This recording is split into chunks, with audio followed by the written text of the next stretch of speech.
Yo, what is up, my friends, foes, members of the Omni Council? It is I, Daimien Kamiya, and I am back. I am somewhat well rested after taking yesterday off. I apologize for doing that. Still, like, I don't like constantly changing up my schedule, and that was all of last week, right? Where I had my Monday and Fridays wrong, so I switched them, and then I had, and then I canceled my cross-stitching stream during the stream when I realized the level of mistakes I had in it. And then I had,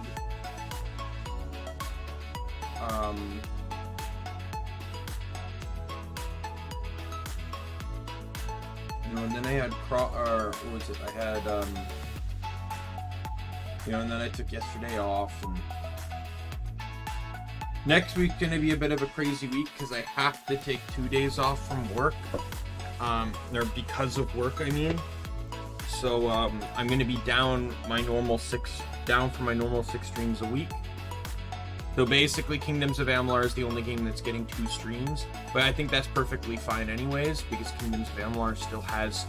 I don't know where I stand in GTA, but this game still has 3 DLCs to go through even after this game, even after this stream. So I still got quite a bit left to do. But with that said, let's switch on over to the game. I got nothing else to add.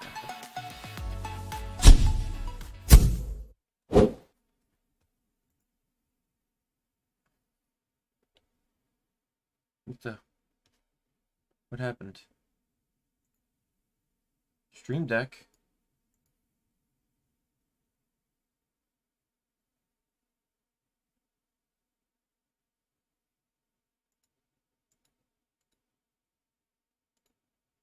Oh, I see what happened. I renamed. So originally, my plan was when I set up multiple audio tracks was to have it set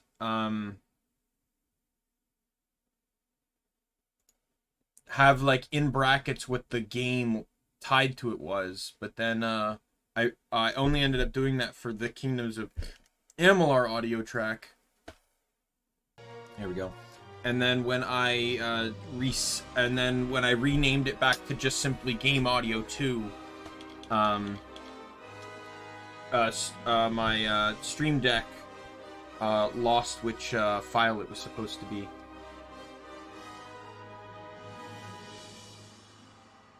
Alright, so all we have left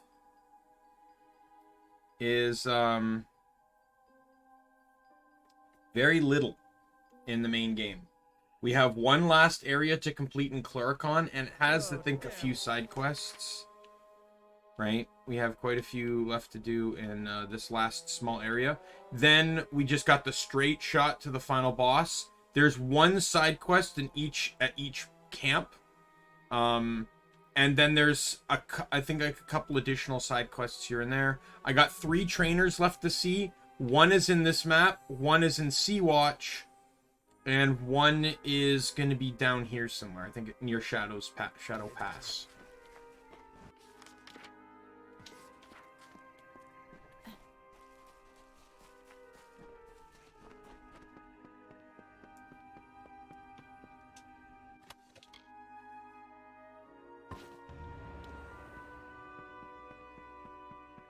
I'm going to head to Sea-Watch next, actually. It'll also get me close to the trainer that I need to find, too, so... See, there's the trainer right there. You know what, let's head south, because I can run by and get the other dolls while I'm at it.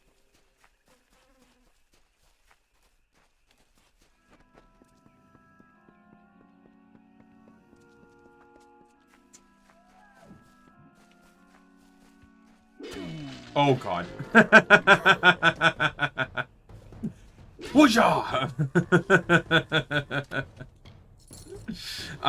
Yeah, I sometimes get like giggly when I'm really overpowered. It's just kind of funny to me. You there? My name. I tried to get us out. You're the fine private god. I have faith in you.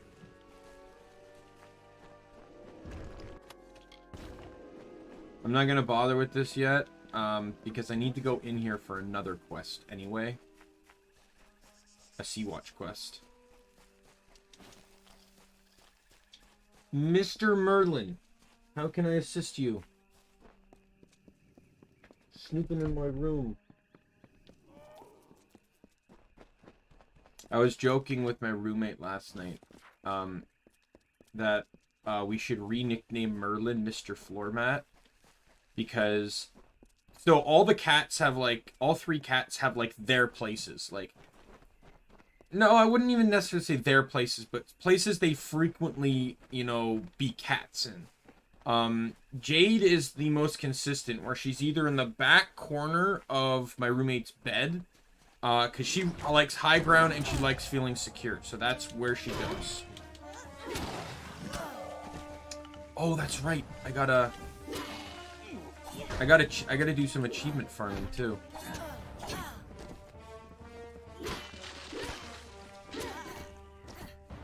Oh man, and I'm right on par with leveling too.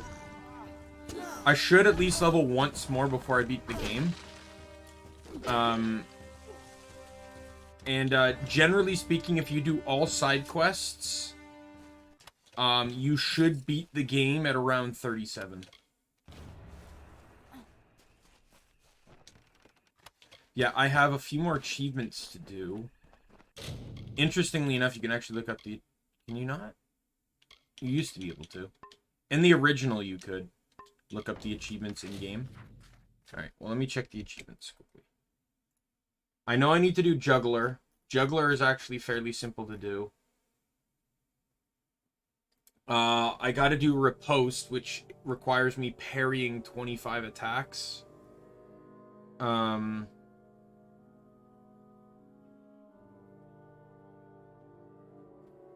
think that's it for main series.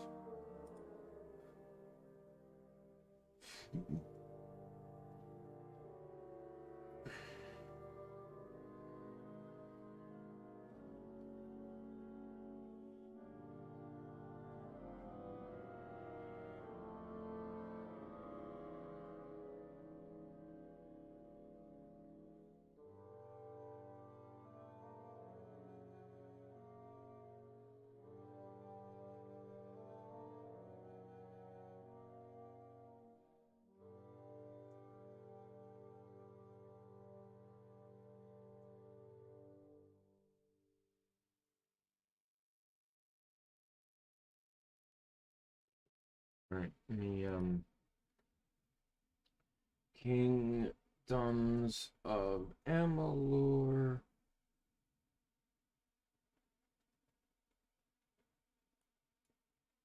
Achievements.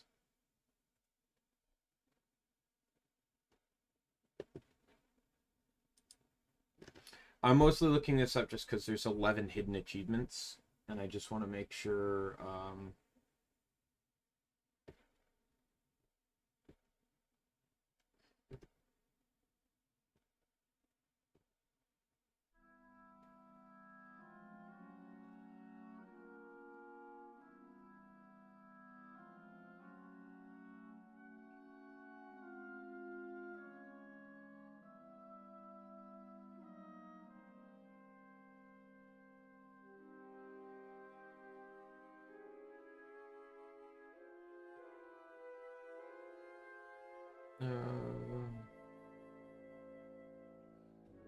okay, yeah. So all of the other hidden achievements are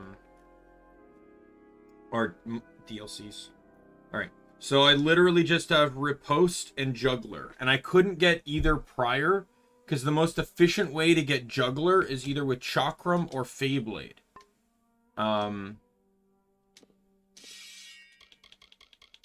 And then I also, but you need very specific abilities to do it.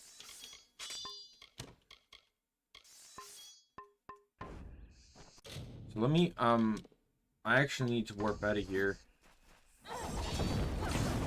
Hey, Fakeo, welcome! Good to see ya. How have you been? Yeah, so there's a dodge attack after... There it is, Juggler. Got it.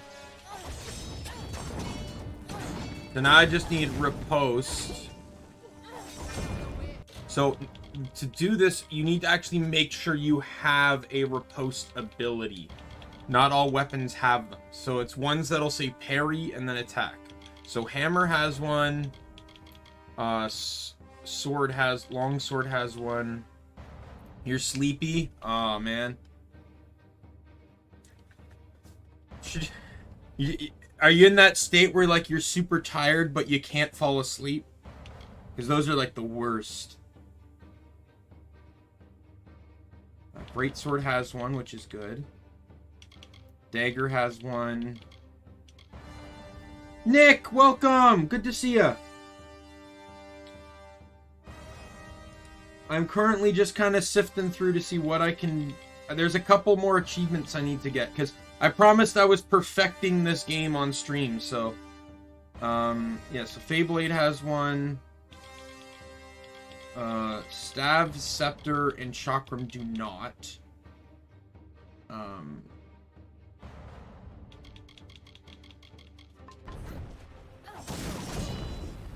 Attack me. Suck it.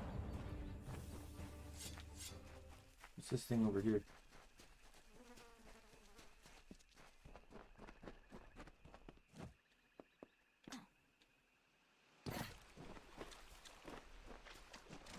Oh.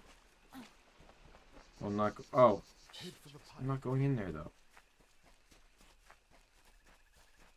Nick, how are you? How are you today?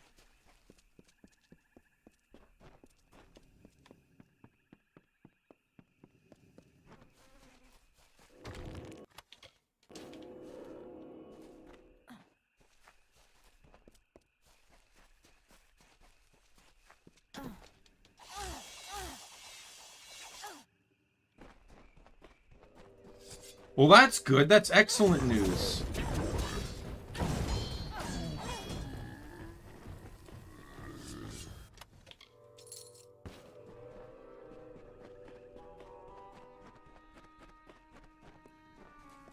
In all honesty, I thought I was going to have to change armor to get Juggler.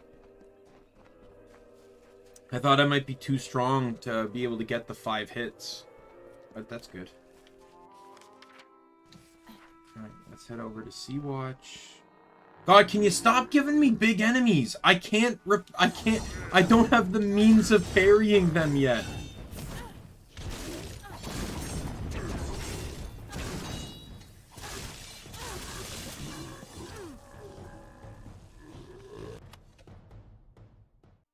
Oh, that's good news.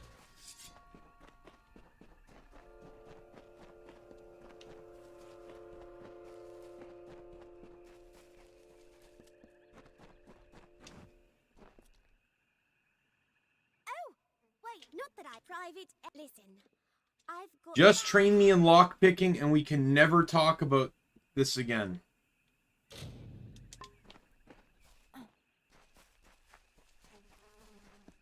Alright, let's go see Sea-Watch.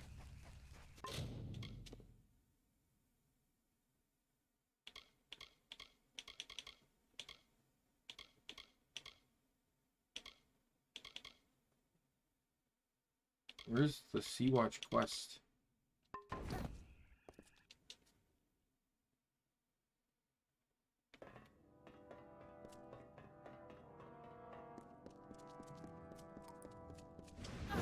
Okay, you all need to just go away. Oh yeah, I have so I was walking to a store one day and I found these like they're small like triangular pillows. And you're supposed to put them between your like lower thigh knee area if you sleep on your side. And it helps also with back support too while you're sleeping. I just keep forgetting to use them.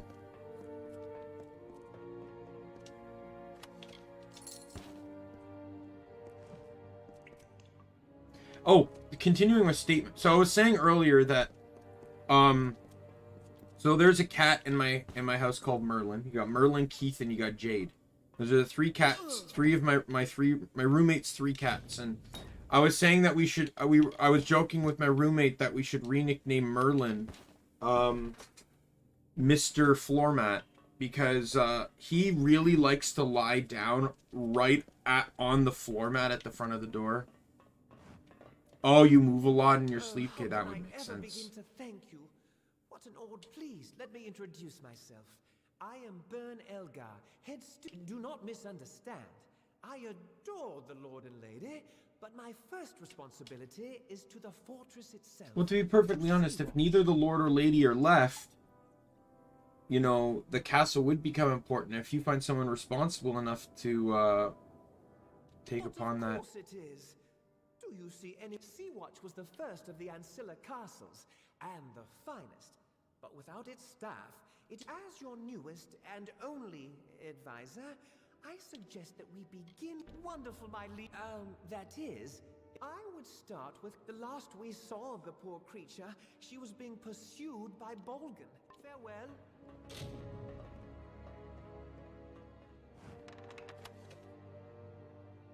Oh, that's good.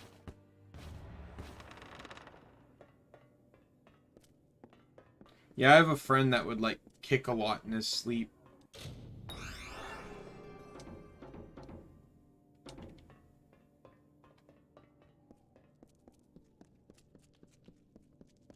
Greetings.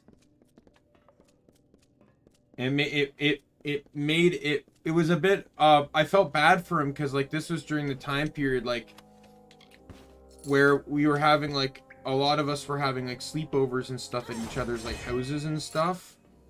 And he didn't get to go too often because of that one fact.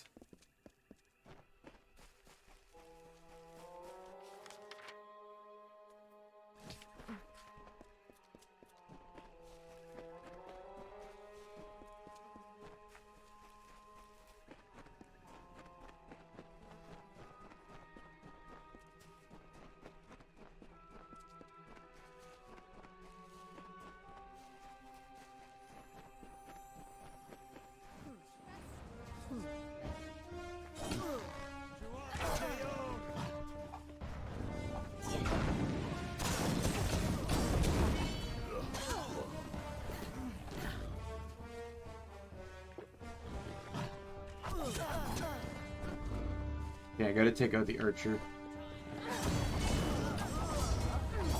The archer is the reason I can't parry. Because if an arrow hits me right before I go to parry...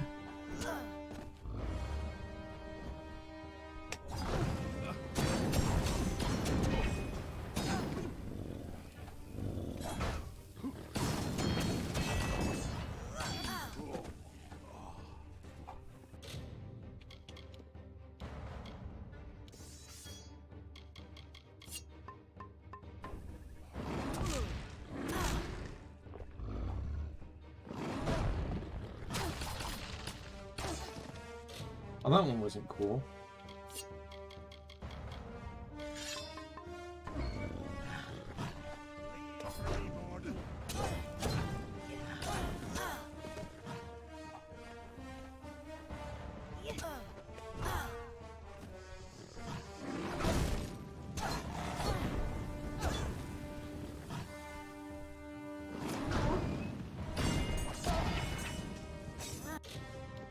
I'm gonna run Feyblades in Chakram for a bit.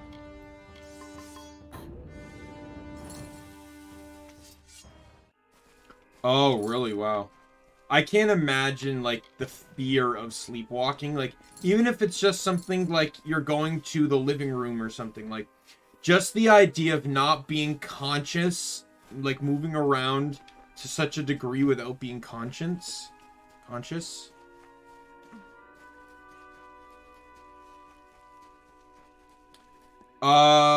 I've, like, seen some of the previous ones.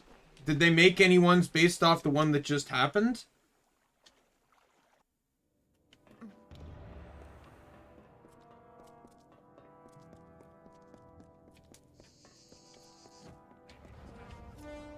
Bring it.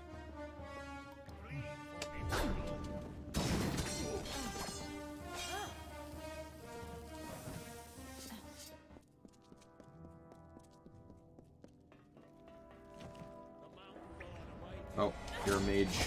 Can't counter you. Yeah, I was saying that I can't counter the Bolgans yet. And I was saying yet because Fatesworn added in a warrior's armor set that allows you to actually be able to parry big enemies.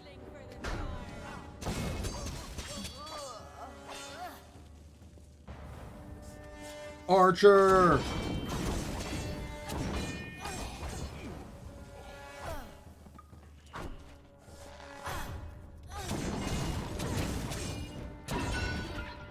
Suck it! Okay, well, you didn't suck it hard enough. Suck this one, then.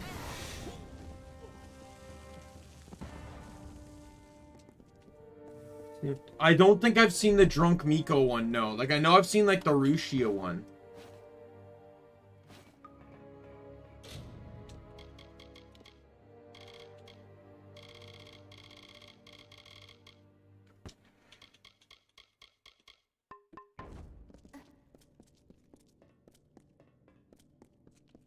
After I complete this, I get to free up 9 inventory space. You have a bow, don't you? Oh, you're daggered.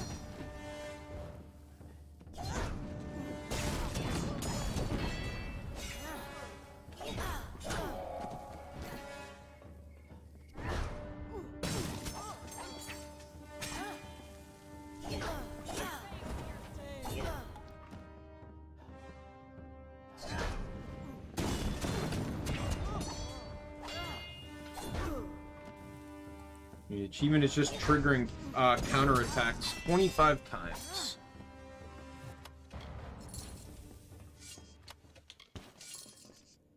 Could get it relatively soon as long as I focus on it. Greetings, mortal. I have been waiting many seasons for the return of my friend and master, Lord Ancilla. Do you know it? Sea Watch. Yes, that's what it was called. The Tuatha imprisoned us. The servants and advisors when they invaded 10 years ago. Most of the prisoners perished of starvation or disease, the poor souls. Would you be so kind as to locate the key to this dungeon door? Solitude in no way agrees with me. I never cared for the telling, and found myself listless and wandering under the canopy of the stars and the forest green. I have no role, no place in any ballad. Lord Ancilla found me in his herb garden one day. I was laughing at the jokes the blossoms told, but he liked me, let me stay and tend the flowers. The mortal Lord Ancilla was good to me, kind. He is the only dustling that has ever taken a true interest in my telling. That is why I served him then, as I do now. These were safe lands before Gadflow and the Tuatha. Safe for Fae, at least. We could wander as we wished. Now there is evil under every canopy. Goodbye. All right.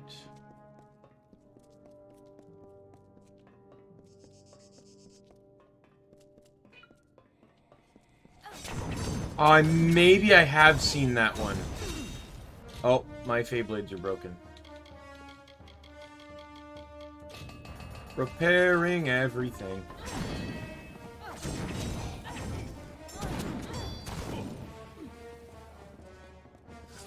Yo, is that a mage?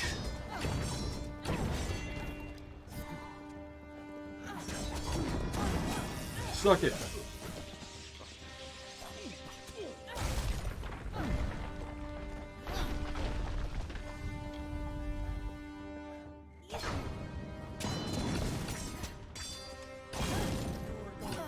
I think Feyblade has to have the coolest counter.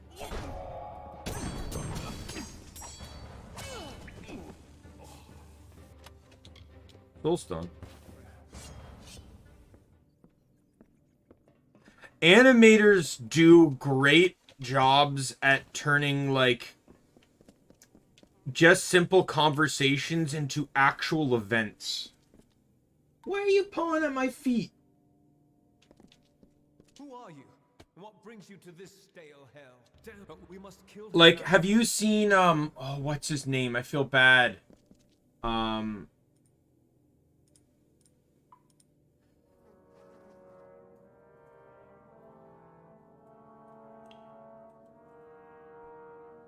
Sward. Have you seen any of Sward's stuff where he does the HoloLive claymation skits? It's like, that's brilliant.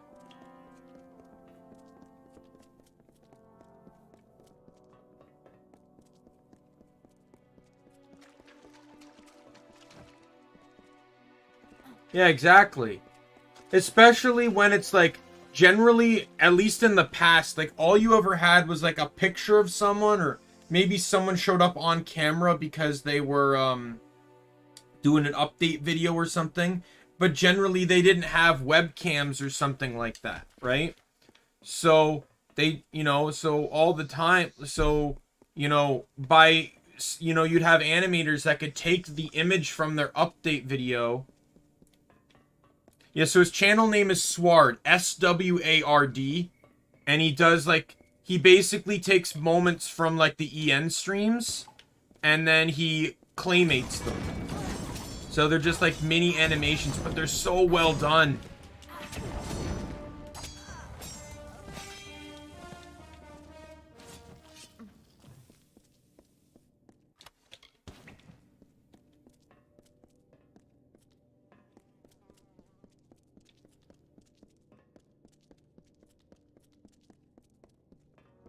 Yo, you're a mage, I can tell.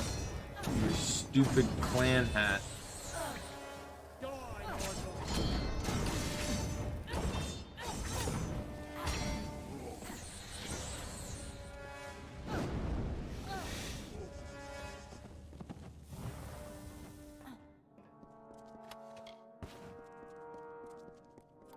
Yeah, like, they combined the concept of a person's image from one video to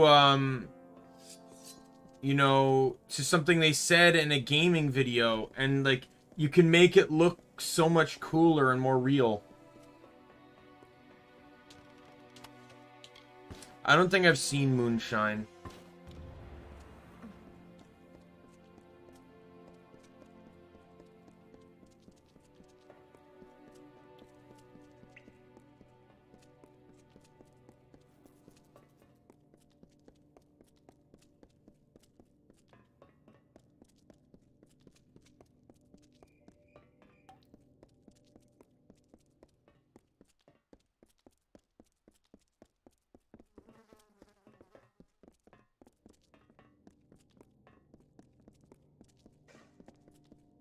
Yeah, I've probably not seen him then.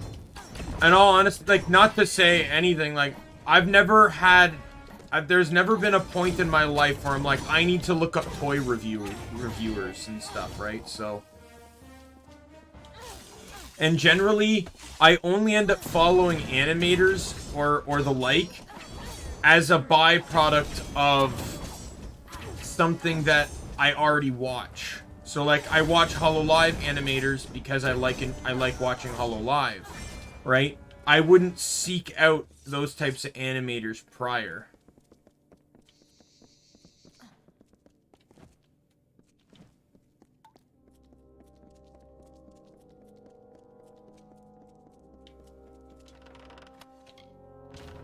And there's the last Tills book.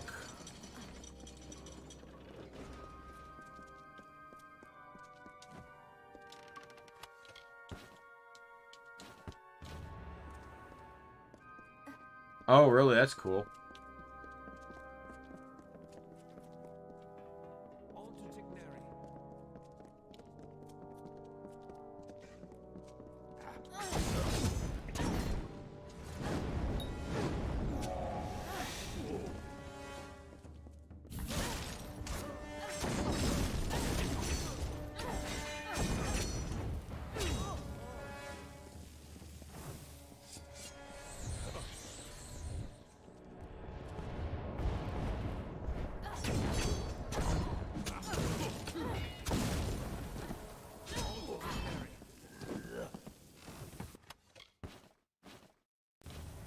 There's all the dolls. Yo, what is up? Burn. Everyone's dead. Except for you.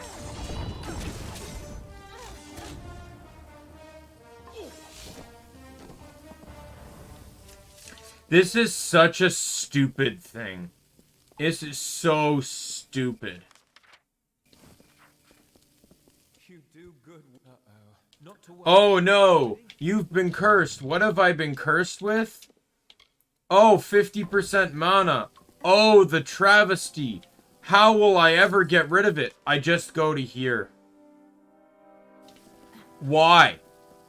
Like, why even bother?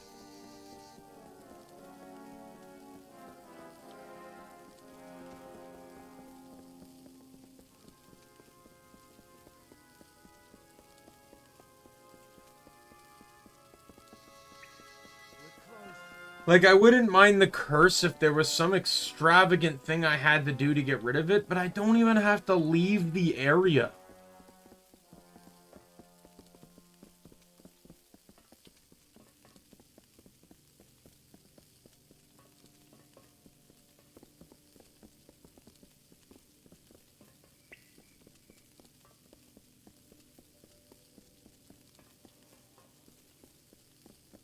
Alright, let me set it up on Moonshine Warhammer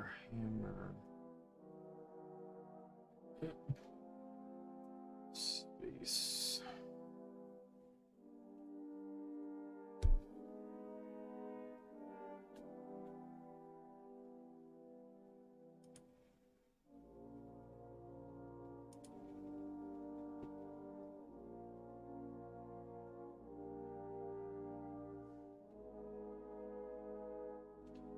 Is it the Warhammer 40k? Like, I see Space Marine, but it's Primari's Intercessor.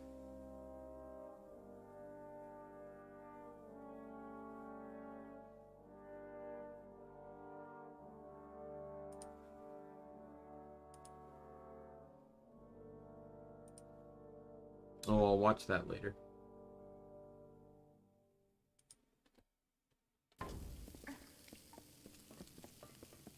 Okay, yeah, I'll watch that later after stream. We're close.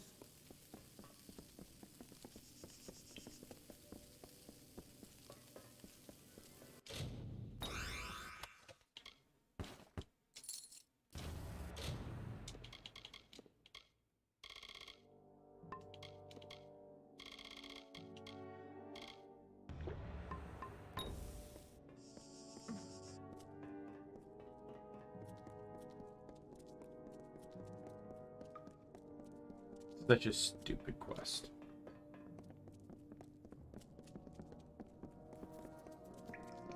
My friend. Well, you know, if you have the means of being able to, like, pay them or something, sure, why not?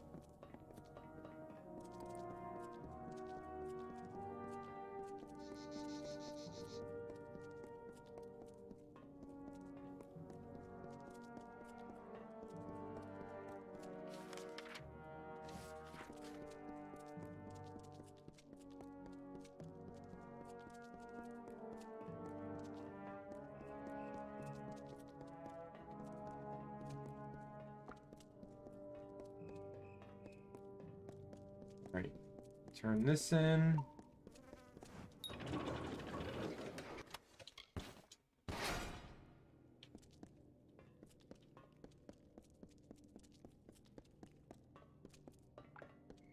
So you gotta do more parrying. I stopped parrying because I had help, and I didn't want help. You are truly a mortal of my master's ilk, a generous soul like Lord Ancilla. I do not know where your fate takes you, but there is always a place for you. Alright, well, I'll definitely give him a check. To prepare the fortress for his return. Be well. At the very least, I could throw a subscribe down. Farewell.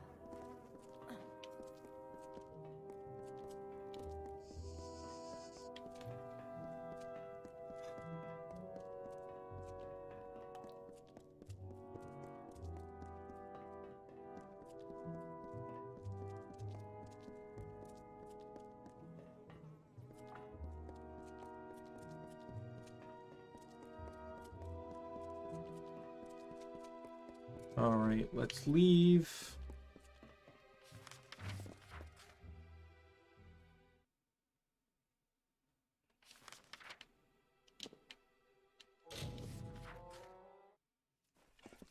say, it's your funeral. You found the dolls? So tell me, was there any truth to the old legend? Too bad. Well, I'll take another look. Private Odekirk died yesterday. This isn't what I... It seems you caused quite a row in Castle Ancilla. You have my eternal... It would have been an honor to fight. Good luck to you.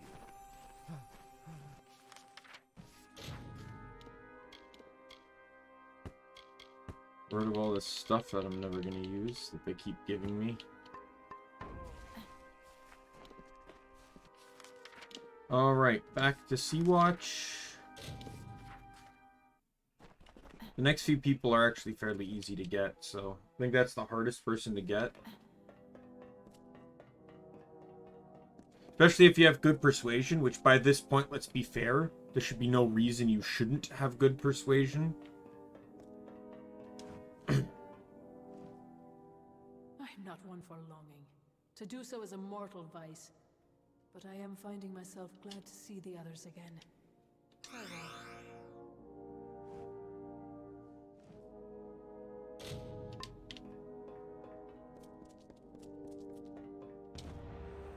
My word, Connie is back at Sea-Watch. Soon all our ears will be buzzing with her disjoint. Do you like what I've managed to do in your absence? Our next best course of action is to pursue Sea-Watch's old healer. Goodbye. Before I go grab the next healer, though, I'm gonna run and hand in the Till's book quest. Like this is one of those ones you get the quest in the starting city, and you have to find 10 books and return them. And the last book is found right here if you find them. And eight of them are found on the main continent. Only 2 are found past Melson Shear. And one of them is found like all the way down here.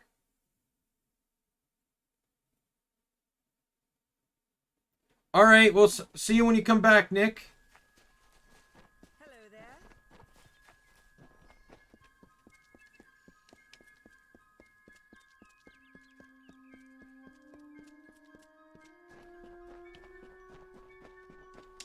Because the books don't count as quest items because you can sell them.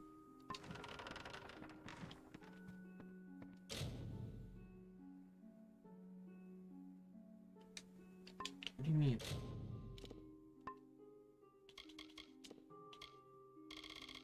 Which one do I not have? 3, 6, 7, 8. Where's 9?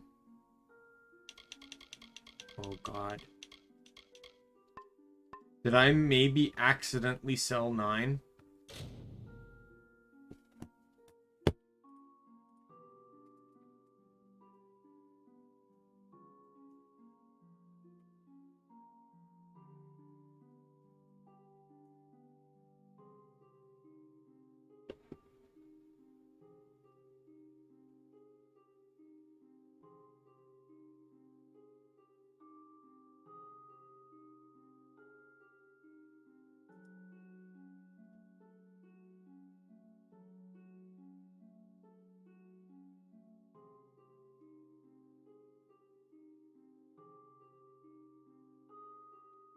Hey, Chloe! I'm good, how are you? Oh, God.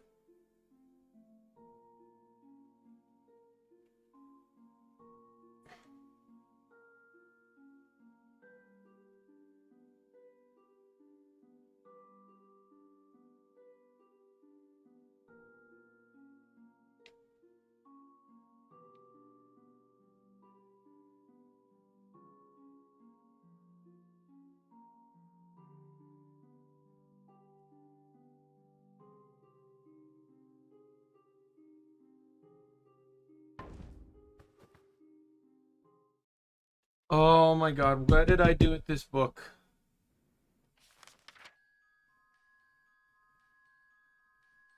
Let me just check my stash. Maybe I stashed it by mistake.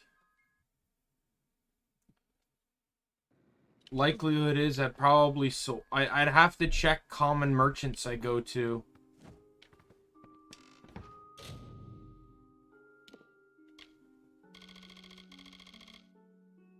It's not there. Because there's a likelihood I probably sold it by accident when I was sifting through books. Let me check this guy. Because I think this is the guy I sold all my skill books to.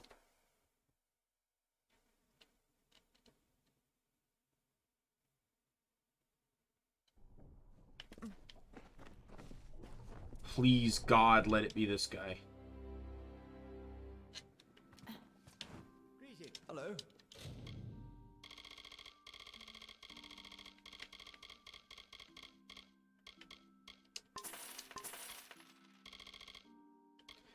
It is not this guy.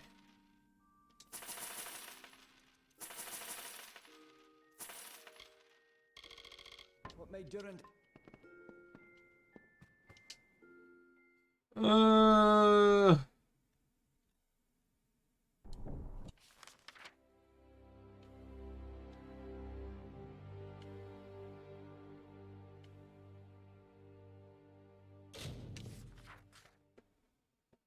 I got very specific merchants that I know I can probably double check.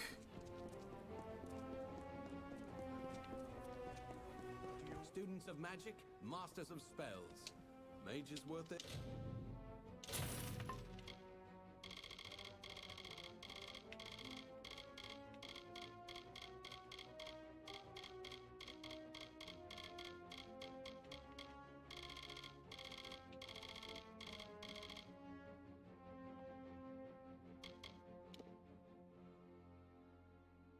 Assault buy from Lyria's light guide you.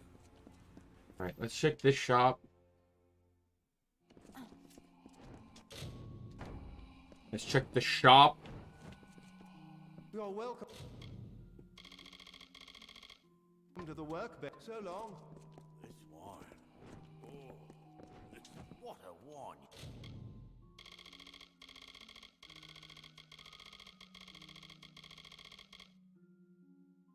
You've brought.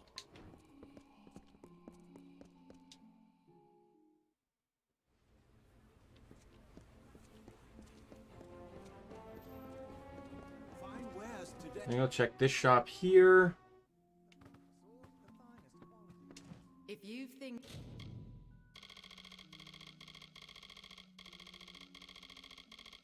to kill, farewell. Now, I have a small idea. Like, I think I can narrow it down based off of what book it is. Because I know it's number 9. Gauntlets. Take. So, if we look, like, we can double check my inventory here just to be sure.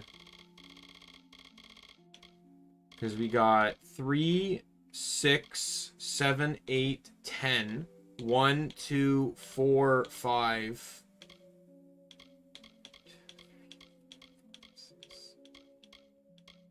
Yeah, so it is number 9. Number 9 is found. Basically what this says, Forsaken Plains in the Arathel Plains. Which means that I found it in Cluricon. No, wait.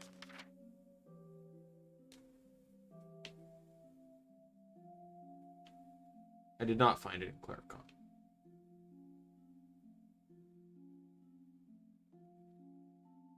Yeah.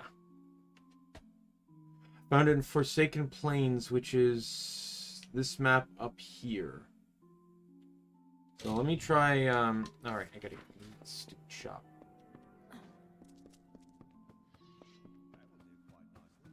Let me try hitting up a few vendors here. Let's try hitting up any in Amalur. Maybe I sold it by accident almost right away. I've never sold a Tills book, which is why I'm actually terrified because I want to complete this quest. Hello again.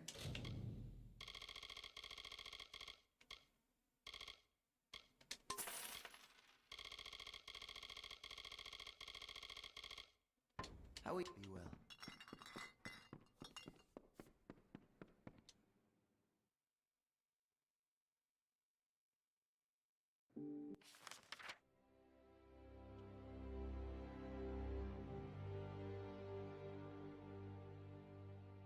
Oh god, I really hope I'm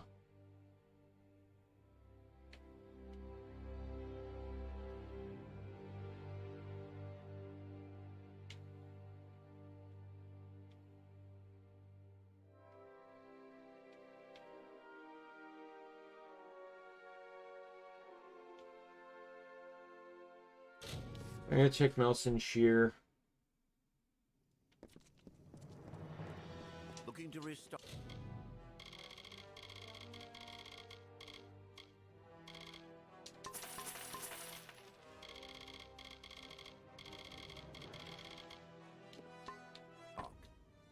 Back again. Interested in a trip? Kit origin? Another time then.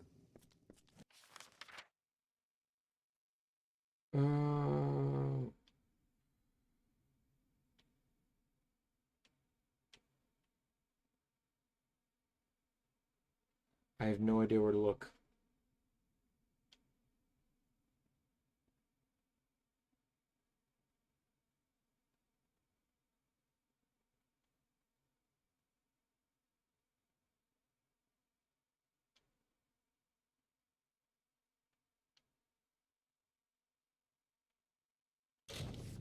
There's a shop in Tyrion's Rest. Let me check there. I feel like I'm literally gonna have to check every single vendor in the game to find this book.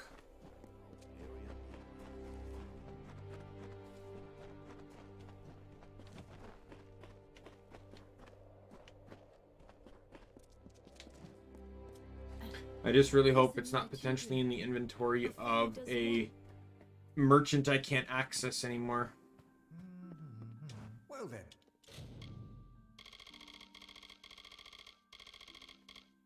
What'll it be? Come again. Oh god.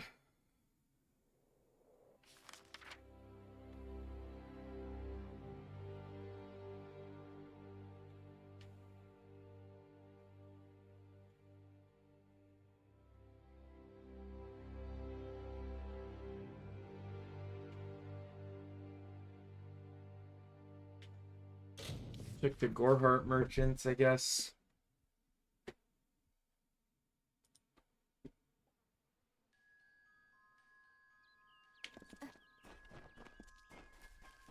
I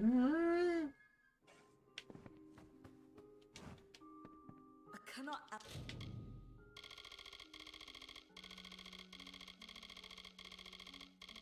Emphasize the importance of farewell.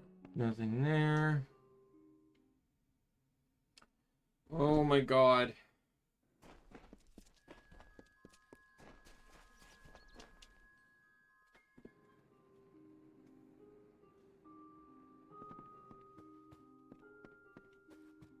Come in. What do you need to...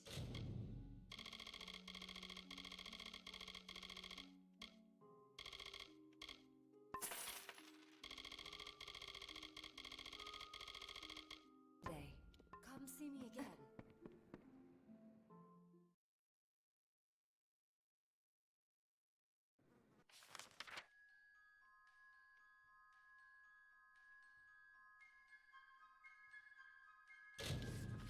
Because that's the terrifying concept, is that it's going to be at Shieldren's Keep, one of the keeps, and because of what I did with the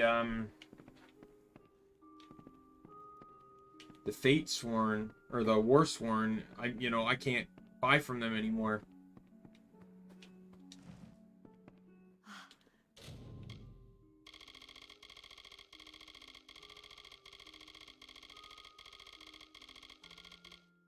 My assistant had... Stay safe.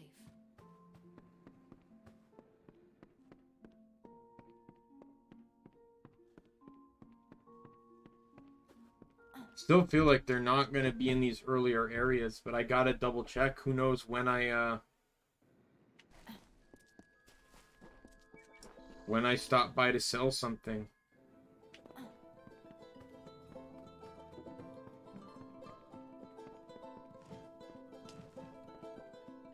It's good to keep working. Keep safe. Merchant's on the second floor.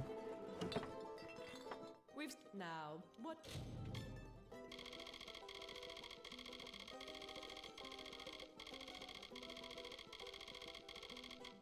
Is it that I can do? Widows spare you. All right.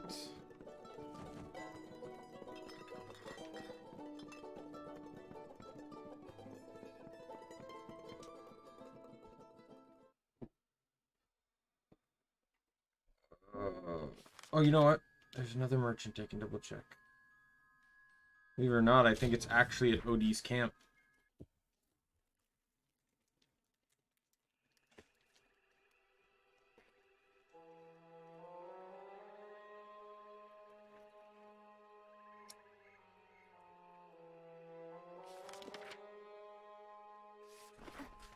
Be on your guard. I came back to...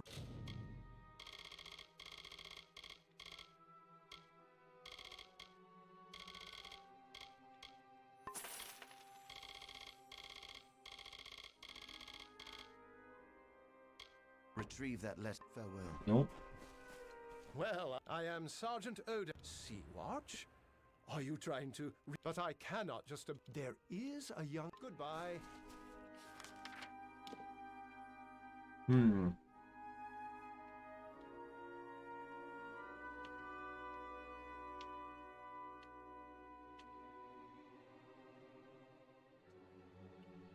Man, the process of elimination on this is hell right now. Let's try, let's Valor maybe?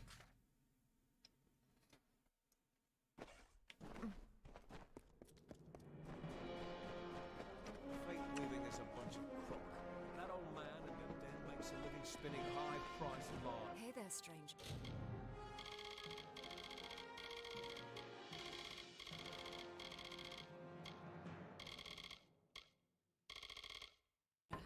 You look...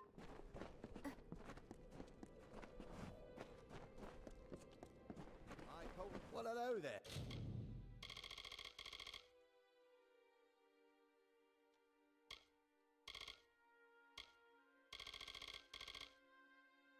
Are you?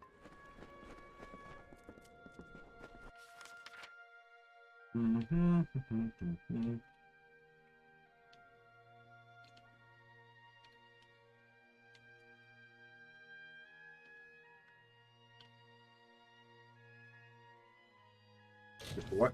White stone.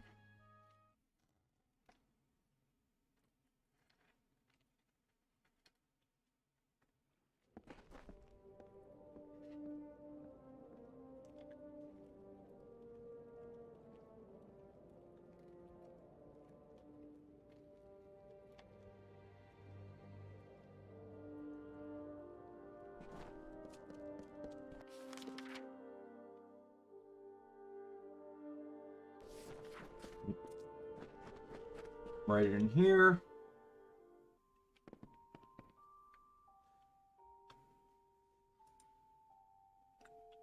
Someone else lost it too.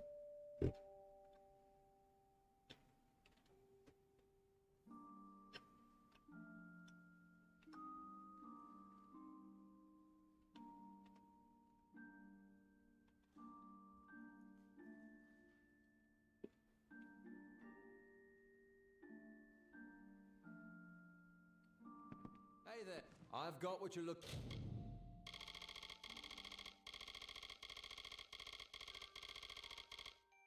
for. Come again. No. Someone's saying though that vendors only remember the last 50 items sold to them. So if I accidentally sold it to a vendor that I sell frequent things to, there is a possibility I permanently erase the item and cannot complete the quest. Greetings to the... Why would you allow me to sell a quest item? That's my question.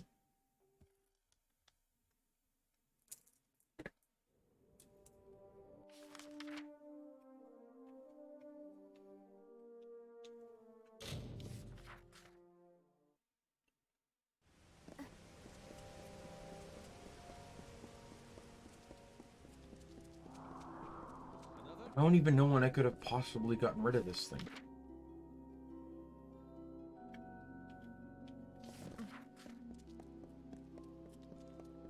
Fancy a chat? Because I wouldn't have sold it intentionally. So if I sold it, it was entirely by accident. Fancy a chat?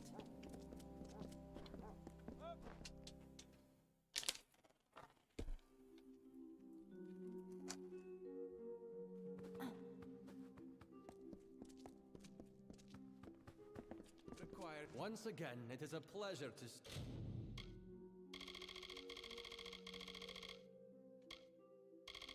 See you.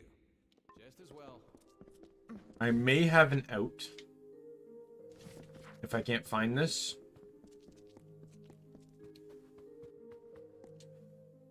Let me check something really quick.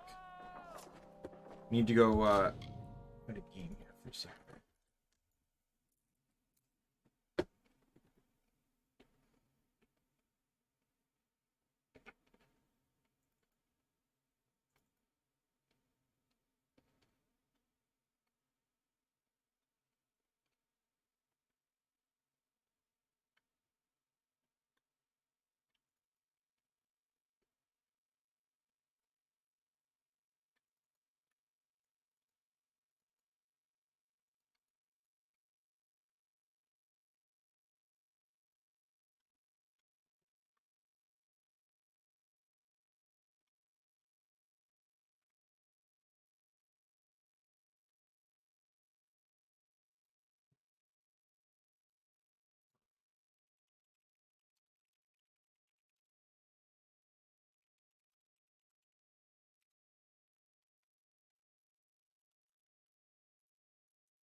I'm seeing if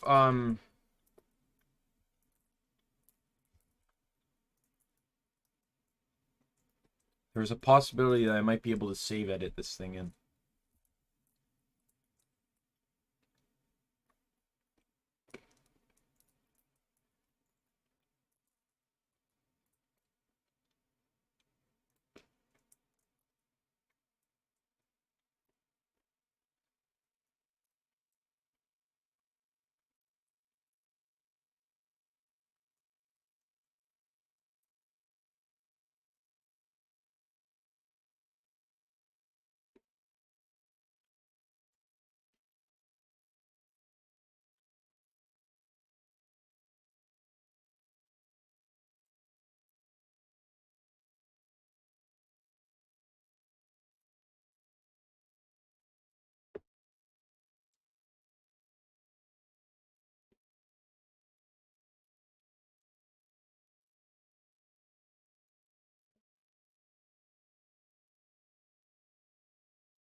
Oh my god.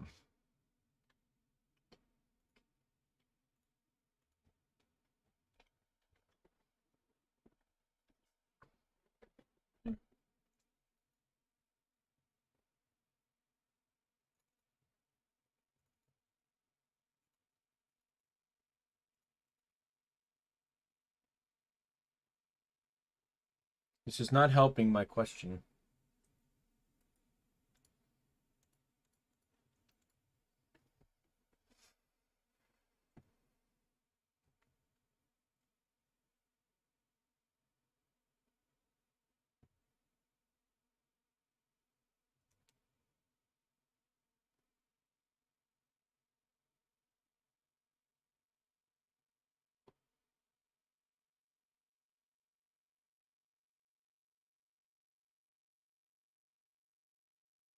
Okay.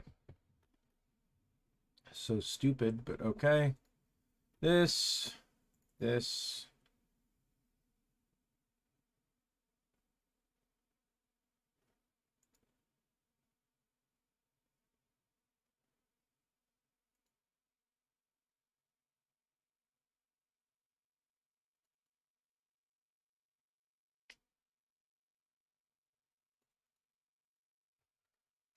Sorry about the delay here. Just trying to figure this out.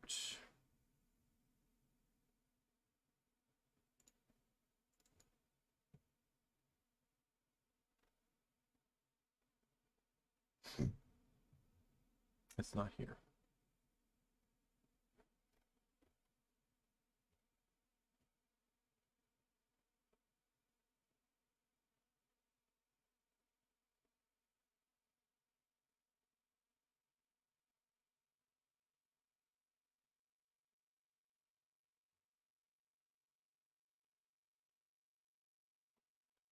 Oh, there's another location. Apparently, everyone and their mother has a different location for where to find.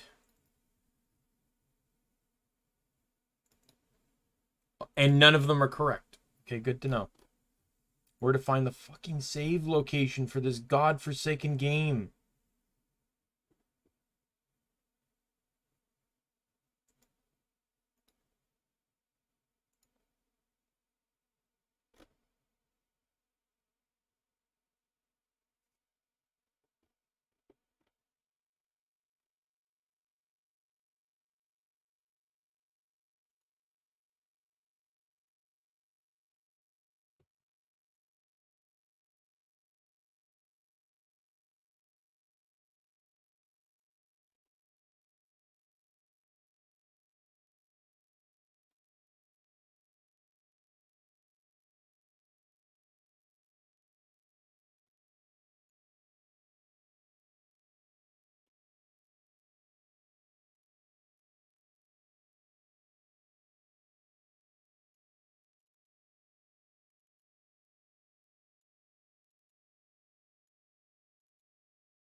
Oh my god.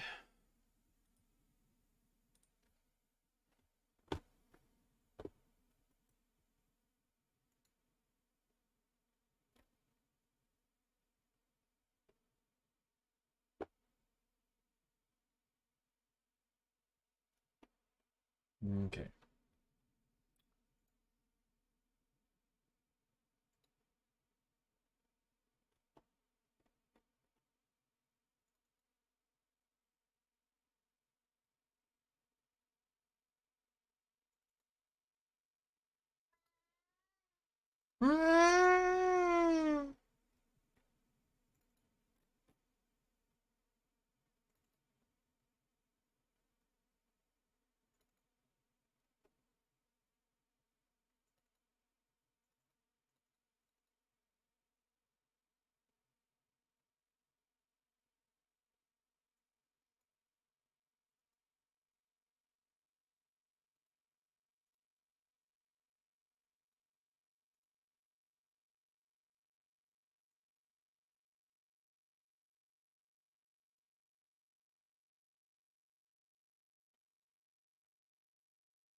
Did find it. But I don't know if that editor works anymore.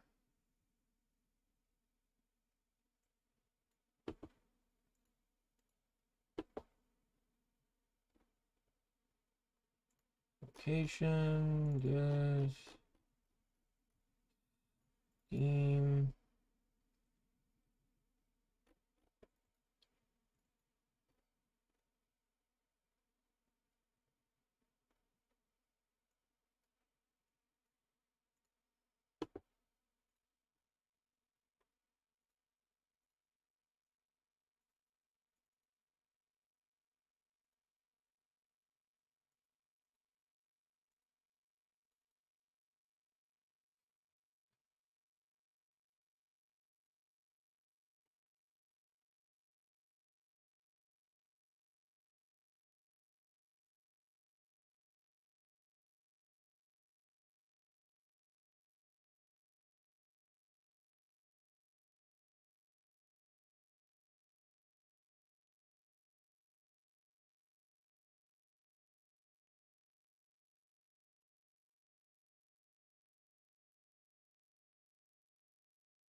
Oh, I give up.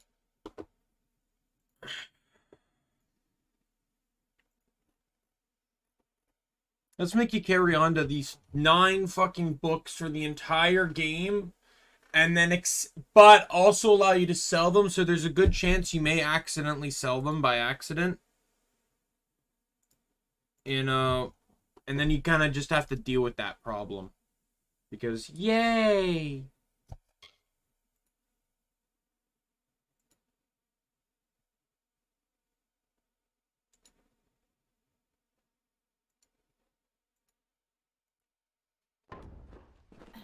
I'm getting a warning on my YouTube. Sorry, but your audio bitrate is 0. We say 128 is good. Great, that's why I'm streaming at 128 audio bitrate. Get your connection set up properly, because that's what I'm streaming at. Not my problem you can't read what I'm doing.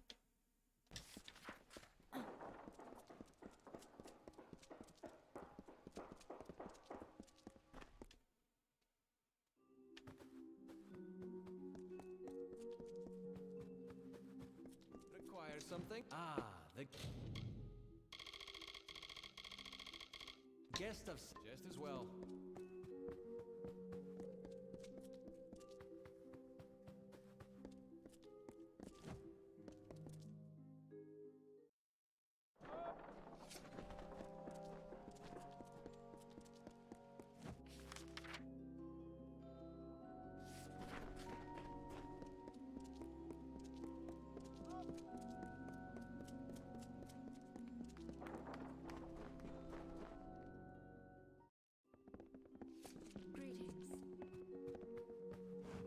Welcome back. Gotta keep checking vendors.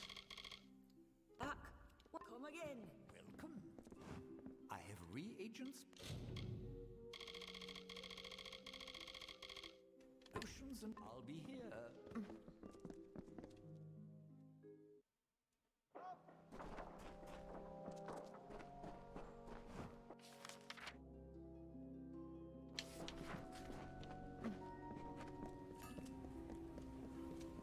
Nothing else I can do. Care to browse? If you need anything. Before you head, please. I do... Hey, Nick, welcome back. I do know there was one spot I know I went to a lot. Because I remember specifically stating, like, oh, you know what, I'll sell at the other vendor so I'm not overselling to one guy. Because I know the game can crash if that happens. But I don't remember where that was.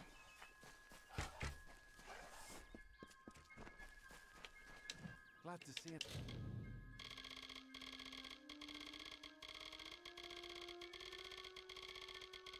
Another traveler.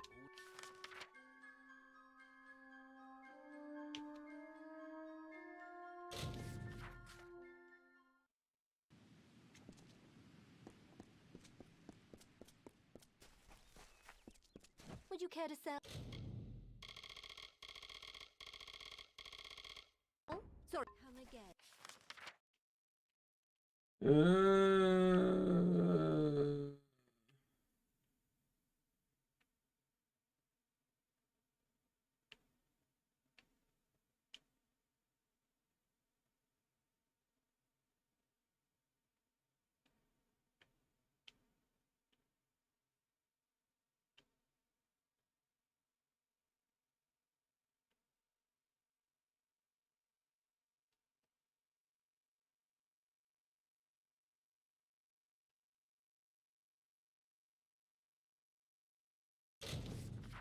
Check here, maybe? I'm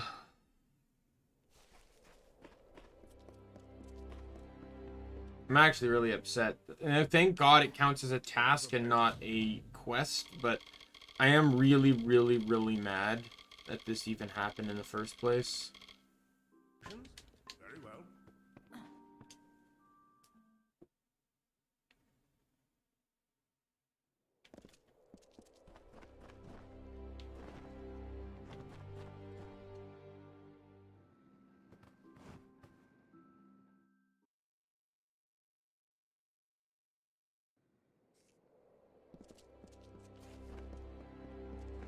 feast of fortunes can be had there for a... Oh, really?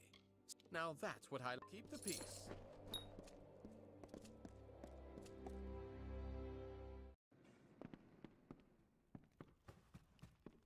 Hello. There's a bed if you're stopping over. I don't even think I've talked to you before.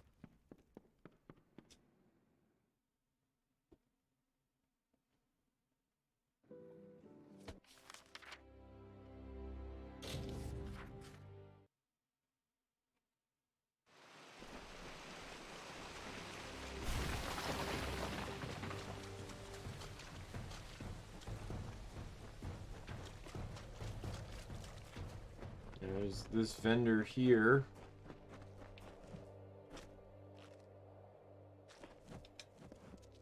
Oh, hello.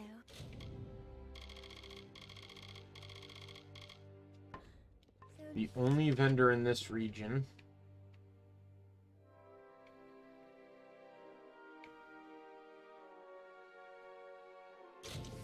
Right, Tam's wagon.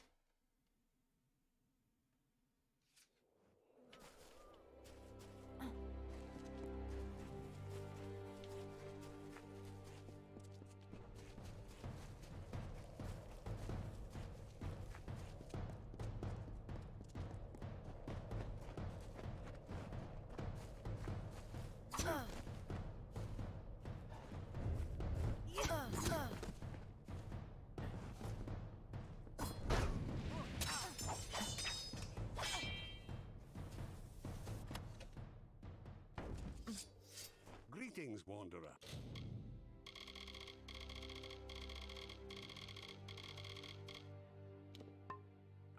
I think it's gone. I think whatever vendor I sold it to, I probably sold too much to them and it's gone.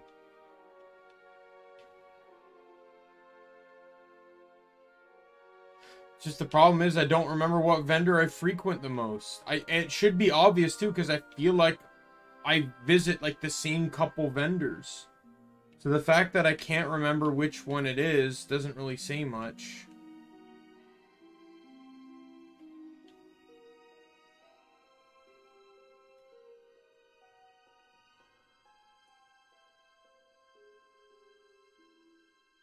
Yeah, absolutely.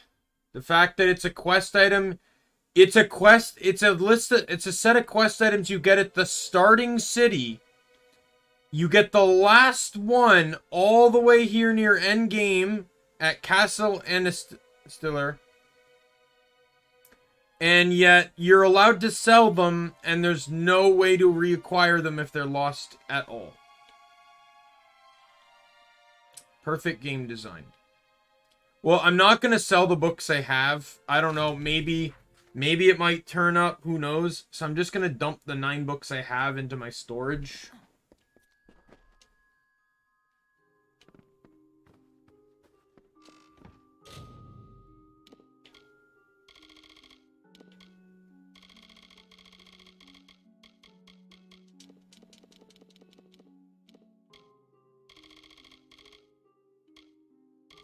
I'm leaving Denrick's journals because they're needed.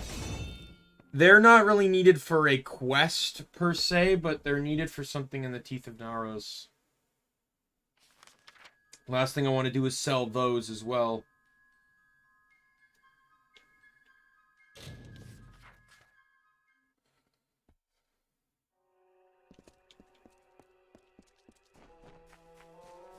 This game generally kind of does have a lot of buggy interactions with stuff like that. Like, it doesn't count each Tills book independently. So if I were to have gotten a Tills book, sold it to a vendor, and bought it again, it would count that as a second Tills book, but you require all 10 of them to be able to complete the quest. With Captain Gastier, and you are talking to me? I have fought in enough. Fine. If it is... Let me just double check. Let me actually confirm for a fact that I did, at the very least, indeed pick up this book.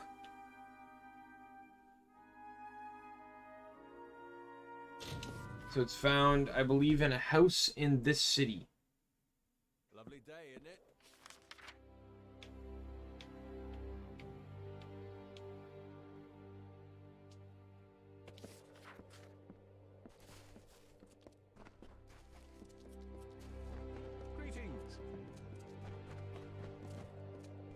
Not that one.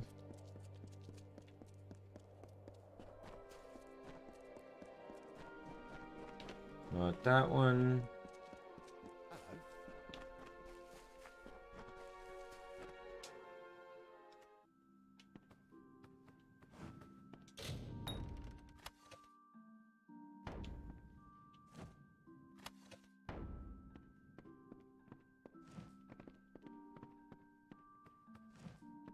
Well, since I can't interact with any of the bookshelves, I'm going to assume I got it. If you learn...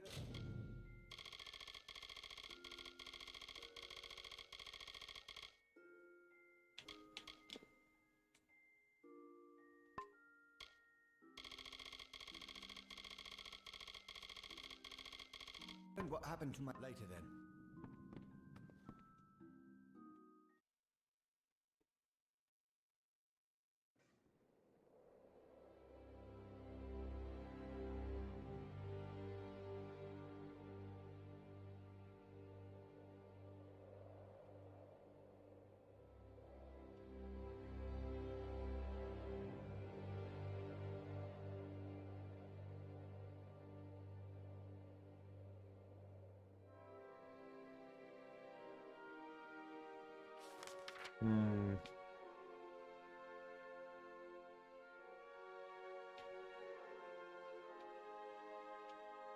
Yeah, I'm all out of ideas.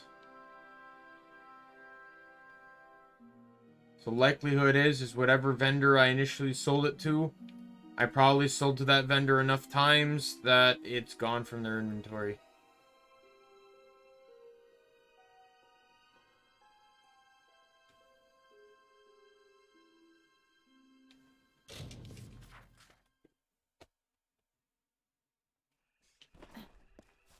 What is it? So you have Cornwall is under his command. Goodbye.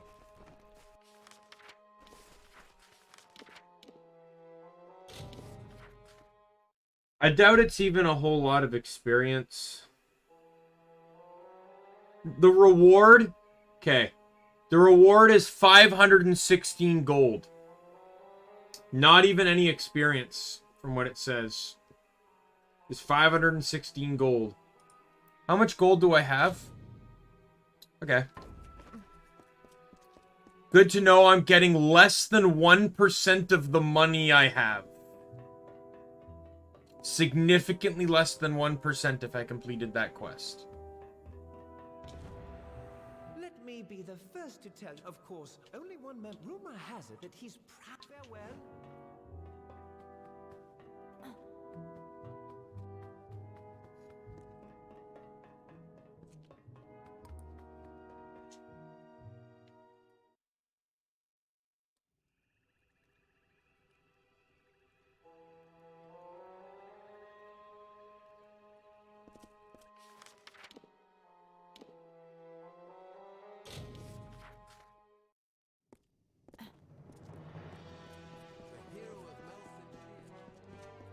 Hey there. Call me Astor. Astor Collier. Is this a jest? Let me consider your offer. Private Edstar possesses a prize that I desire. And you can find Freedy and later then.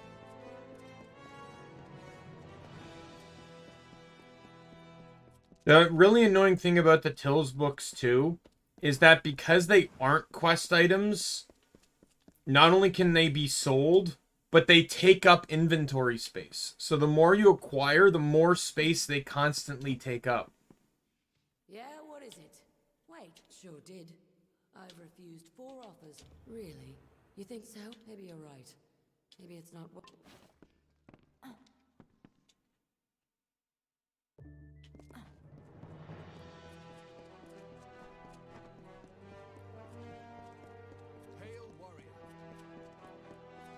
Ah, I'll go back. That one is a wart on a... Goodbye. Alright. Back to Sea-Watch.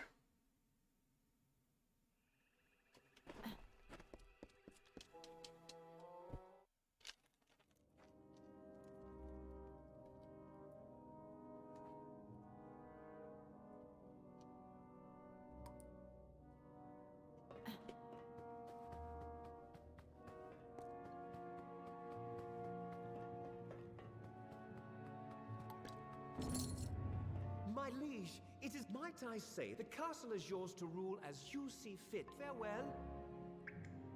Alright, Sea-Watch done.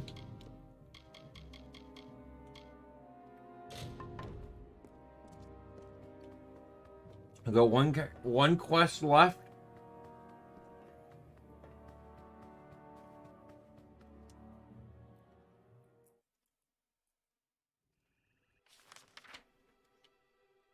And then I'm into Alabastra. I hate this quest, by the way. Because you have to go talk to the girl that you helped out before. But this entire dungeon's a one-shot, so you literally have to walk through the entire dungeon just to get to her at the end. It is literally one of the biggest wastes of time in the game.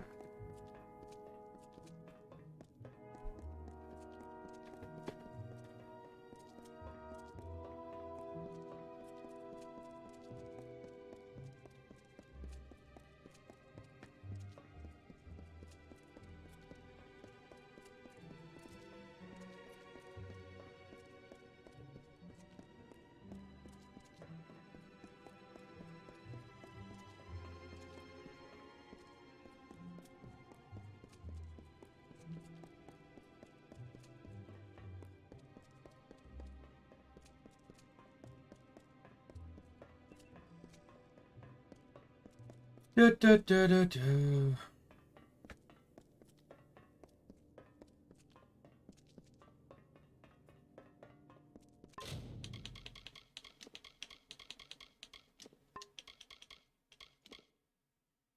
So I got one more trainer left for stealth, and then it's just blacksmithing, dispelling. One of them's not getting maxed. I think it's going to be persuasion that won't get maxed. Because I have my persuasion coin. Generally speaking, if you're not running Universalist, persuasion and or mercantile are the best to do. Because of a twist of fate.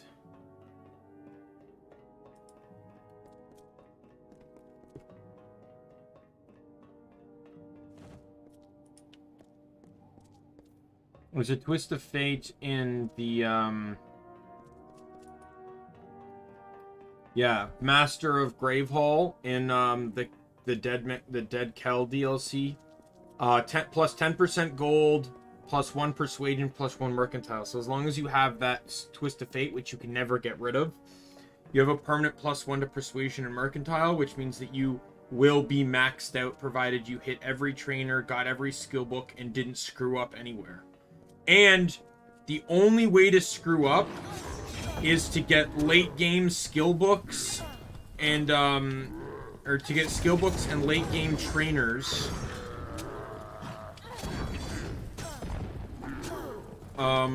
without getting the early ones on very specific or uncertain.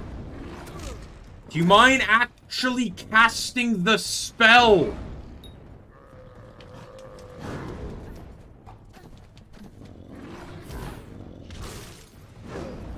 Burn!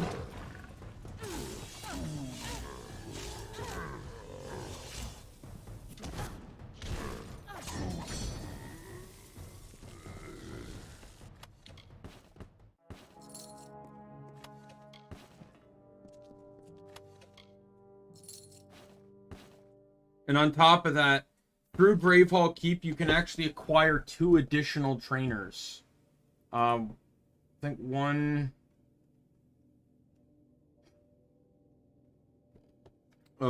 for alchemy, one for mercantile, and one for stealth. So through all those perspectives, there's no reason you shouldn't be able to max everything.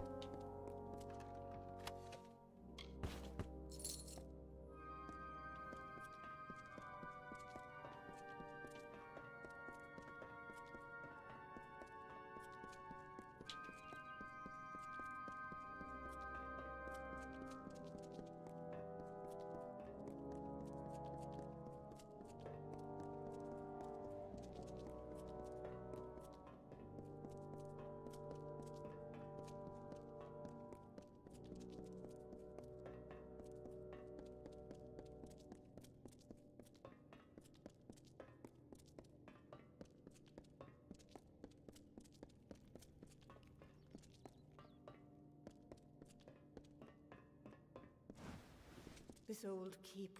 I am a captain. However, my quest for justice means more to me than any victory. These old halls have been... Yeah, I wonder how he fares now. I knew a Droon Ancilla year. My days of blades and battles are behind me. Did you say... Wait. This could be a trick. Droon, I'd never forget. Take the key. Farewell.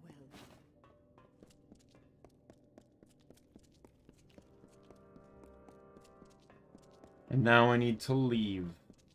At least I can cut out half the journey. Still really annoying mission. Maybe next time I play this game, I'll try to remember to do this mission before I do her escort mission. And I can either get the key early on, or I can get the key from her after completing her mission. And then I don't have to do all this godforsaken backtracking.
Here, this was that chest that I couldn't open before.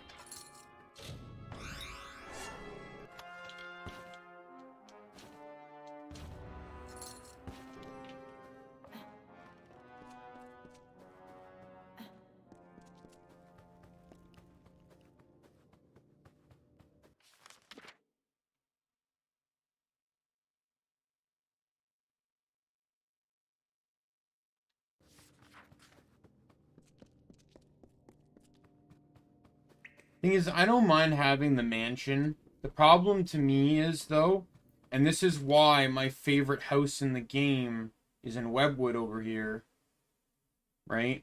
Because I'm generally going in for quick access to a bed, and if I need to sleep to reset, like, a merchant's inventory or something, or I'm,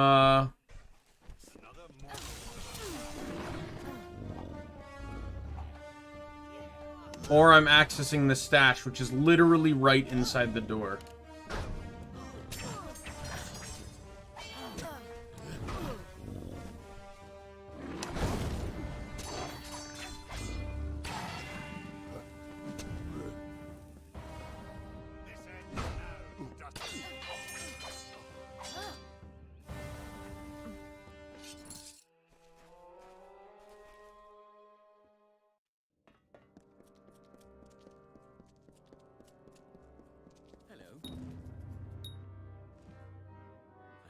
You take the verdant blade. Farewell.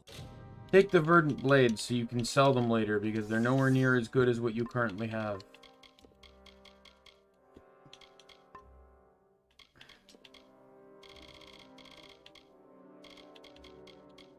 Wow, I have a lot of lockpicks.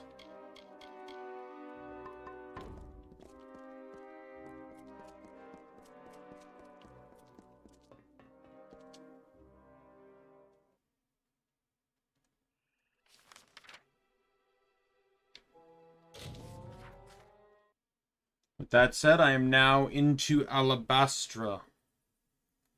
The last stretch. Still got side quests to do, don't get me wrong, but considering we're not even 2 hours into the stream, I think I'm making good time. Alright, and then I got another quest here. Hello, Mo. You have impeccable time. That shouldn't be too difficult. Well, get to work. Goodbye. I also want to just check lore stones here. I should have everything but Alabastra done. And the Alabastra areas, and then the fall.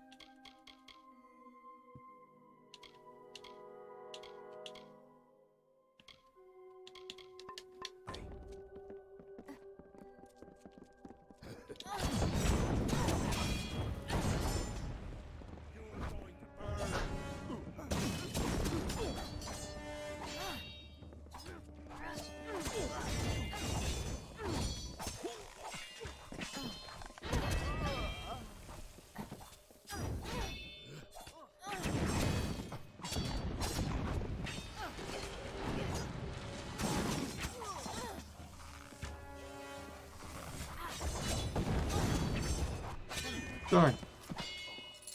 Alright. I am still a little peeved, though, that I didn't get that Hills quest done. All likely because of a misclick. Thank you for your goodbye. You can turn your back to they're camped on the land bridge to the south, but they're not going in. If you rest raiders see goodbye.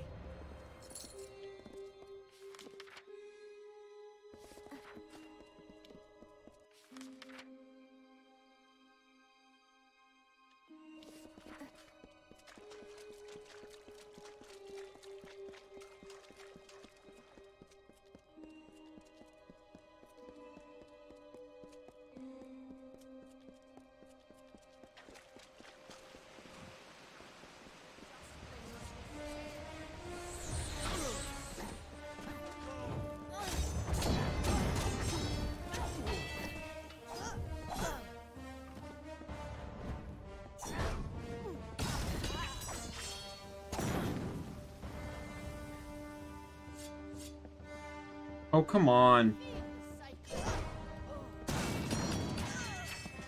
I'm sorry. I still got an achievement to get. I don't have time for you to run around flailing your hands like a crazy guy.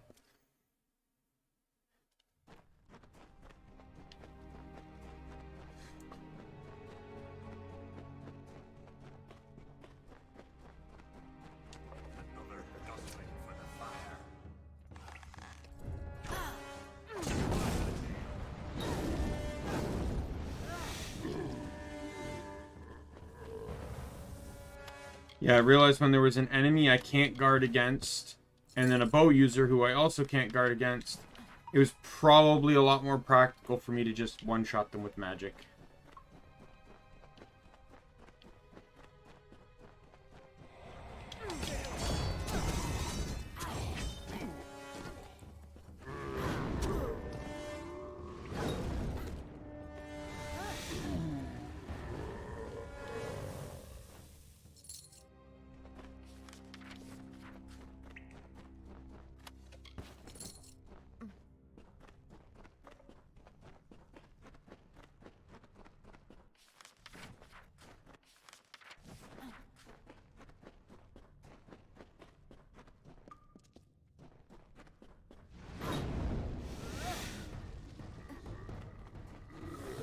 I don't care. You're too weak.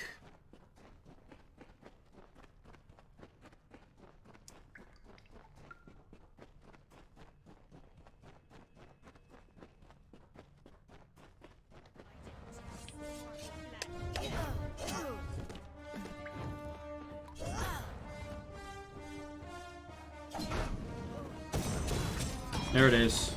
Riposte!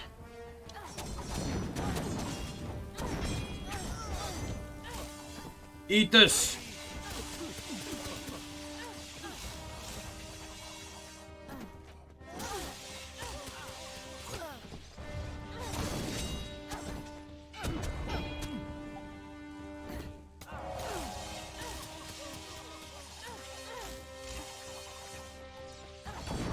I'm not a fan of moves that combo, but don't work together.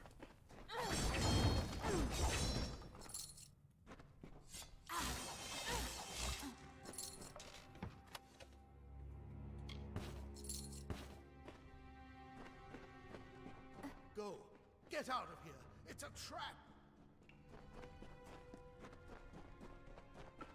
Yo, calm down there, Admiral Akbar.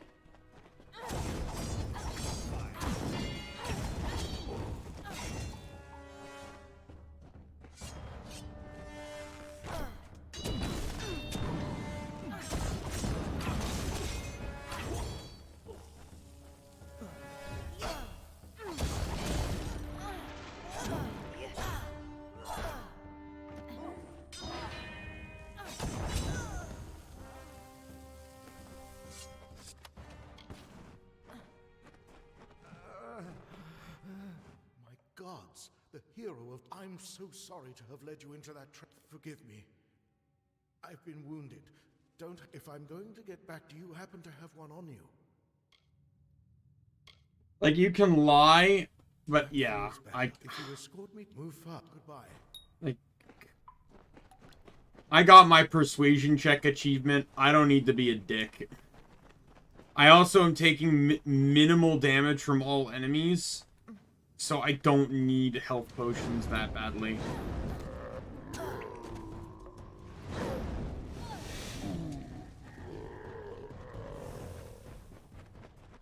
Hey, I know you're dying, but I actually and despite the fact that I probably have like 20 or so, like maybe 40 health potions, I don't really want to give one to you because I'm a stingy fuck. Thanks for all your help. Goodbye.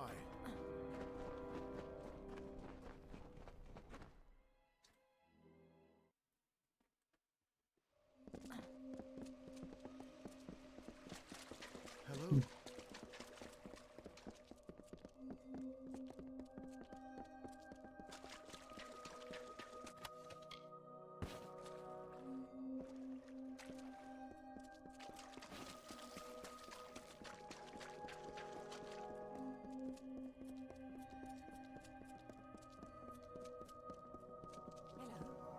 I don't suppose you'd agree to have Anella as a... She talked a lot. Goodbye.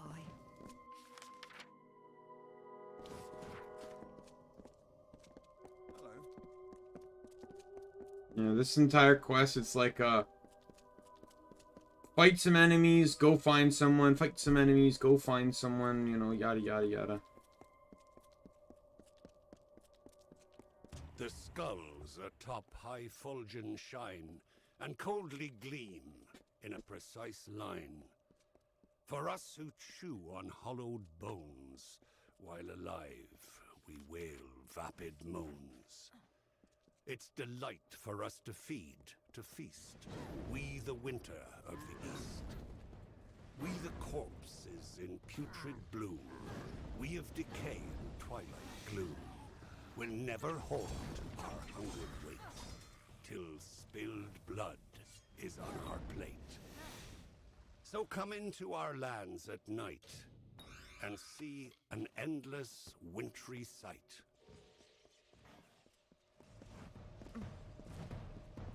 Why? Die. Die.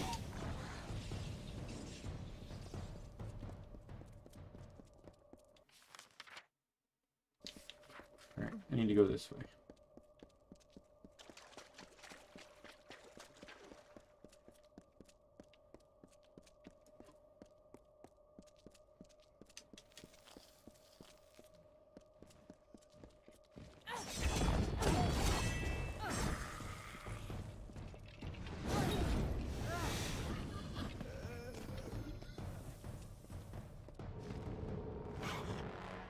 No! You can't just throw a fire enemy in front of me and expect me to like it.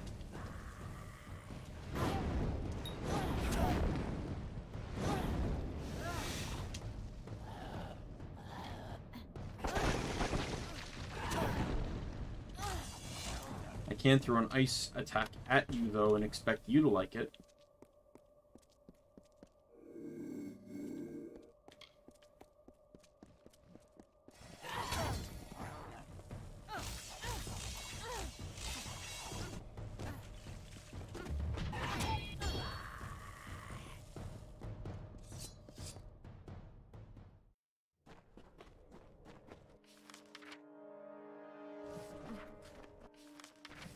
Well, if the arrow, white arrow is on that side, then it means,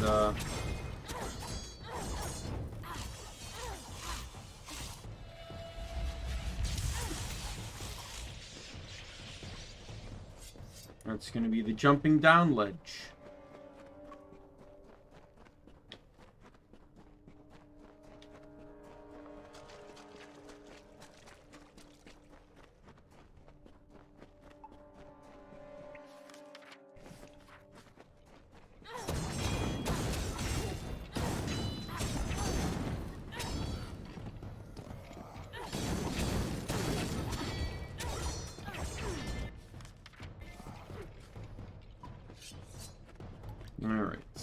Let's go get this weaponsmith.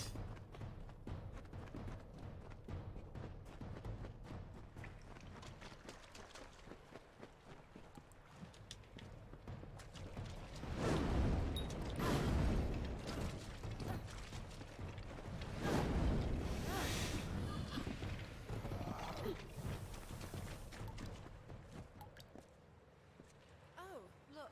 The hero of Nelson Shear has come to save the day. Fool. I was counting on the Tuatha guards to lead me to the stuff. Thanks for nothing.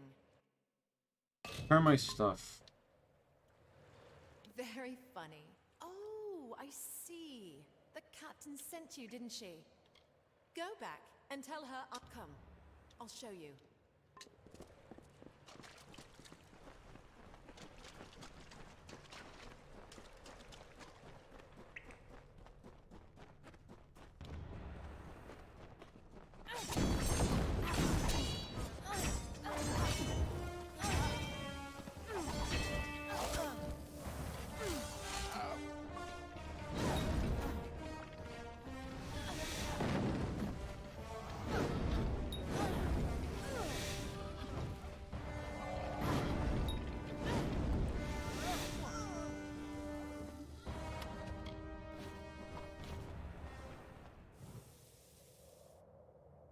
Thank you.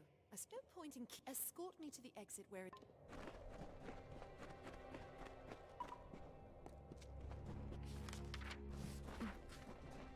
Okay, I guess we'll take your exit path then.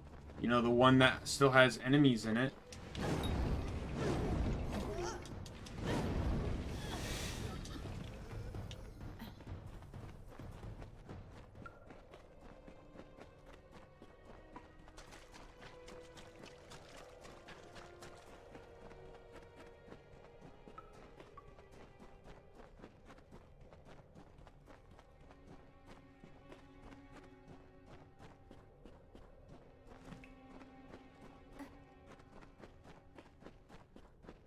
The Tuatha don't stand a chance against me. Goodbye.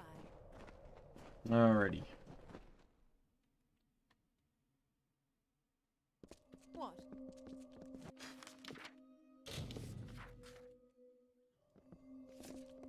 You found and well timed. Goodbye. Alright, we got another fight, and then I gotta go get another group of guys.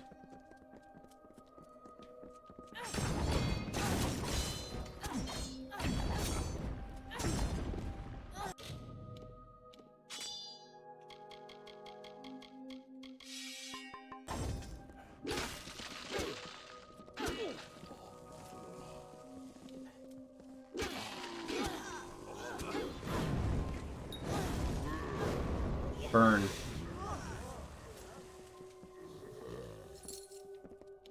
Good to see you. Thanks to you, we might actually live to. You could. We'll need them if we are to. They meant you will have to. Goodbye.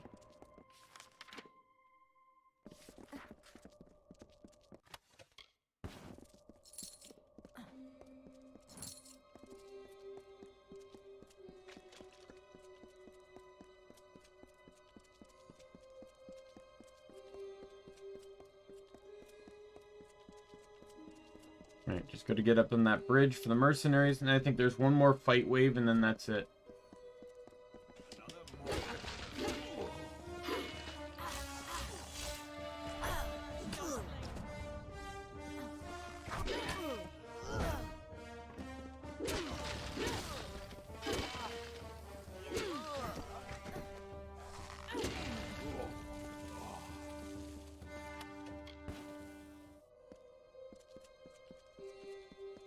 So I can't enter that cave until I unlock it.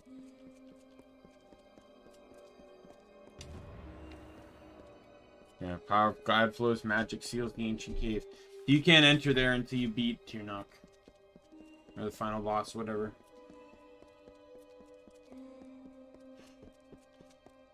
I'd say Godflow, but Godflow gets killed right before the final boss, so it's all pretty much just one moment. Gorum was right to order us out of Moondown. We don't fight for free. It isn't right. I don't need damn parasites. Listen here. If you clear out the two other watchtowers between here, that's a surprise. I'd have taken half that. Off to Moondown we go. Goodbye. I feel like I should compensate. Normally, I just like, there's blood on your hands, but I can compensate them. At this point, it's like, I can literally throw that at them, because I'll probably get it back, like, tenfold in just but a mere, in like, 10 minutes of playing the game.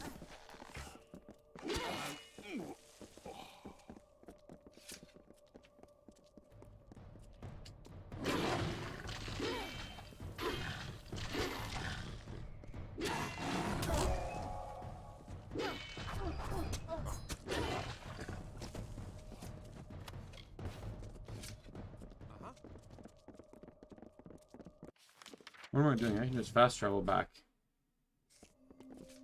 Hey, you don't have much for supplies, but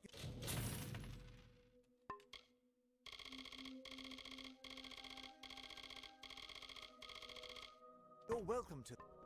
Hello, thank you for. I speak to them. Inspire. Goodbye. Good work out there today.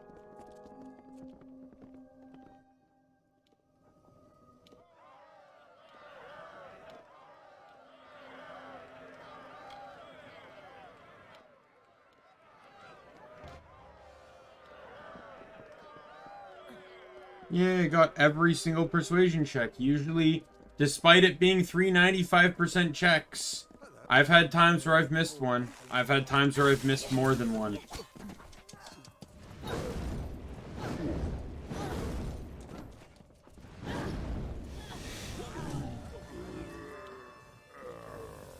Cannot be safe in your trap. Yay, a weapon I can sell because I don't care for it. Welcome in our camp anytime.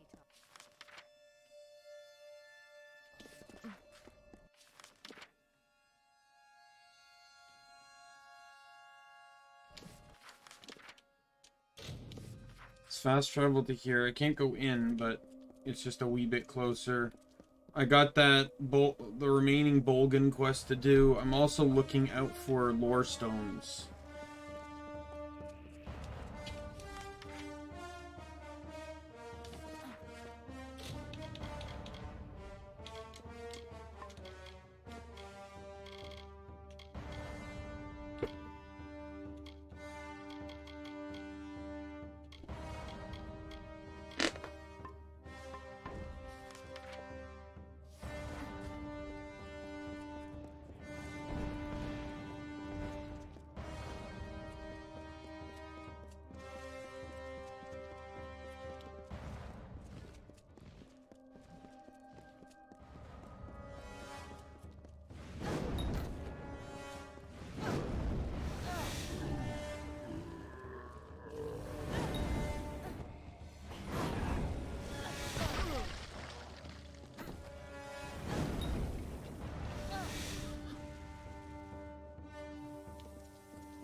You have returned.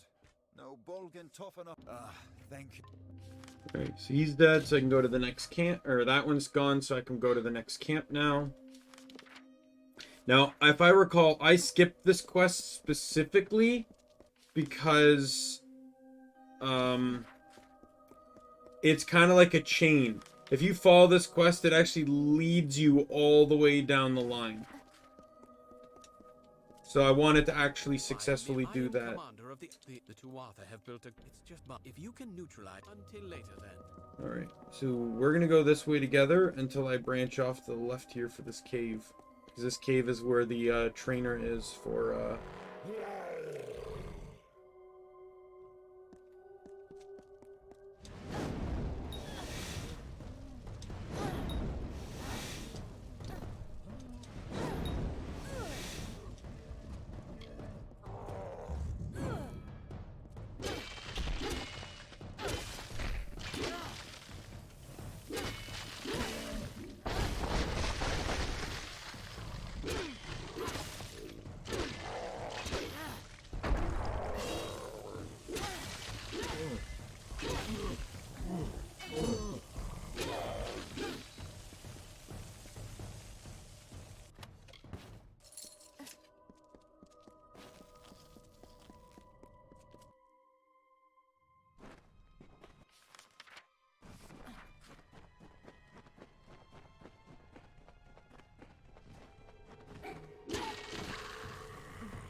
Ooh. I'm still kind of feeling a little bit tired.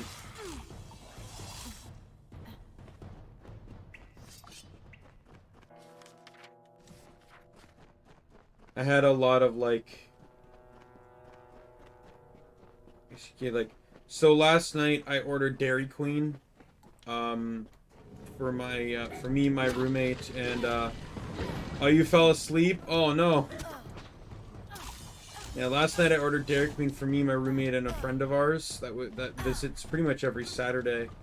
And they didn't want their drinks, so I drank a lot of pop, 3 pops, a slushie, and then had a burger and fries.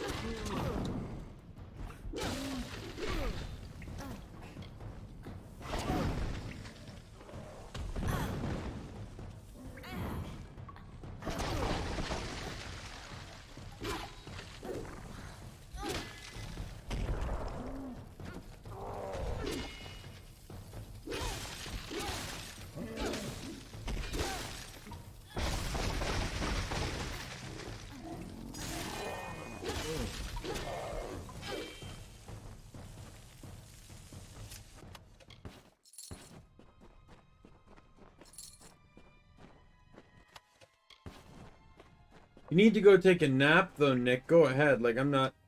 Obviously, you know... I know you said you're better, but you're still going to be a little sick with the recovery.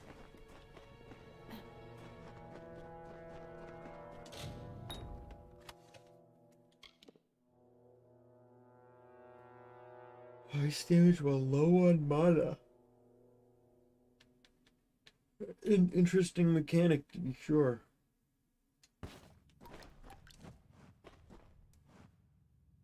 It is unusual for anyone, especially those of mortal race, to venture down here. To travel so far from the glare of the surface.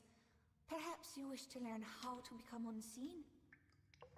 And this is the last trainer in the game!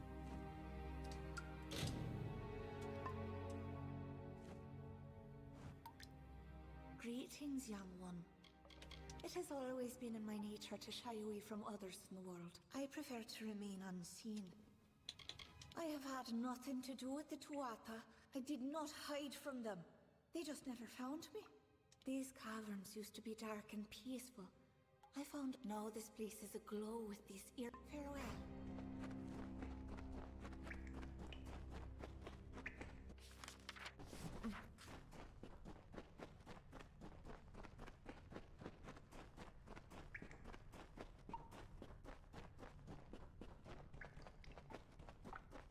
Yeah.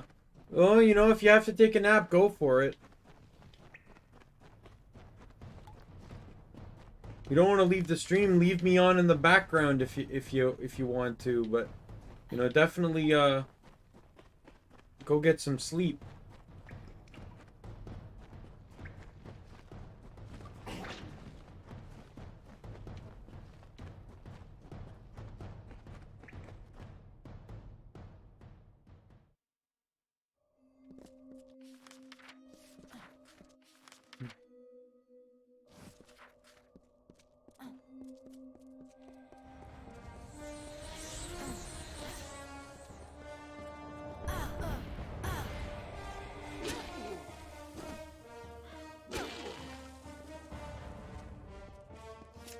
Alright, let's go take out the archers up on the cliff ledge here.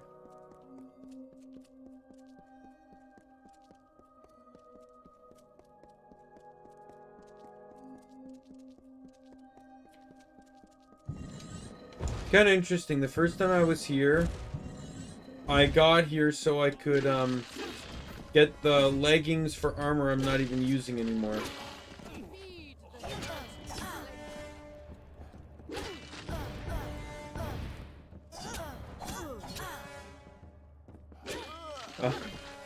You and Mario. I don't know when he's gonna show up. It is still a week, or no, it's Sunday. I could show up any day, any time then.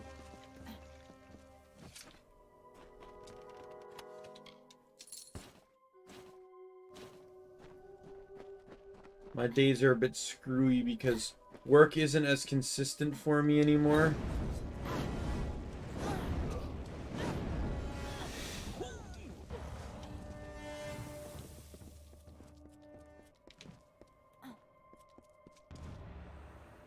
speak. There are more sent. Until later, then.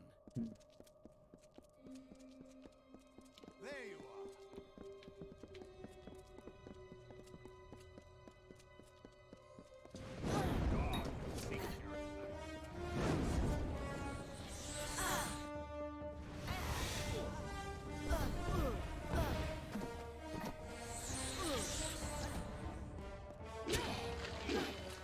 Got myself a little... And is it a trick of the eye, or are these crystal... Keep going. I'll meet you at Vengeance. Alright, one more guy on the other side.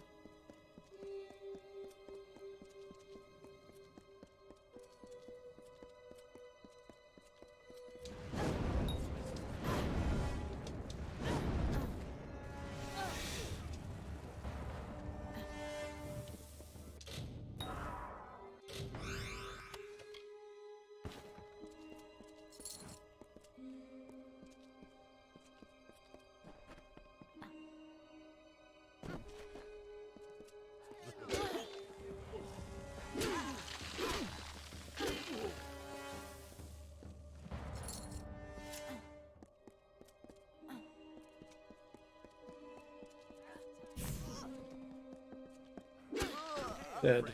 Excellent. The Tuatha are consumed. Until later, then.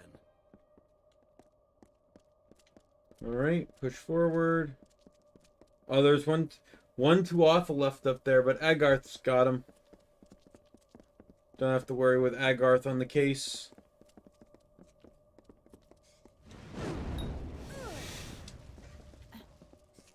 The anger festers in the heart, and perfectly you play the part of hero to the summer's west, bringing Tuatha to their rest. Why do you try so hard in vain? Why bring the others senseless pain? Don't you see, mortal, don't you see the body impaled on the tree? Will you not witness their loss and feed upon the awful dross? Or walk again past corpses new, without care for the rotting few?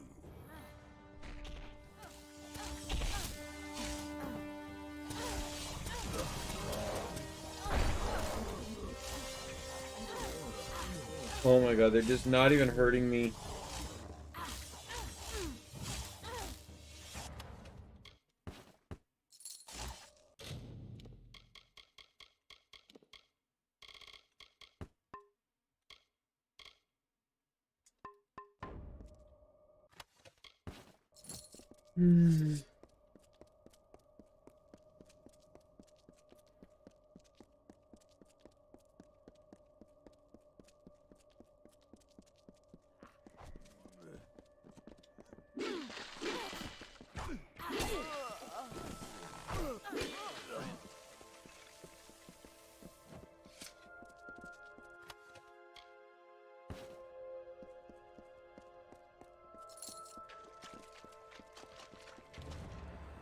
The final Tuatha encampment is just ahead. I cannot... We need only kill Decidin.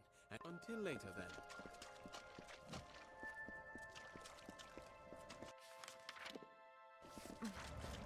then. Alright. You die. Thank you.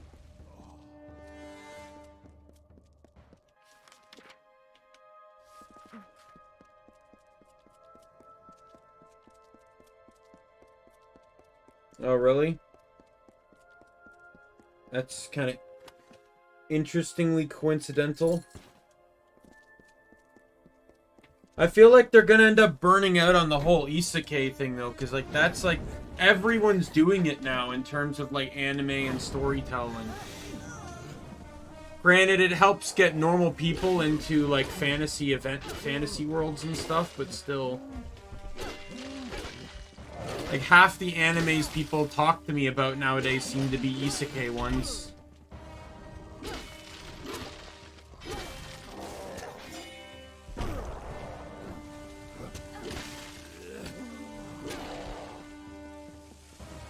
Be vigilant. Until later, then.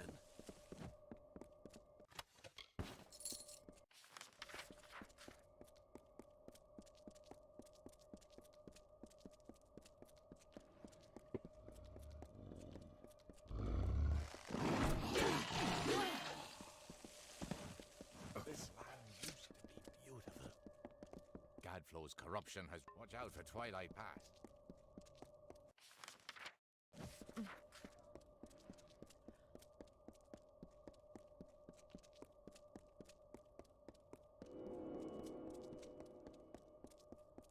Yeah, well, probably won't watch it. Like I've said before, it's not that I hate anime, it's just I don't really have the time to fit it in.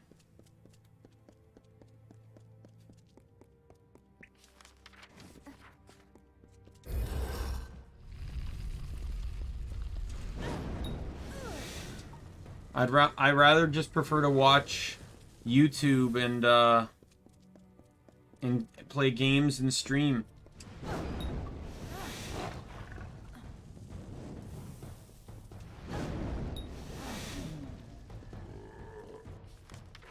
My friends used me for their own gain, and why not? I was, after all, a powerful sorceress who commanded the elements and conjured fear in the heart of any who would oppose her. Oliskar, my apprentice, the entire time was inciting the rabble against me, the witch. You should have known better than to trust him. And Atham, of course, right there, stealing from my library and purse. How could you be such a fool? Atham was someone I thought I could trust.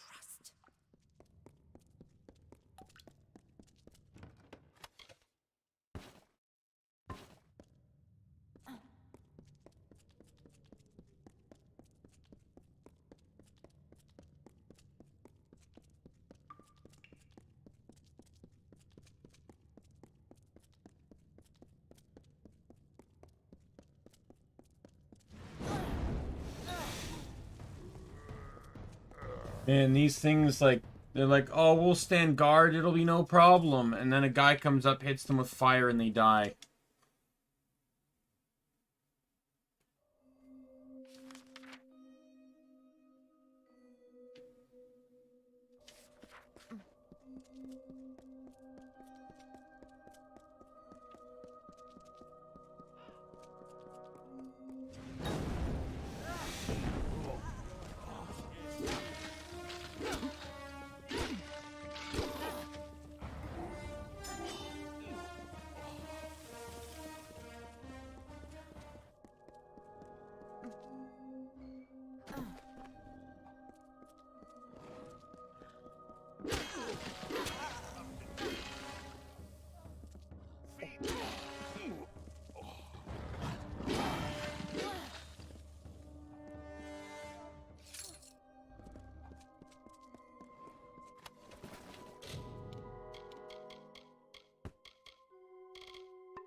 That's the last of... It was an honor to fight. Until later, then.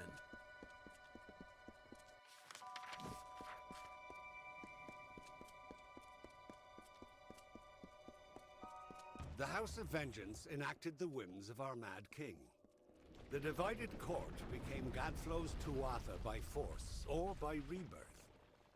The Winter Fae dwindled. So wait, before this wave does the anime take place after the whole Isekate event, and he's just trying to readapt to the real world, or they were outcast. The greatest of vengeance, Malwyn, Claran, Vescain among them, became his witch knights. War had come again to the Fae. But instead of by Lord Own, it was Gadflow the King without a winter. Okay, well that's a bit different then.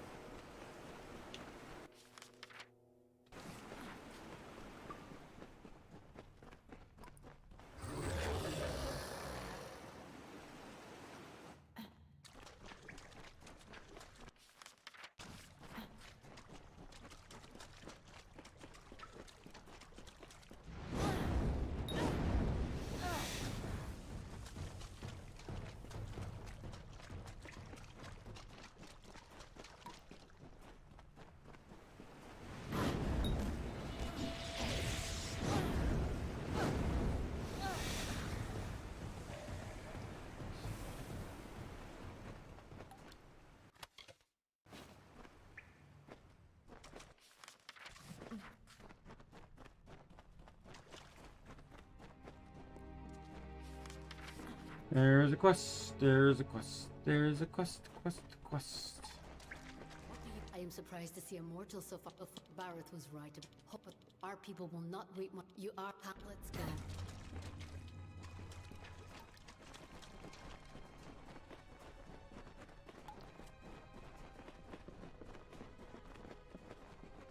Oh wow, that's very interesting.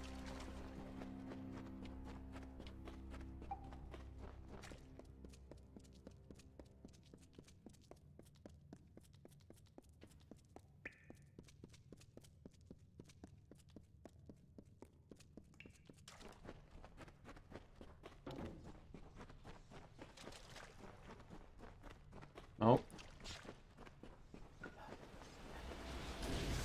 Quest failed.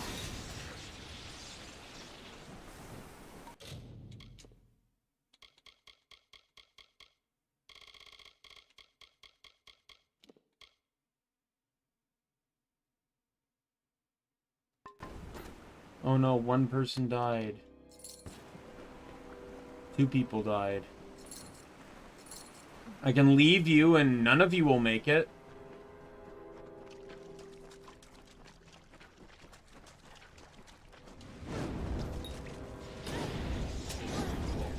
Oh, please. Even if I was helping, I wouldn't have been able to stop that. Are you kidding me? Guy 2-shotted him.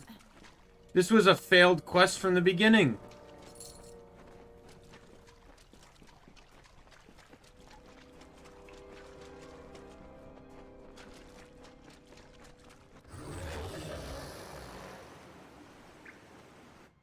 They should really just be waiting for me, Mickey. Like, you're dead the moment you get hit.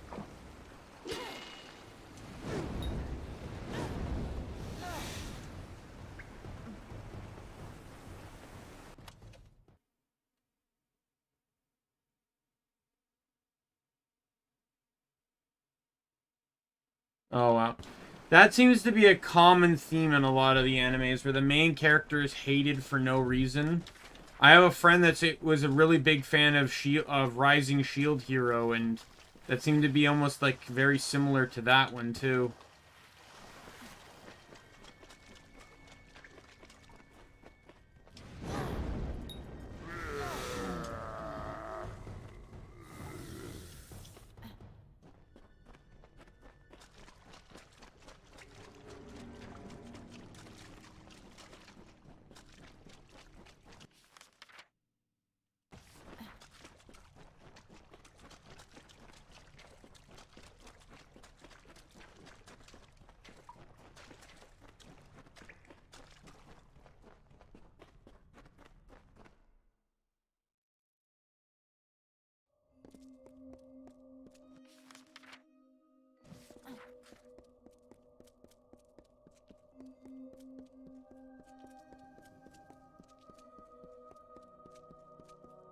If I had a stronger, like, one-hit KO spell, that'd be great, but I'm not going to get one, because that's what Meteor is, and I don't have Meteor, so... I don't even think I have Tempest yet. I don't. Am I even at that tier? I'm not even at that tier.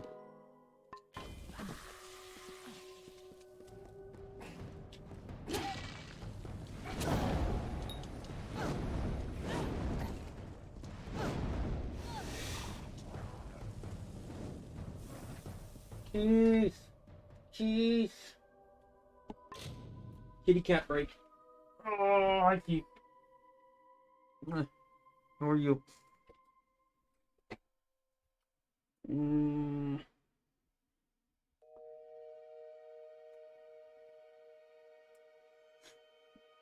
How are you snooping around my room? Is it a fun experience for you? Oh.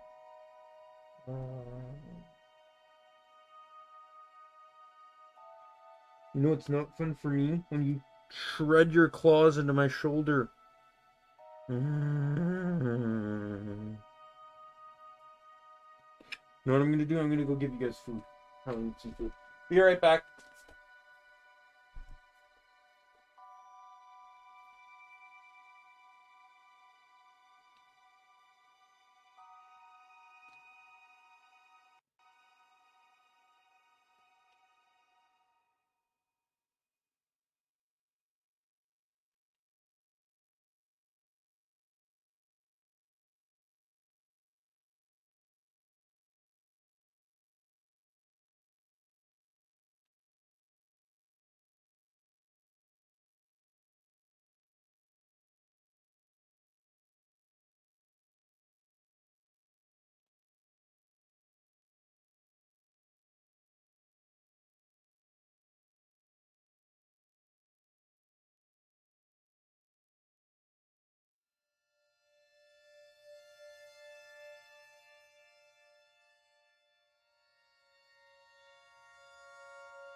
Alright, I'm back.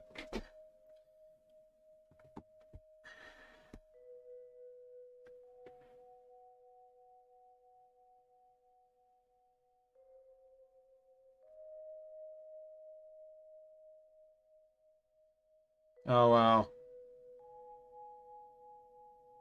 Do you think in that anime they're gonna eventually bring people over to his world? Or he's gonna go back?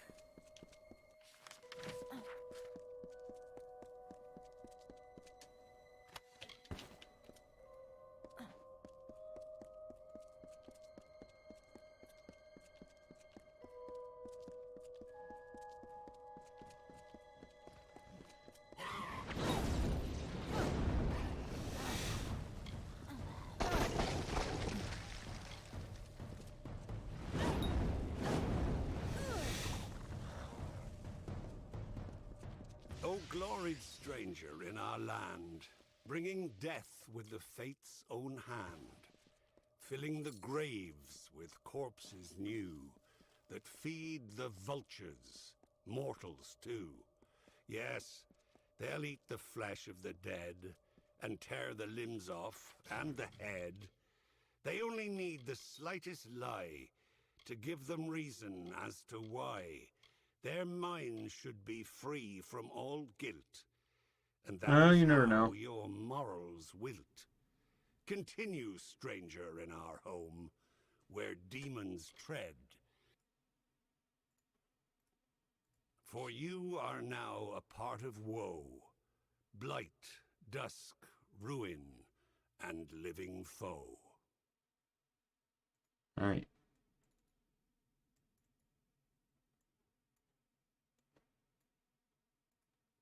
Just making sure, because I only got 2 more points to put into Might, and then Might will never be touched again. 1 goes there, and I think the last point goes into Battle Frenzy. However, I might change this up. Because I have literally no intention of ever using Battle Frenzy, to just, at the cost of a permanent cost of 30 mana, every kill increases your damage by 10%. Sort for a time period, but I could just put 1 point into Vengeance. Since I do use Relentless Assault, so I could put the 1 point into Vengeance and actually get even some minuscule benefit rather than not even putting a point into Battle Frenzy when I won't even use it. It's also not getting maxed either way, so... Well, this one, I have 1 spare point. It would go in and it would put it at 1 out of 5. So it would be maxed, but not overmaxed. This one would be 5 out of 6.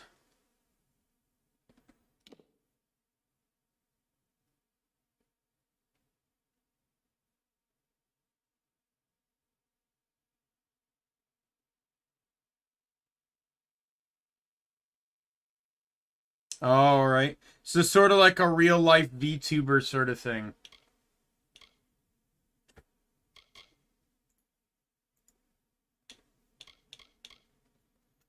Well, I'm going to put a point there so I can actually get Enduring Agony. And then here, I don't even use the sphere anymore.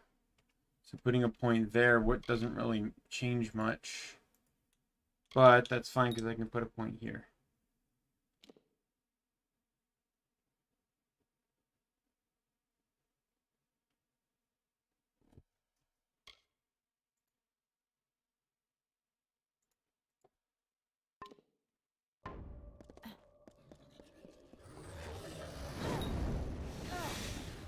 You know, he doesn't like it, but in all honesty, it's probably like the easiest way for him to make money.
But Gadflow was not content to Sounds funny, but I probably still wouldn't watch it. would bow before him as well. And so he made war Just on for the fact that I just don't watch anime. The Althar fell before I'm not like, there's tons of animes that have very interesting plots. I just don't watch anime. I don't watch TV. I watch YouTube and I play games. That's it. Mountain God, their Tirnoch. And since I've started streaming, I've watched even less YouTube or videos because I don't watch anything while while I stream. Yeah, and I don't mind that too. Sometimes it's fun to hear about some of the new interesting animes. As long as we don't get into like a hentai talk or something, I'm fine with that.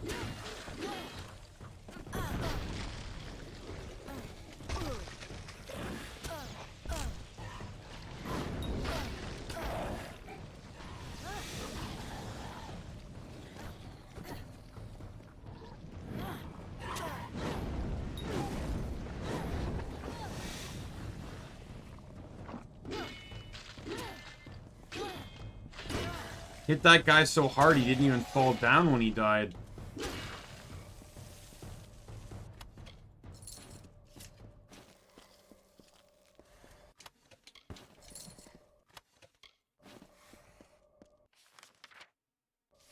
Okay, there's something down here.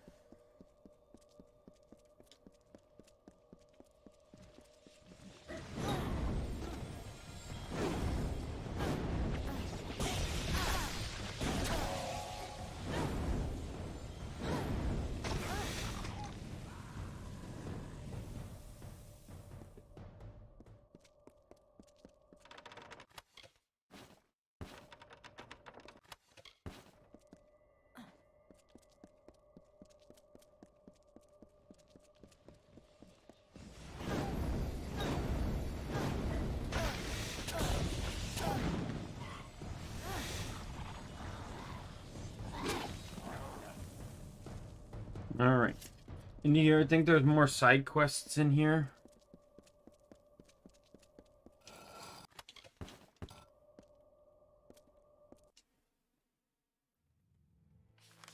Yep.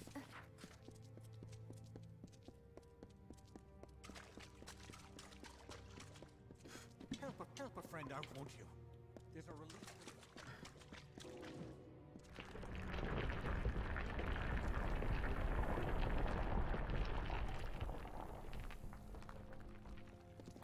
Like, I remember there was an anime a friend of mine told me about where it's like got reincarnated in another world as a slime monster or something like that, and effectively, he gets reincarnated in another world.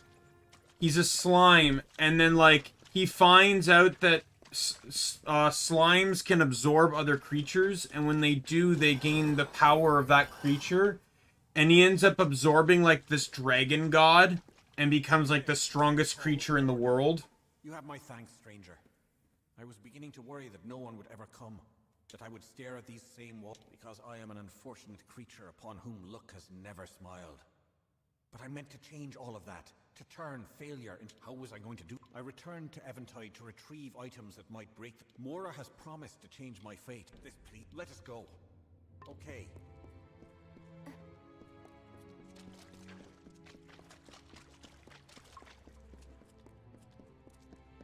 And, like, there's another anime. I think I saw the first episode on, like, Crunchyroll's YouTube. They posted it there. Where it was like, I spent 100 years killing slimes and now I'm level 99 or something like that. And she's, like, this uber powerful witch. But she didn't get strong through, like, actually being strong. She just lived a quiet life and kept killing slimes over the years. Until she maxed out her level. But the townsfolk, like, revere her as some, like, benevolent witch.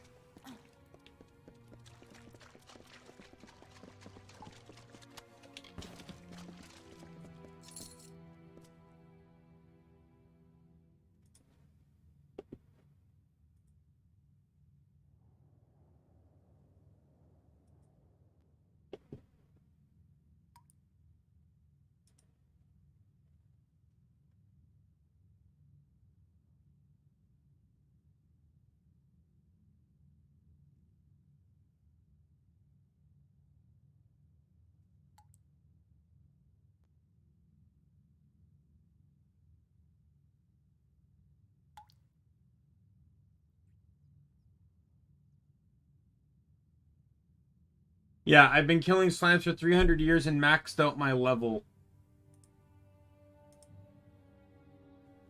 The first episode's on YouTube, and I ended up seeing it at one point.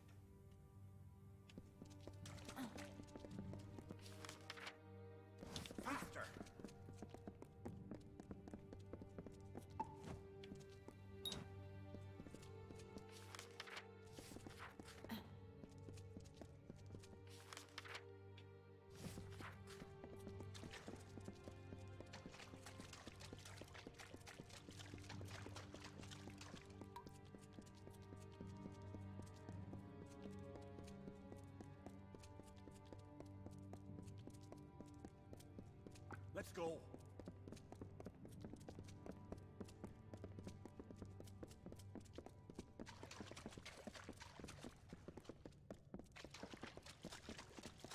I think at first they were genuine friends.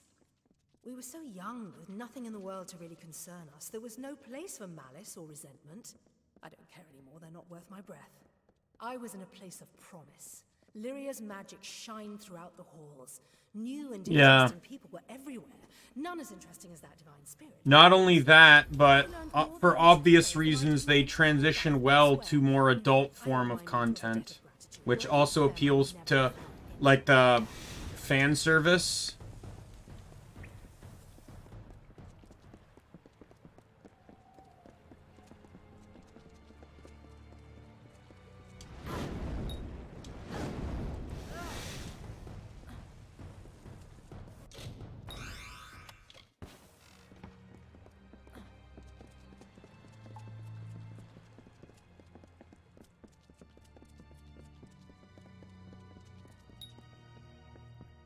It is as I fear. Keep a watch. Right.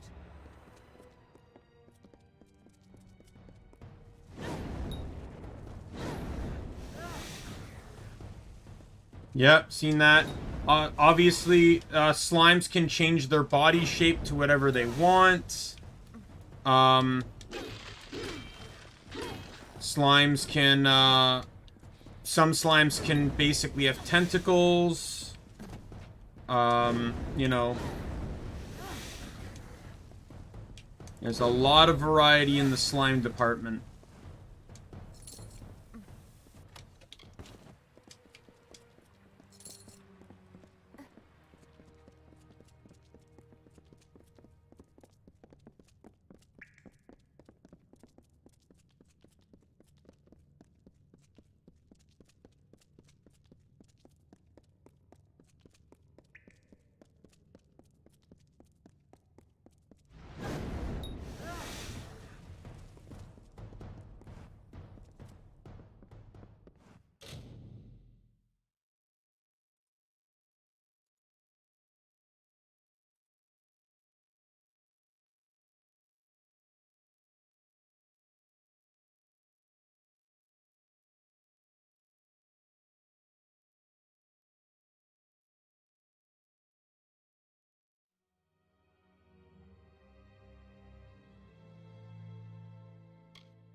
You saw these guys die in one hit.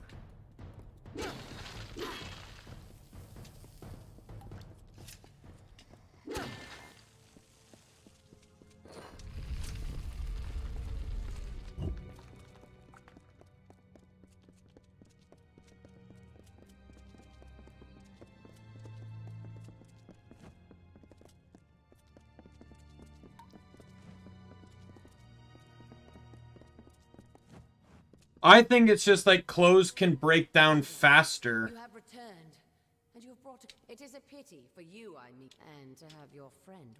I need regrettable, but it is the only. You goodbye.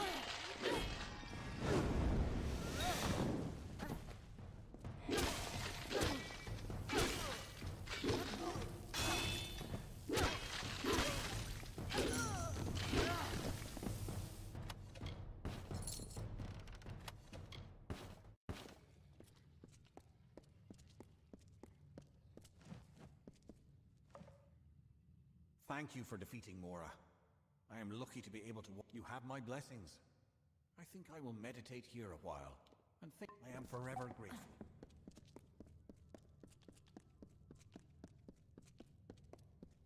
But you can also argue that slimes, their bodies are malleable. There is no perfect, seamless iron armor. Or, like, heavy armor. And it's all generally held on through straps. So if the slime could get in the armor, which would be relatively easy for them, they could melt the straps, and then you'd be armorless. So even if slimes couldn't directly hurt you themselves, there's still other ways, like they could go in down your throat and drown you.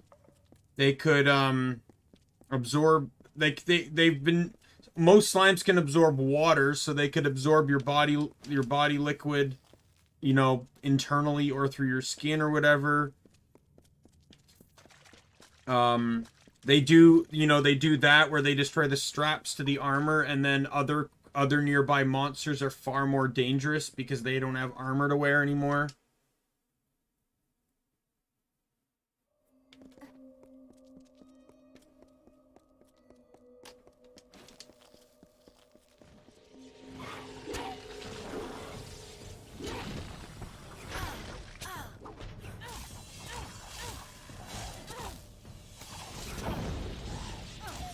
I could believe it.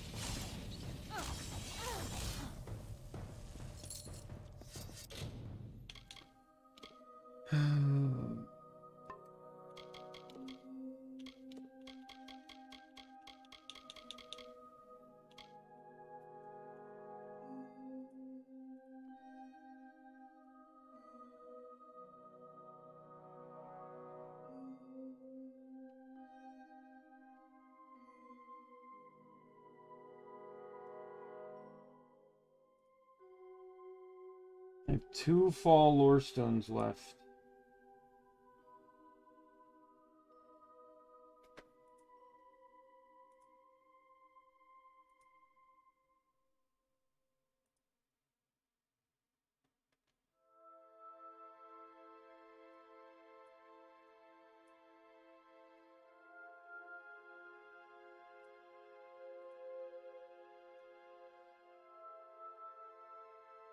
And I got all the ones down here.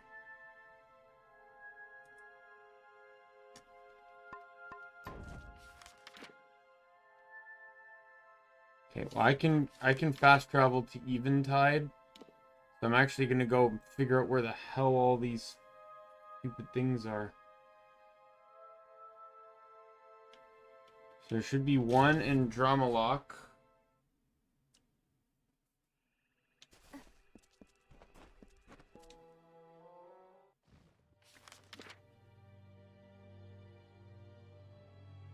I'll have to scout the right side.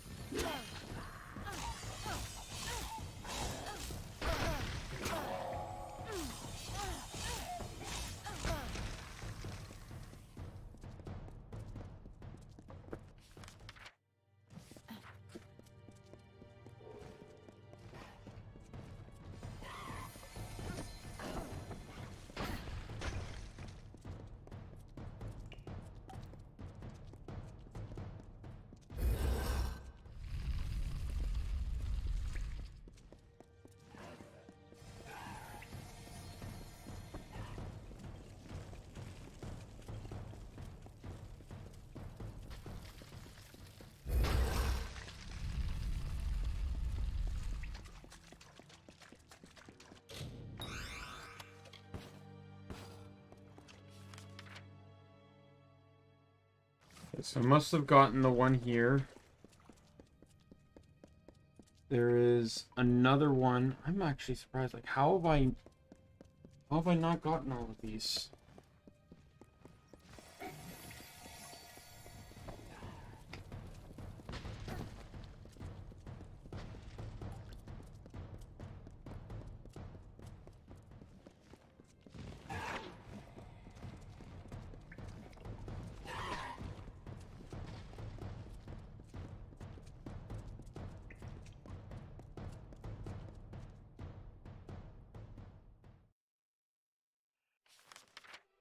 I'm missing 2. I'm likely missing them from the same area. So where can I find 2? I can find 2 in...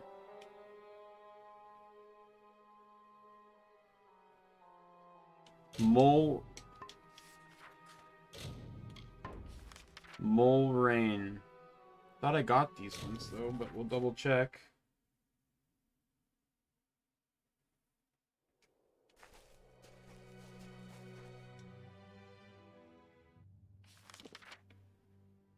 Yeah, it's completely explored.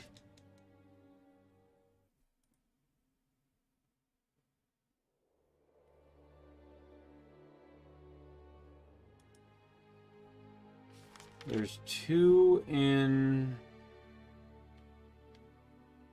this area here.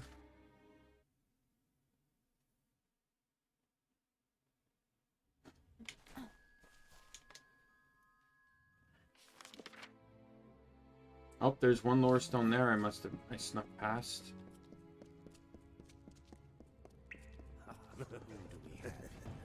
Yeah, please. Please humor me. This will one-shot you.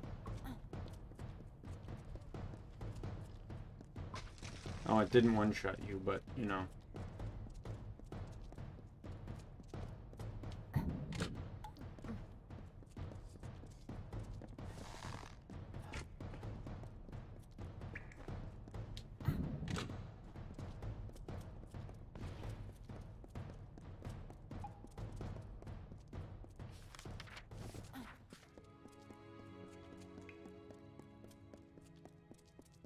Granted, this is before I had the ability to detect the lore stones, so it's kind of understandable that I ran past it.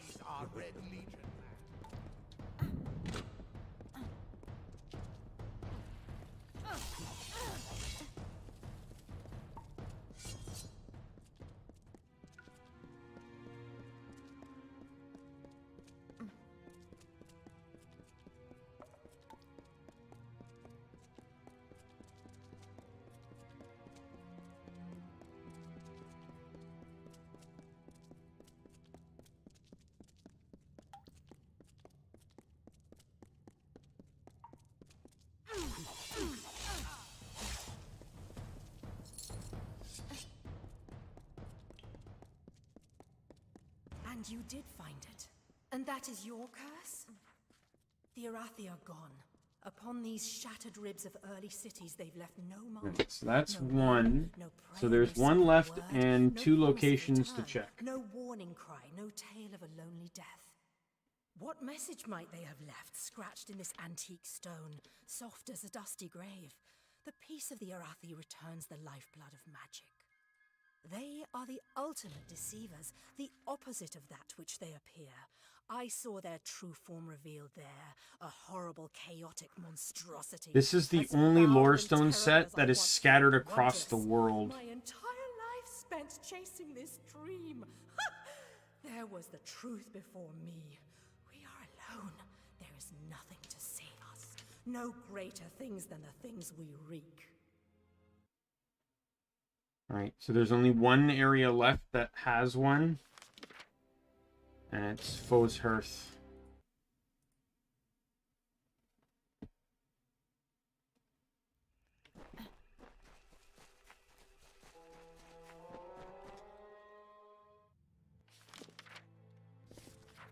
I've not fully explored it, so that's probably going to be here then. Normally what I do is this area connects with the proving halls. And normally I go straight into it, but I guess I didn't this time.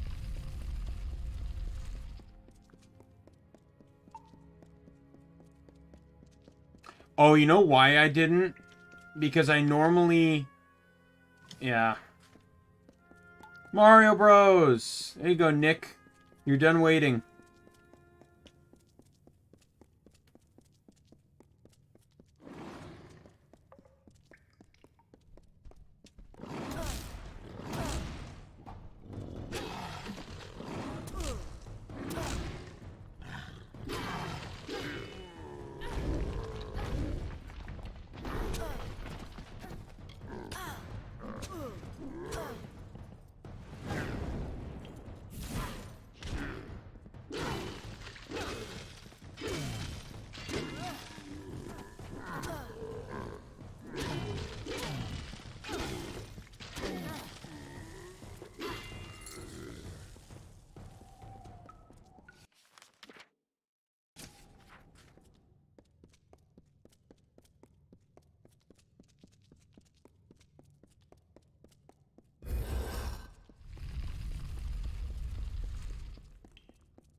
Yeah, he's been keeping me up to date on anime that I don't watch.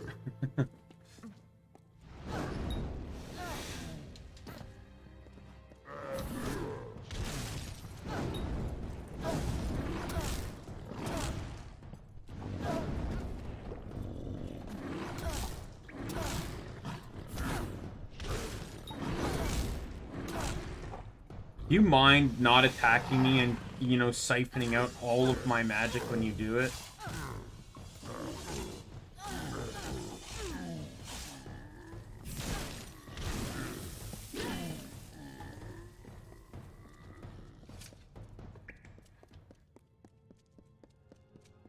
And so here you are. There we go. imprisoned in Fall is magic of complete. these fey stones, to live eternally in a drifting stream of song and echoed voices. Your body long decayed. Oh, your shit. family and friends. No, sorry, it's the lost to mines it passage of connects to. time. Adrift in these chaotic swirls. Well, of I'm gonna run back cacophony, through here you would because, spend your time yearning to be free, but knowing that with that freedom comes such a pathetic nothingness that even this stone prison is preferable. The gods can keep their I'm gonna false drink. world. I still got a bottle of Dr. Pepper here.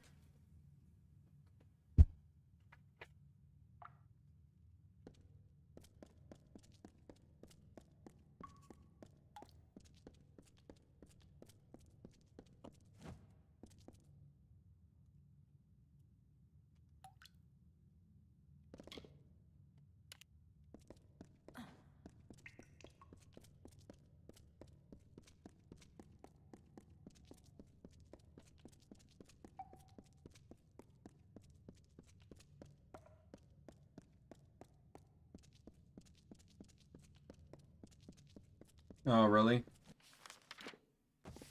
I get sleepy when I'm super warm or hot. Like last night, I had to stay up a little bit longer to work on something. And, because it was late at night, I have my door closed so I don't bother my roommate by chance. And the cats don't bother me, which can create a loop of me potentially bothering him. But my room has, I've said it many a time, my room has very poor circulation within the rest of the house when my door is closed. So it becomes a sauna in here. I was sweating so bad. Oh my god, I felt so gross. I wanted to take a shower, but I had already taken a shower.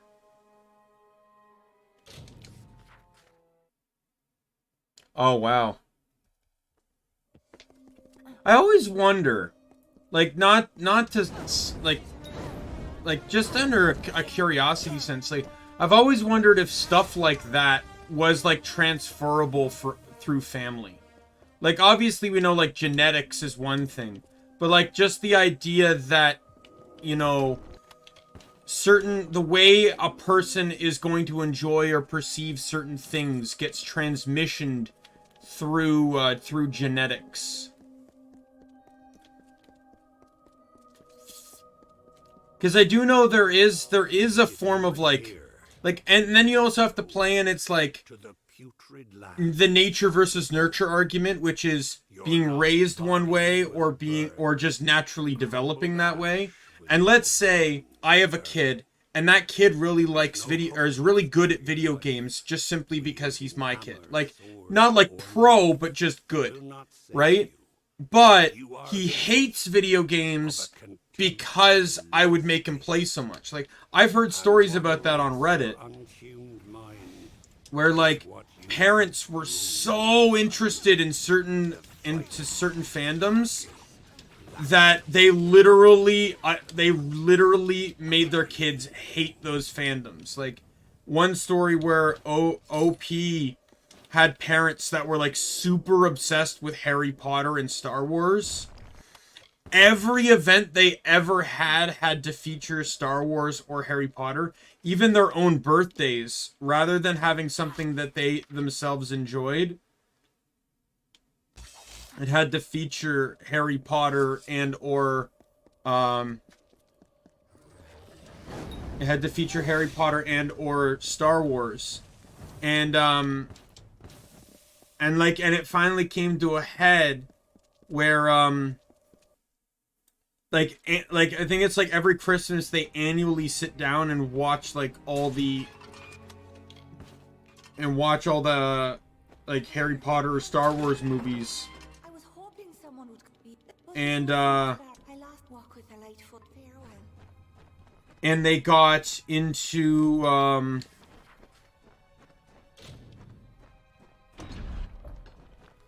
and they just snapped and said, no, I don't want to watch this. I don't like Harry Potter. I don't like Star Wars. You forced those things upon me my entire life, and I'm done. I want nothing to do with it anymore. And then the parents get mad at OP for trying to cause problems, and like I think they ground her too. You know, like, yeah, gee, you've literally created a kid that will never speak to you again the moment they gain independence. Congratulations. Hell, if you want to be a little bit more spiteful, what I would do is if I had a wealthy job. Yeah, but it doesn't, like, do they force that upon you?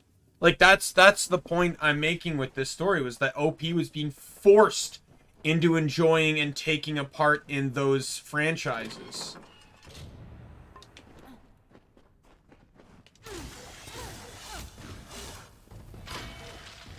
Like, what I would do is, say, like, if I had parents like that, and then I ended up with a lot of money, I would specifically buy them like, for, if I would stay in contact enough just to get them gifts for, like, Christmas and stuff, but I'd be very bitter about it. So I would, yeah. What I would do is I would buy, like, a $200 Luke Skywalker figure, and then I would break it, and then I would ship it to them. It'd be permanently damaged. It would be scratched. It would be marked. I would specifically, it's like, hey, look, I got you this figure.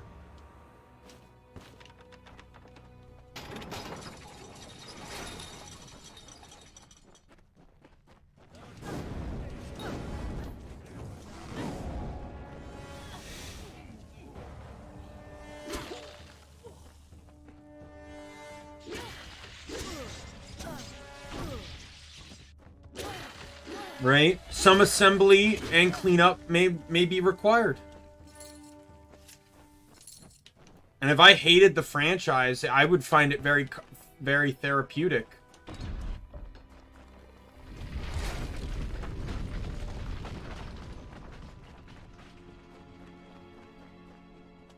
Hell, I wouldn't even give it to them. I'd probably just record myself smashing it and then send the video to them.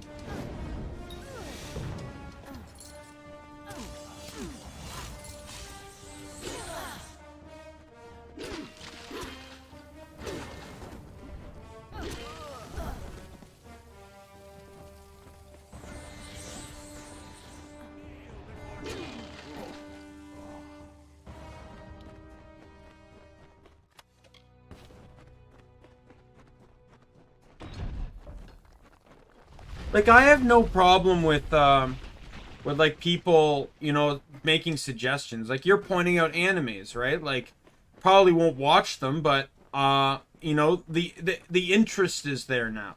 But the thing is, if you were in my chat going like, oh, you gotta watch it. Come on, man, you gotta watch it. It's so good, you gotta. Right? And, like, and it gets to this point of obsession over that one thing. I don't want that in my life. I don't need someone in my life to control what I do. I had that. It was called my dad, and I hate him. So you can clearly tell, you know, why I wouldn't want something like that.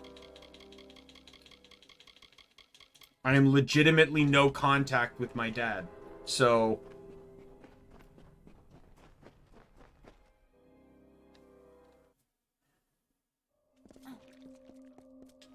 literally being able to defy my dad when I was still technically under his authority was so, like, adrenaline fueling. Like, a good example was, in grade 9, due to several sets of circumstances, I failed 2 classes. Yeah. I failed 2 classes.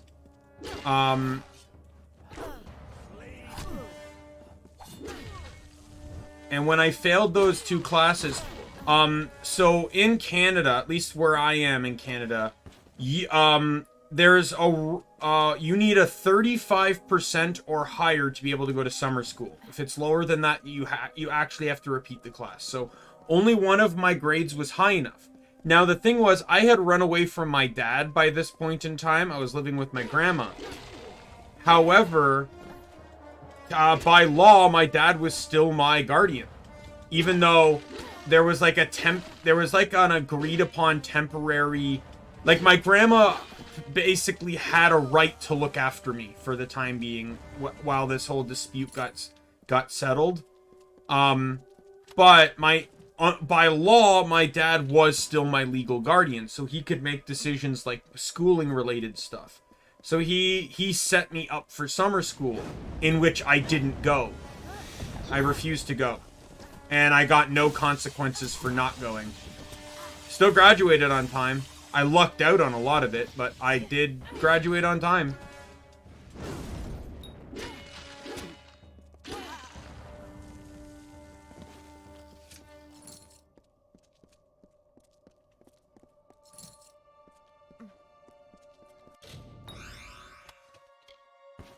The longest I never saw my dad for was 7 years. Because when I ran away, I basically didn't have any contact with them for until...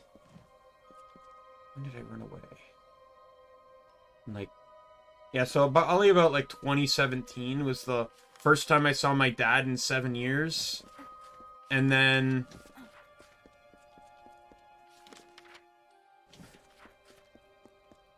And then I would see him semi-regularly at like family events like Christmas and stuff, because I would go to see his family. But like I would go to see his family. He was a byproduct of seeing them. Like I specifically refused to go to a Thanksgiving because my dad was the only ride I had. I did not fail math. So you don't have to worry. It was English and geography I failed. And geography I failed on very bullshit reasons. I don't know why that teacher, like, I don't know. Because basically what happened was I said something. I'll be honest. So when I was a kid, I really was pretty emotional and disrespectful at times, and I also really hated my dad. So when you say things like murder, suicide, well, you know, people actually get concerned. So it involved calling the police and an ambulance to the school. I got taken to a hospital. I stayed overnight there before I was dismissed. I go back to school on Monday, because this happened on like a Thursday or Friday, and if it was Thursday, it was a PA day on the Friday. I go back to school Monday. I have to sit in the office waiting for my VP, though, because my VP had all my stuff, all my school stuff that I would need for class. So, I finally get called in, and I sit with her, and by the way, hated my VP. She's like, I don't like to swear at people specifically, but she can go fuck herself. So she gave me my stuff back, but she said, because of what happened. Now, don't get me wrong. I agree with her opinion on this matter. She said, because of what happened and because I had the police involved in a situation at the school, she can't have me at the school for the time being. I understood that. Like, I'm like, okay, I guess I'll go out of school for a week or something. Like, I didn't say that, but like, it made sense to me, let the heat die down type thing. Right? Well, the thing was, she said, we can't have you here right now. So I get suspended without a time frame, but I utilized this time frame of being home alone to pack up some stuff, and basically my grandma picks me up and I go to her place, and that was when I ran away. And then, but the thing was, I was out of school for 4 weeks before I finally got back in. And you know what my VP said when I finally got back in? It was like, yeah, this went on longer than expected. Go fuck yourself. I lost 4 weeks of school. My geography teacher, the reason why I had such a low grade in that class was because he marked me zeros for every assignment. more than half of them were group projects that I couldn't even do. I was in full agreement that I would do the single person assignments. I just couldn't do the group ones. But after I sat with my VP, the principal called me in to talk with me. And she specifically said if I had any problems to come to her. And so I went to her with that problem. It's like, this isn't right. Like, I shouldn't have zeros for group projects I couldn't take part in. Right? And so she talked to him, and he took every zero he put on me, he made them all no marks. Even going, like, I told her, I said, I'll do the single player stuff, but I can't do the 2-player, or I can't do the group stuff. But she got them all no marks. But I don't know what, like, maybe it's just because I missed so much in that class, but I ended up with like a 39 in that class, so I did not pass.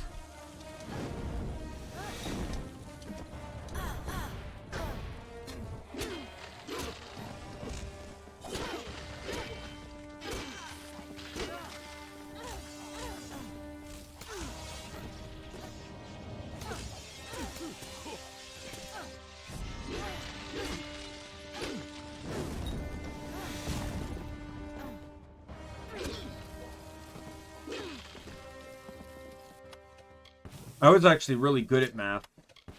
Math was one of my best subjects. Like, I was good at math, but I didn't realize how good I was until I did computer engineering. So, I was doing computer engineering. I didn't pick that class. I just kind of got put in it because my other electives were full. I was going to switch out, but then I realized the teacher said one thing. Every test, including the exam, is open book. So as long as you have good notes and keep your information, you should not be able to fail at all. You can literally write your own answer key. So with that said, it's just like, well, as long as I just keep the books, I can't fail a test. Right? So like, and then, we started with, like, these breadboard assignments. So it's, like, literally, like, a wiring board. And you just have to like, he gives you a sheet of paper. And you just kind of have to match the board. Right? And, you have to kind of replicate it on the board. Despite it being only my first time doing that, we were allowed to do partners for this first assignment, but I was by myself. A partner of 2 guys finished before me. Then I finished. He gave me the next one. I finished that one in 5 days. 5 days. Like, no joke.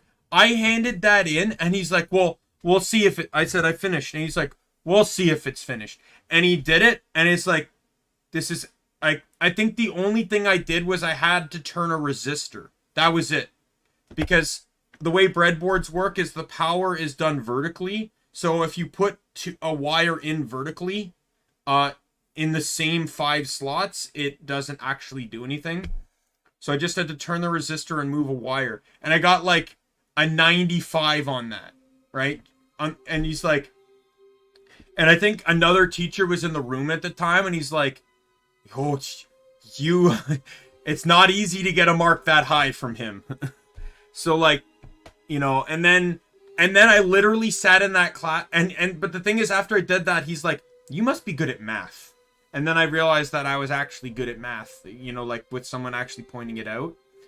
And then I literally sat in the class for like a week and a half and did nothing. Because he didn't anticipate anyone getting that far ahead.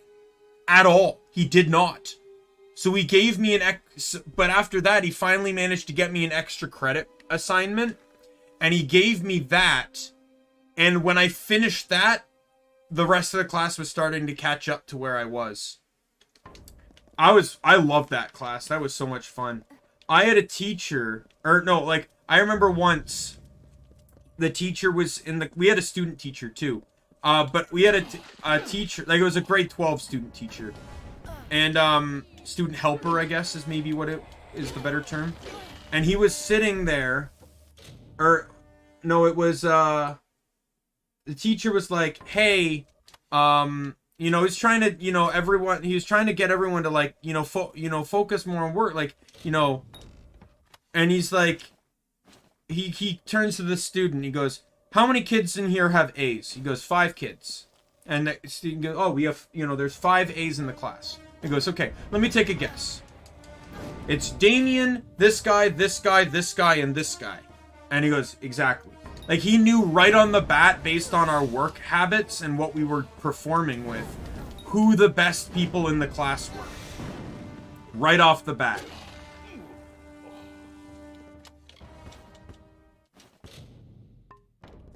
Inventory is full. Inventory is full.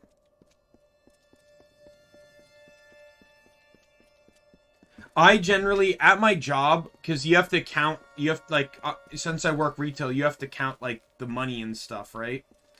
I judge the quality of one's math abilities by those that need to, use a calculator to,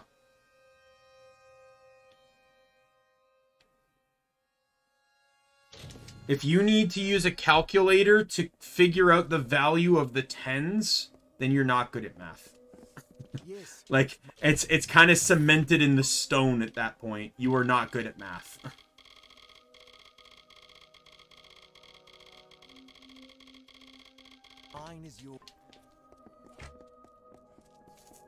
Because literally, counting the $10 bills, it is literally,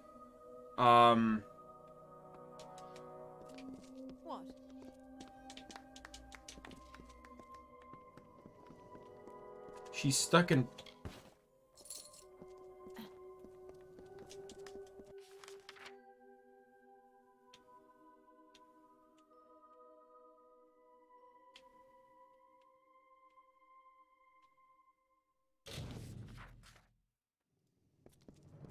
It's literally just adding a 0 to the end.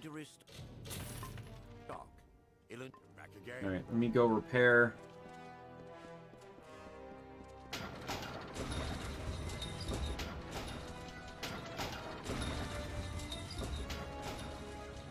Well, you bent me over the... Stay safe. I feel like fixing yellow gear is more expensive. Because, like, every time I would go to fix my armor set, it would cost me, like, easily, like, 1,200 or like 120,000 or something like that. But now I go, and it's, like, costing me, like, 60. And that's, like, with max, near max mercantile. Because the mercantile, like, one point to another doesn't actually change things that much in terms of price.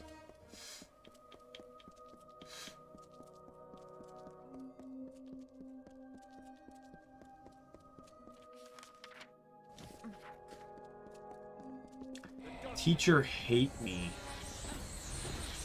I could probably believe that I did, but in all honesty, I don't really think I ever had a teacher hate me. At least not like a homeroom teacher. Like, I was a troublemaker, so obviously I had, like, teachers that were tired of dealing with me. But I don't think I ever actually had a teacher hate me. We just kind of go through the history of my teachers.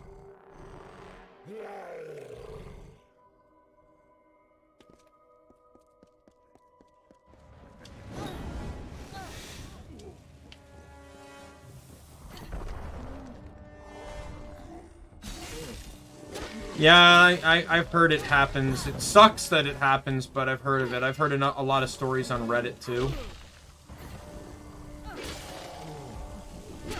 My favorite ones are the teachers that don't allow for medical situations. And then,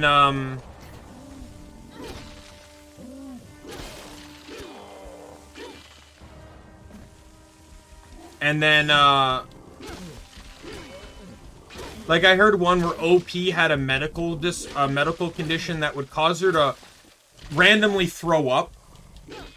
Like, just randomly throw up for no reason at all. And, but OP could kind of tell when it was coming and had permission to run to the bathroom if that were to occur. But this teacher wouldn't let her run to the bathroom. She's like, but I really need to go. It's like, the teacher gets in front of her and goes, you will not be going, and that's final. And then she just projectile vomits right on the teacher.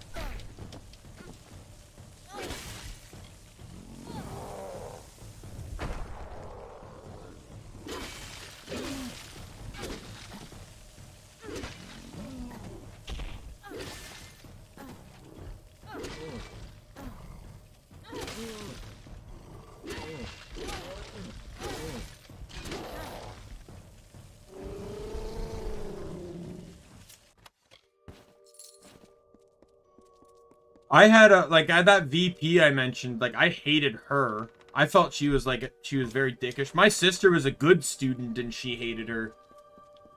But I wouldn't necessarily say she was out to get me. She was just off. She just was, like, really just awful. Yeah, I don't think I had a lot of teachers out to get me. Any at all, really.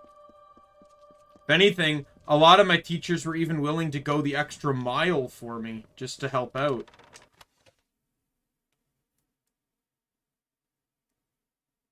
Oh, dear God. Oh my God, you're bad at math. It's almost as if... What are you gonna do in a world where there are many, many, many other jobs that don't involve using math on a regular basis? What are you to do?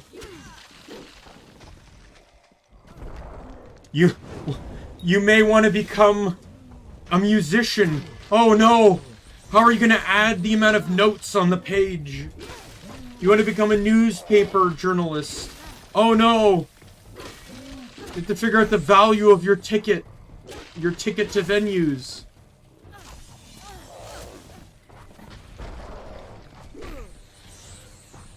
Oh no, you want to be a zookeeper. You have to count how many times a tiger shit in the cage.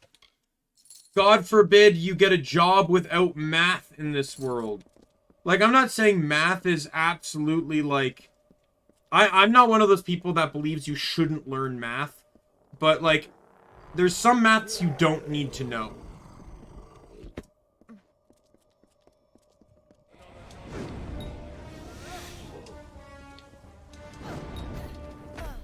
At least not at the frequency level that they think you need to know. Oh God, that must have stung.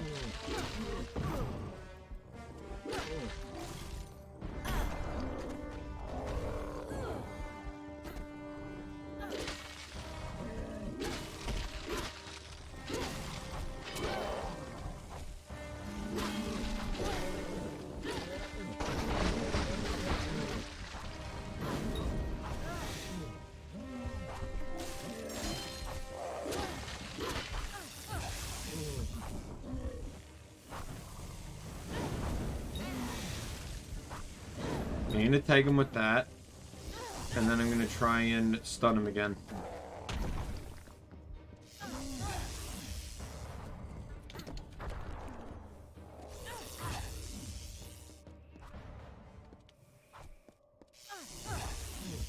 There we go.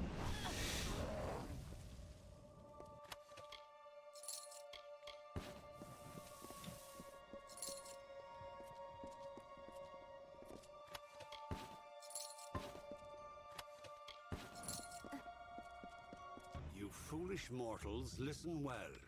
Alright, the last side quests are in here for the main story. Horror awaits the fools who fell, and languish behind arcane veil.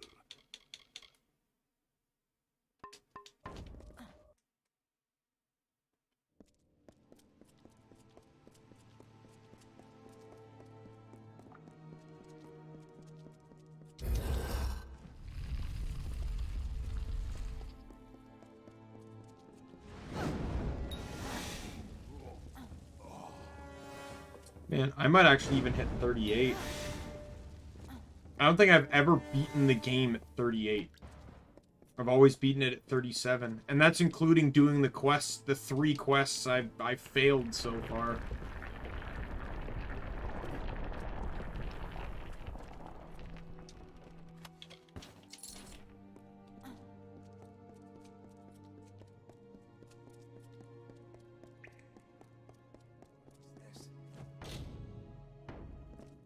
are no two other. No. So I was made to work. If that is what mortals call my making, then yes, I am. I would give of my... To which... Can you bring that to me?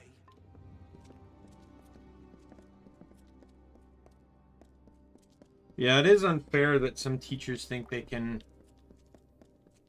throw around their power on students. Look, hey, you're bad at math. Guess what the teacher should have done? Given you a little bit more extra attention when it came to math.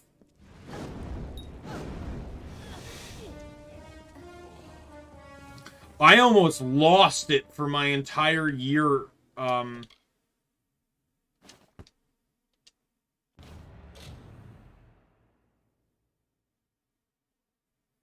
Oh, heaven forbid you answer a question 5 seconds later.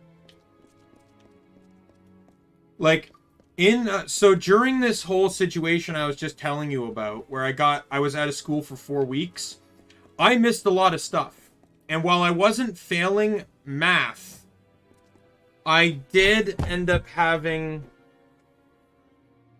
a, no wait, this one might have been the grade 10, when I was in grade 10 and got kicked out for 4 weeks. I don't remember. I just know, I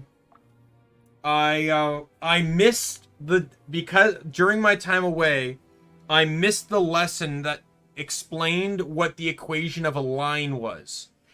And in hindsight, like after doing like grade, the following grades of math, you realize how important that equation is for every subsequent math you learn for the rest of high school.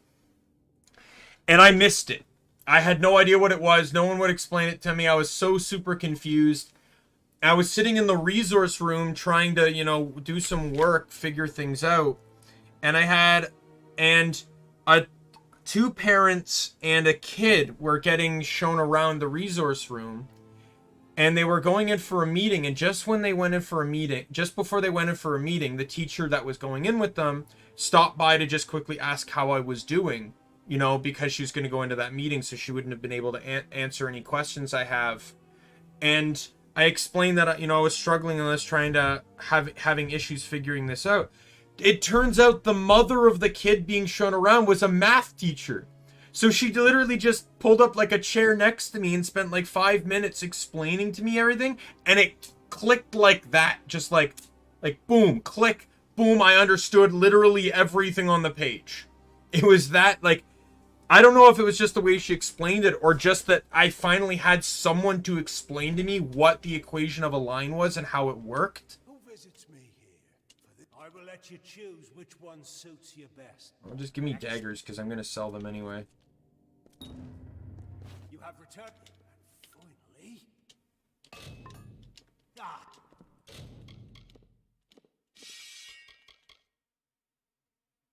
Yeah, they're useless. What's the power on that? 112?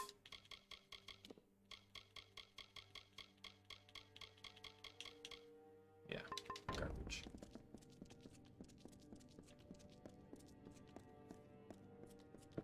So I was super thankful for the circumstances around that, but, like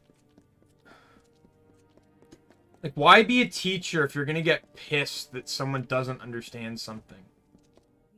Please, will you not end my... I also have a guess that maybe she herself wasn't particularly great at math. She could teach it at the basic level, but because she wasn't good at it and you were struggling, it annoyed her that she was either very passionate about it or not particularly great at it herself. One of the two. For her to react the way she did with you.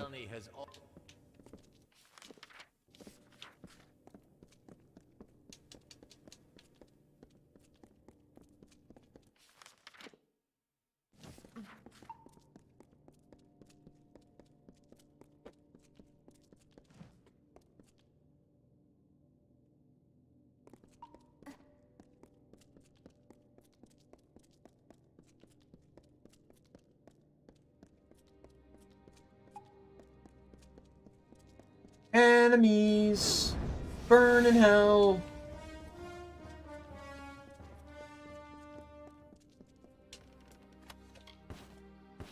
Like, I'd love a sequel to this game. So much. I just like to see them expand on some things. Like, I'd like to go to the Niskaru realm. That'd be kind of cool. Other parts of the world.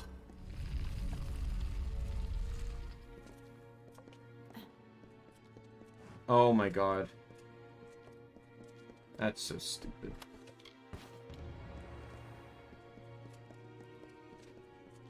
Did you go to, like, another teacher or a parent or, like, your parents or, like, the principal or something about it? Or did you just kind of suck it up and deal with it?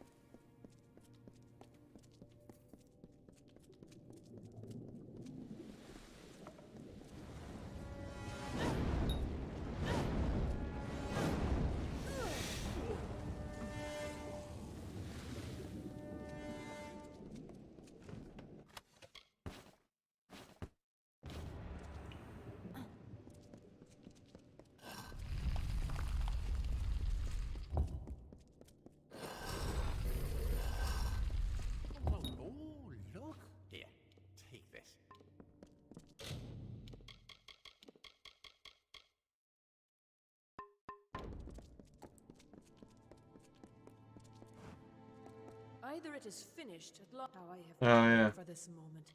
I beg you. The desecrations I have wrought haunt me. They addle my reveries and tear at my soul. And this, with it I could create a potion that would. I see your heart is.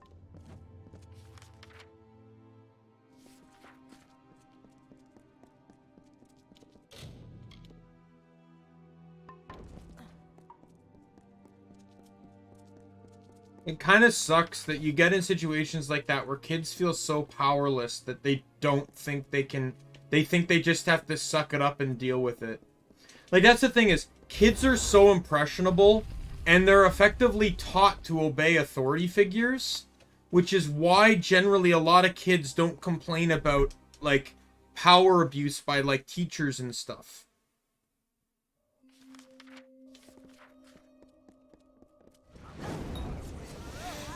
Like, I generally didn't have that problem because I have ODD. My problem is I could never agree with teachers.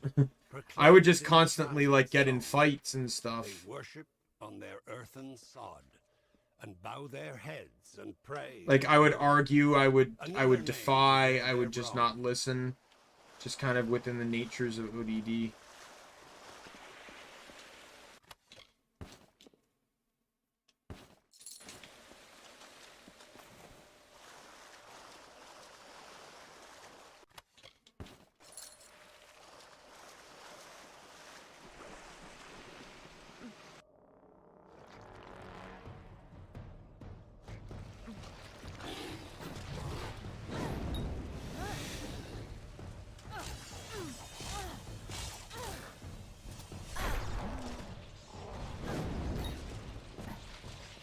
Okay, I gotta kill the stupid thing.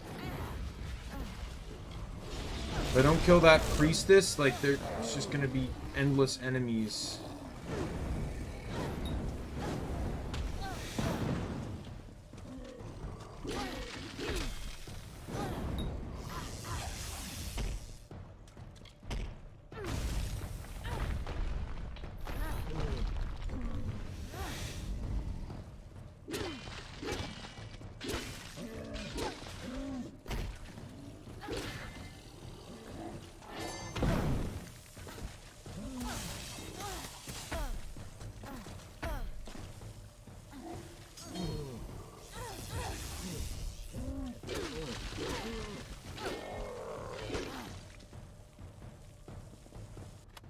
And you don't have to, you know, provided you're going into a field that doesn't require it.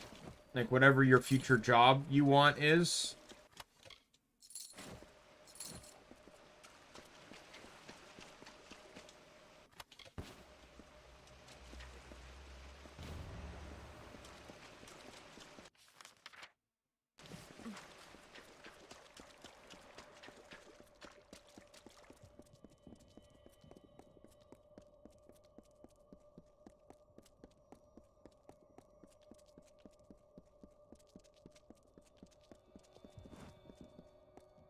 Flames of warlike engines roar and quake through heaven's path, In Gadflow's name they battle more.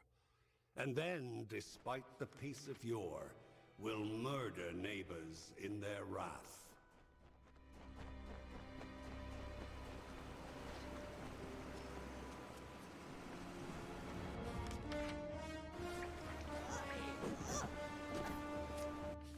I don't know what's here, but I'm just gonna literally run through this whole area just to see if hopefully I'm not missing a lore stone. Like, there's still plenty of jobs out there. Like that's why I say, like, in some ways math is necessary, but like it won't be any more necessary than just like the basics, like, you know, addition, subtraction, multiplication, and division. And in a lot of cases now, especially when you factor in like phones and stuff, it's like you have a calculator on you. And a lot of people like don't even mind it. Like, no joke. I'll be at cash trying to figure out something additionally on math-wise. It is good to see it. I could not bear it. I tried to help above when I was attacked by... See you again, mortal. And and like, you know, so sometimes I have to pull out my phone and do a little bit of a calculation. Or, you know, I'll use my phone when I'm doing counts or something. You know, like, it's so super not complicated.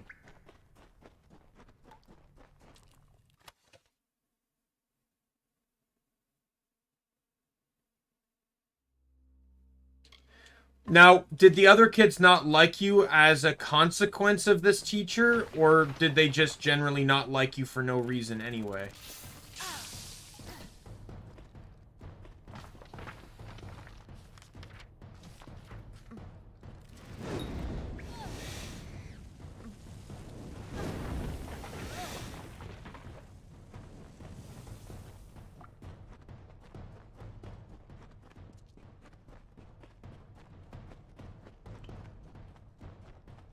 Both? Oh, yeah. Because I know teachers can isolate kids. That was, I think, another Reddit story I read once where a teacher basically just decided to pick a kid in the class, and it was OP, and basically that kid was just the problem. No matter what happened, it was OP's fault. You know, if the teacher's having a bad day, OP's fault, how can I get mad at them for it? And literally the teacher... I'm pretty sure it was almost like the teacher saw nothing wrong with what she was doing. That she was singling out a single kid and literally, and commenting about how, you know, how bad they were.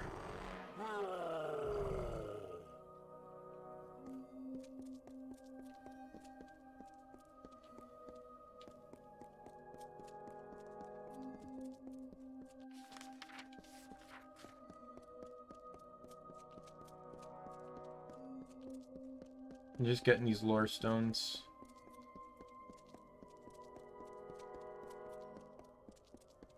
Like, sometimes I feel like Reddit destroys more and more shreds of my opinions of humanity as I continue learning from it. But at the same time, I do enjoy Reddit because, you know, like, I've never heard of the term gaslighting before. And now, you know, and now I know what that means. And like, and by reading these people's stories, like, I kind of learn a little bit more as to, like, as to how to not fall into that same groove, you know, or at least, you know, that's how I perceive it from the outside looking in.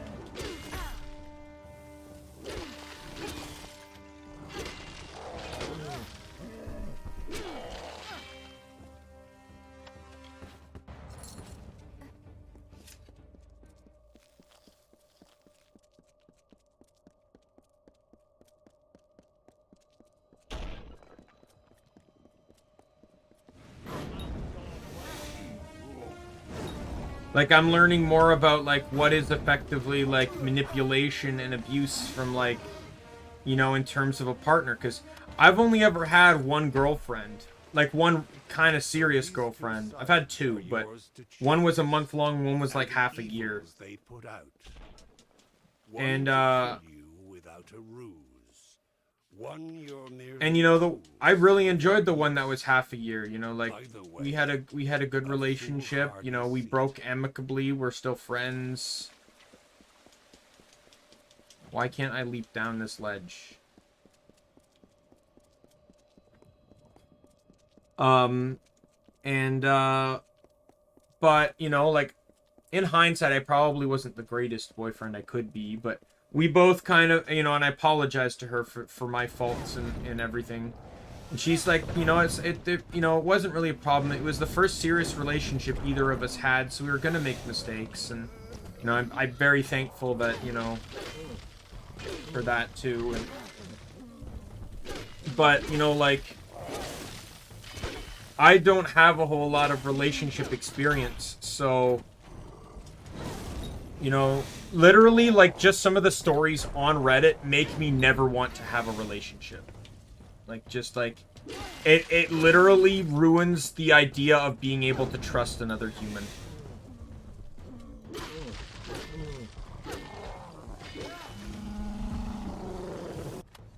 Problem is, I also don't trust myself.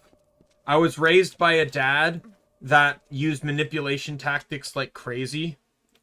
So me and my sister have basically developed means of being able to do that ourselves to varying degrees. And I'm afraid of manipulating my partner.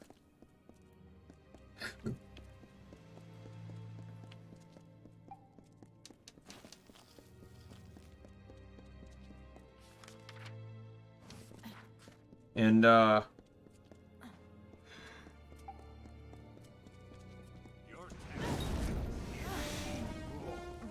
you know, I'm afraid of my own anger too. Like I'm absolutely afraid of my own anger. You know, ODD makes me a very angry person.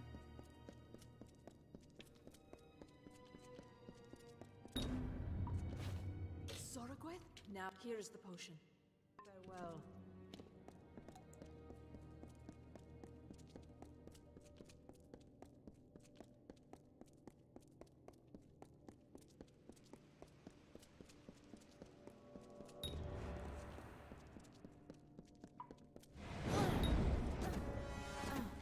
Alright, we'll see you later, Mario Bros. Make sure to check the VOD later. I'm gonna be fighting the final boss probably within a good little bit.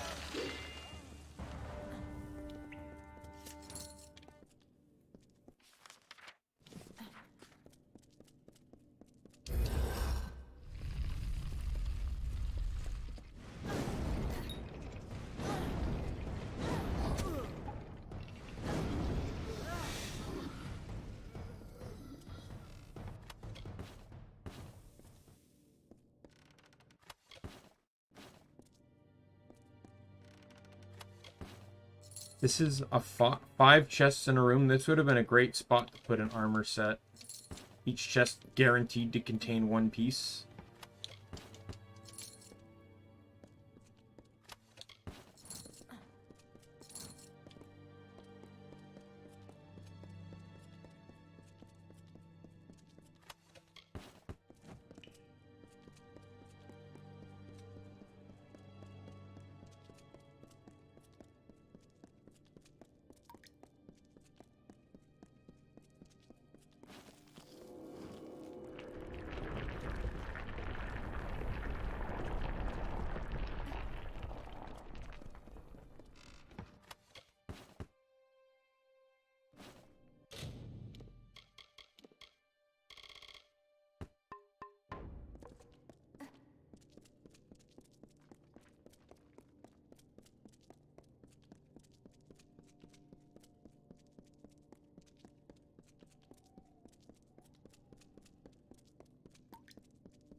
Alrighty, over here.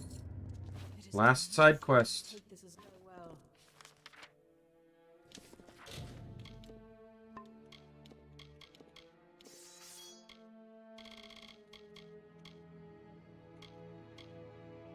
That's actually a pretty powerful hammer.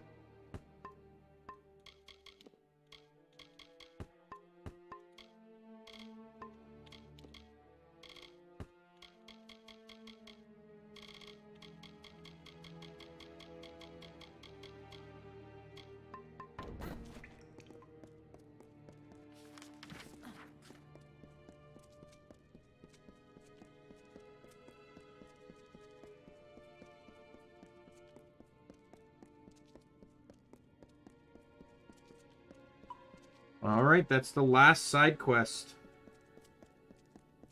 of the main story.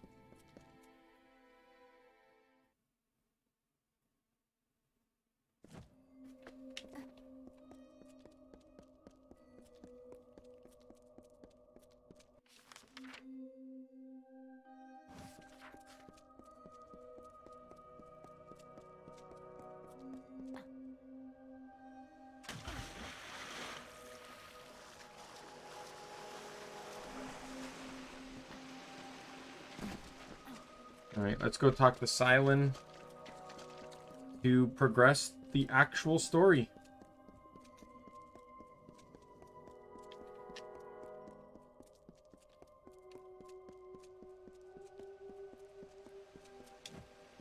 Agarth will not be far behind you. A scout, if you would rather not wait, talk with Agarth. Careful.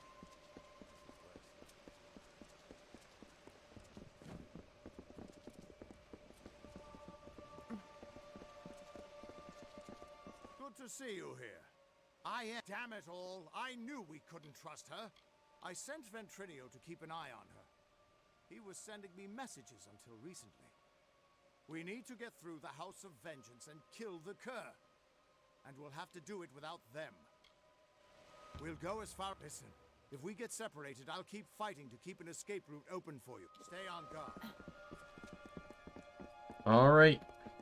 Storming for the final boss. This is it.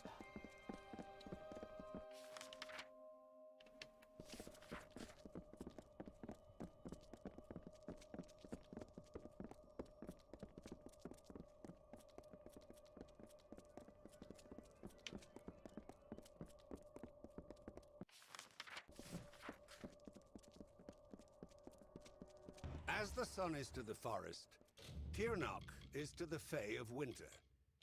Some embraced this new god, this break from the great cycle.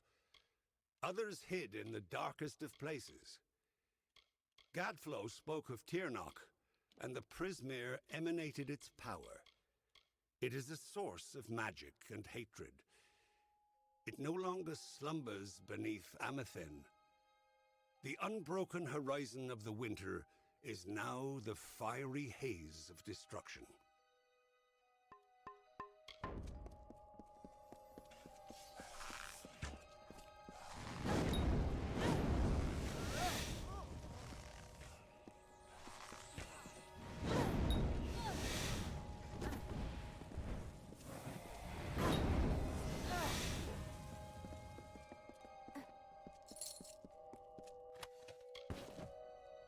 Alright, let's head in.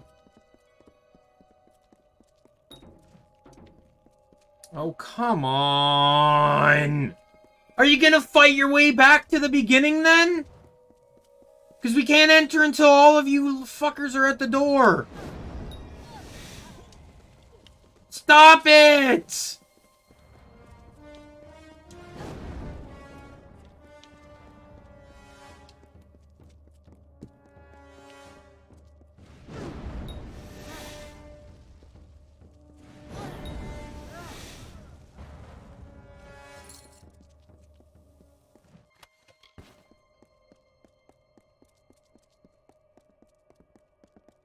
And the NPCs in this game are not designed to handle very hard. Onwards! We're nearly there. Because they just die in like so few hits. The 2 quests I failed because of simply just because the enemies are stronger and very hard.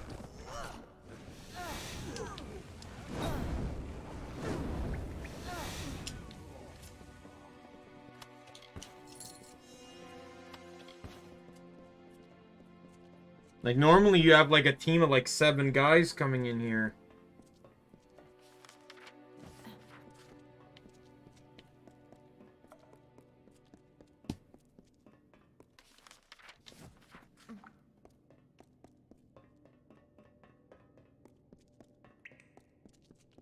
I don't believe there's any lore stones in here.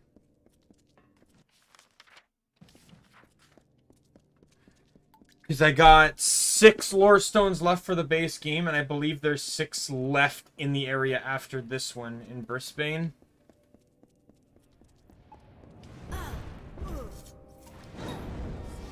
Five for Brisbane, and then 1 for the final winter.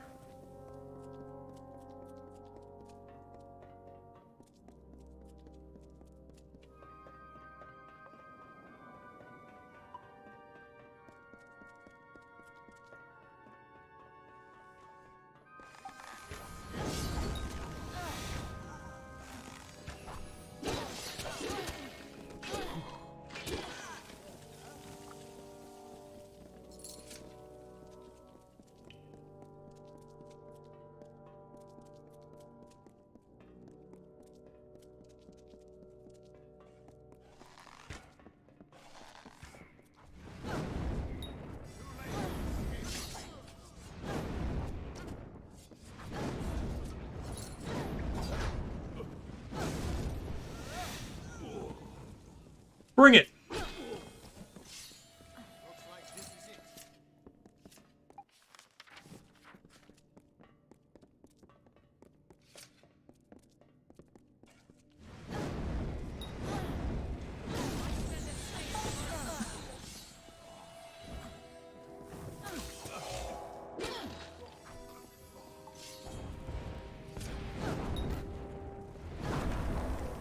Where'd the troll come from?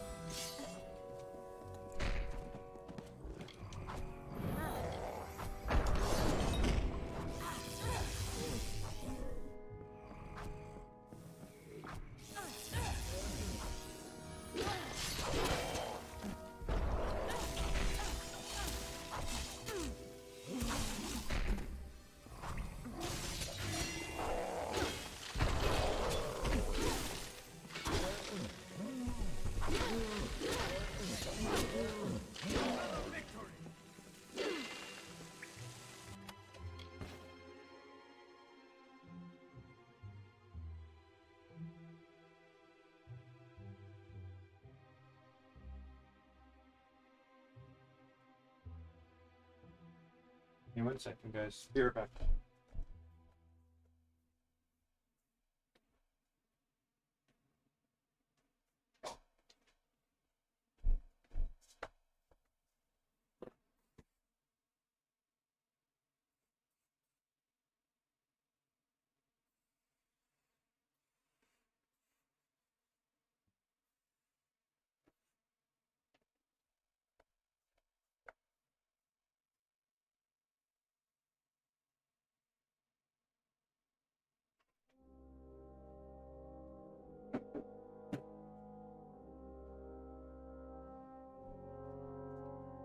Right back.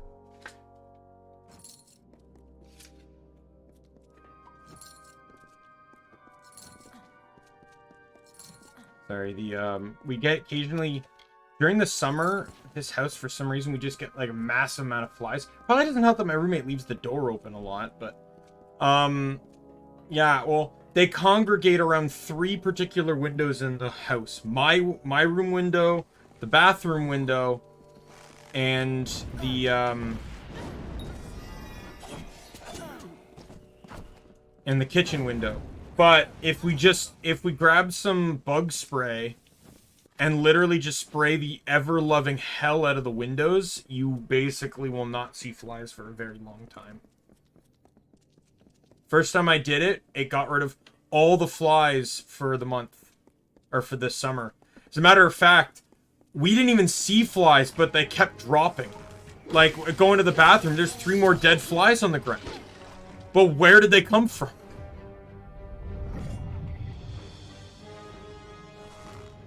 Dead. Dead. Dead. Vengeance. Duh. Da da da da da da da da da da.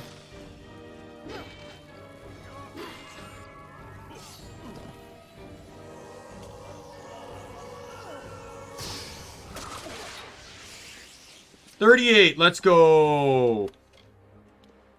And you get a full armor set here too.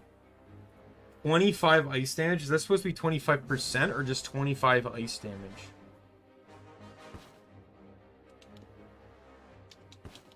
The independent bonuses on the armor itself are not good.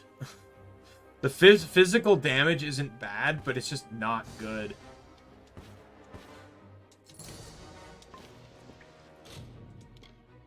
Alright, let's do... just do blacksmithing. Let's just do that. Alright, might is not to be touched anymore for the rest of the game.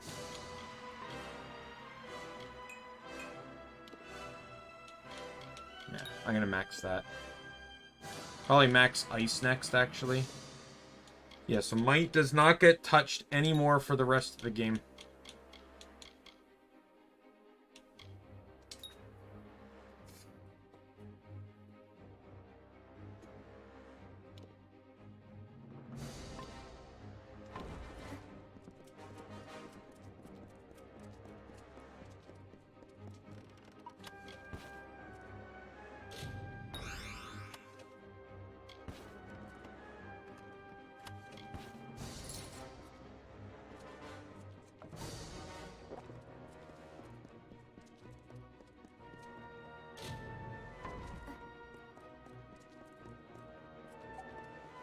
There's a mirror back here, right?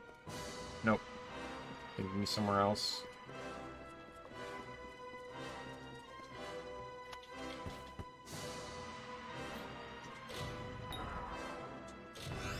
I failed on a 90% chance.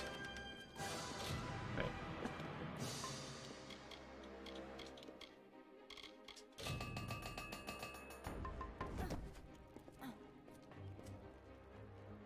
About our mission.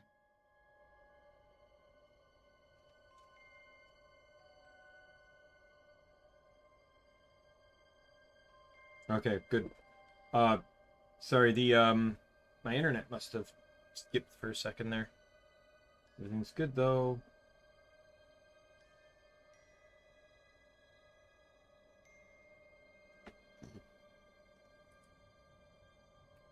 Our mission? Betrayed you?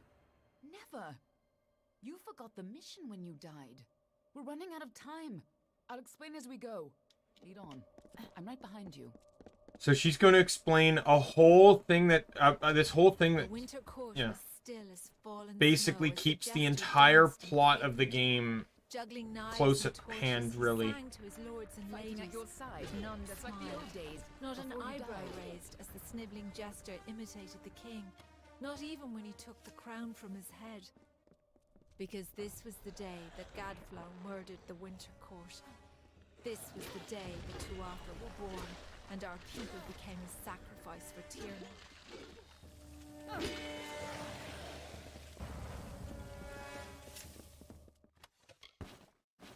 You and I carry on a duty that has been fulfilled for centuries. We keep the world from being consumed by greed, by war, and by Tianok. The ancient beast must stay sealed away at any cost. The world must never realize the terrible power Tianok offers. Since the Alabaster Wall was young, the beautiful bone-white forest was a place of peace and meditation. No piercing More enemies to one shot. word could find its way between the branches. Quiet thought prevailed until Gadflow shattered our land. The Tuatha's crimson axes chopped the forest When for arrow Gadflow's army shafts, arose, and we Tyrnok's recognized prisoner Tianok's spires tainted rose up influence. to consume what Only a remained. force like her could warp Now eternal our creatures forest like the is Fae. shattered, and So you screams came of to infiltrate warfare fill its Alabastra, boughs. find Tianok, and seal her away forever. And you used Ventrinio to get in, under the guise of being his assistant. Yeah, so you're Ventrinio's assistant. She would use her pawns to fully escape her prison, and the world would be her new plaything. You had to try, even though the Fate Weaver said you were doomed. The greatest heroes of winter have always fallen from the Bale's pale boughs. I'm under, so I'm actually, before I enter into the final dungeon, after she gets her piece out of the way and I get all these lore stones, that, as they keep interrupting each other, or rather talking over each other. Heroes were impaled by Prismere spires. Our heroes were gone, never to be reborn, and our people succumbed to Gadflow's madness. This is no time to dawdle. Lead on. I'm right behind you.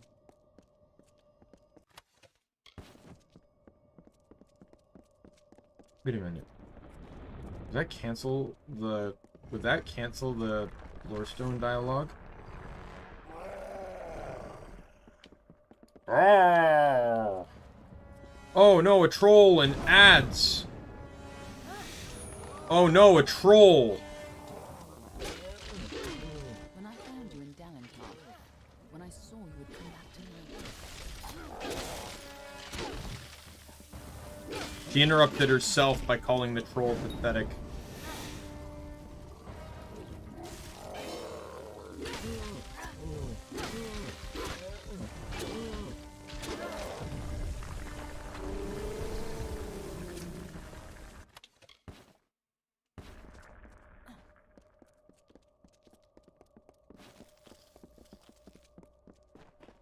And so, instead of an arcane aid... This is no time to dawdle. Yay!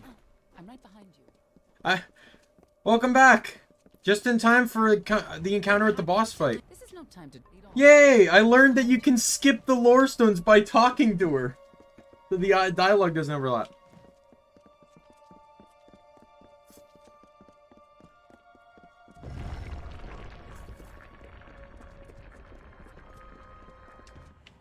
This is no time to dawdle. Lead on. I'm right behind you. Oh no! It's a wild group of enemies! Oh no! And there they go! Oh shucks! What am I to do? I knew you were our only choice. So I helped you continue your mission to stop Tiernok, even if you had forgotten it. But over time, I realized you weren't the same woman you were when you died. You were more. You were better than the heartless commander I had known.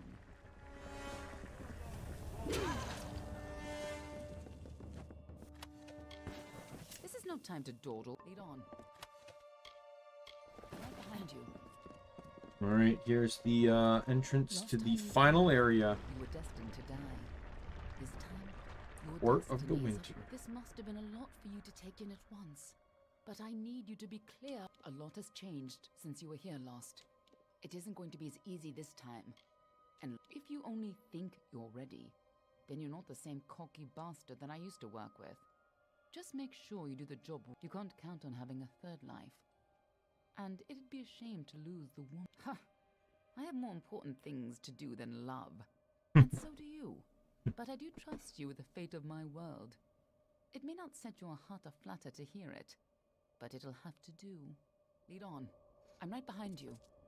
Alright, so this is the final piece. So right before I enter...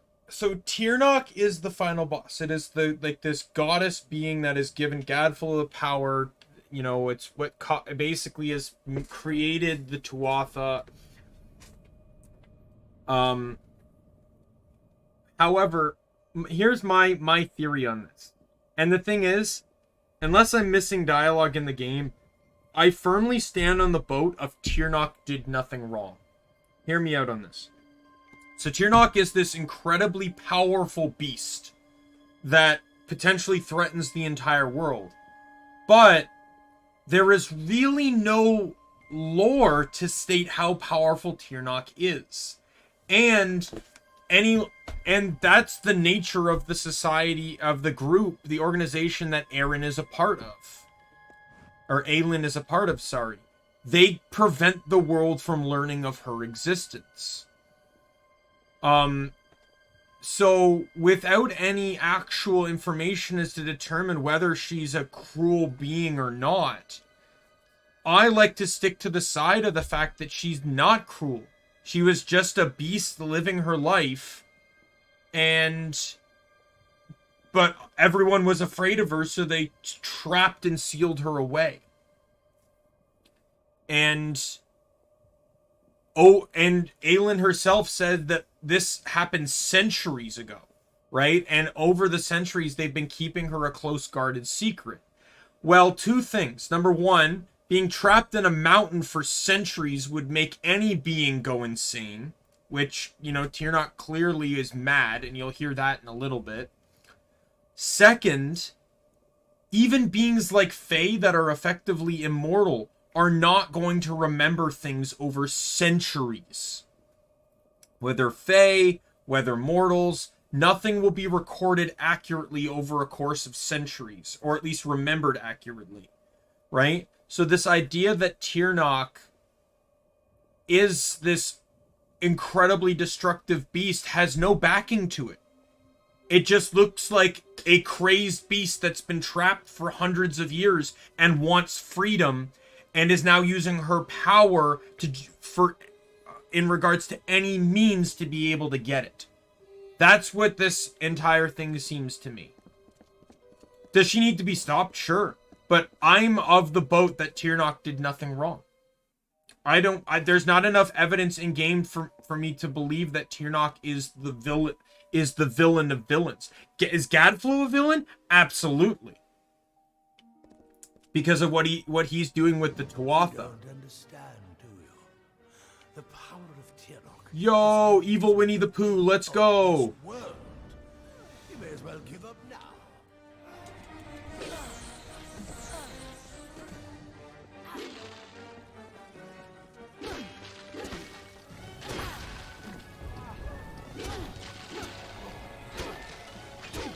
I know. Like, when a game... Like, the thing is, when you look at a game like Skyrim, and you look at Alduin, Alduin is evil because there's enough support in the game to point out that Alduin is indeed the villain. But this game doesn't actually have enough support to prove that Tirnoch is a villain. Tirnoch could literally just be put in an unforeseen circumstance. Like, Mario Bros, when you're trapped for a period of time, you want to seek freedom. If you're locked say you get locked in your room for, for 24 hours, you're not allowed to leave to get food, use the bathroom, or whatever. You're going to start trying to break the door down, right? Like, you're going to start going crazy after a point, trying to figure out solutions to be free. And I think that's where she is. I don't think... There's no evidence to support that she's this evil being. There's no comments on a destructive force that existed centuries ago. And to be honest, that could also mean that the organization Aelin is a part of is truly good at their job at keeping the world from learning about Tirnoch. But it also doesn't support any claim that Tirnoch is actually an evil, vile beast, and could just be a beast that was innocently trapped for no reason other than the fear of smaller, lesser powerful creatures around them.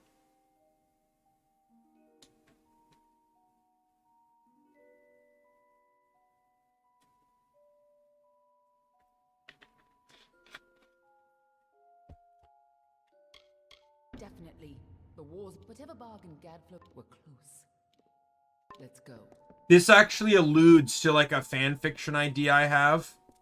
So, like, I don't write fanfiction, but I have a lot of ideas. Like, one is, like, a Pokemon One Piece crossover, where Mewtwo, after the end of Mewtwo Returns, that movie, ends up being sent by Arceus to the One Piece world, and he joins the Straw Hats crew. He has all his powers, he keeps learning new moves, and his power plays within the realm of how aura works in Pokemon. So, like, he's still a psychic type. So bug, ghost, and dark-based style attacks are still super effective against him. And his powers function the same against them.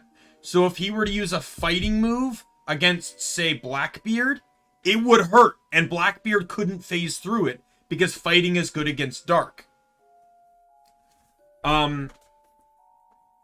Right? So, like, that was a fanfiction idea. But another idea I had, was that after the events of the main story here, your character gets sent to, like, an alternate world, and it turns out it's the DxD world. Now, like I've said before, I've not seen the animes of, like, DxD or To Love Ru or whatever, but I've researched them, and, like, I like the world they're built in, so I understand some concepts of it. It gets thrown into a world like that, and in the process, Tirnoch gets fused into you as a sacred gear. And now you're in a new world with these fate-related powers, with a being of immense power sealed into your gut. That would effectively be equal to one of, like, the super powerful sacred gears, like the Red Dragon. The Red Dragon Emperor, etc. I can feel Tirnoch's eyes upon us. But, like, listen to Tirnoch's words here.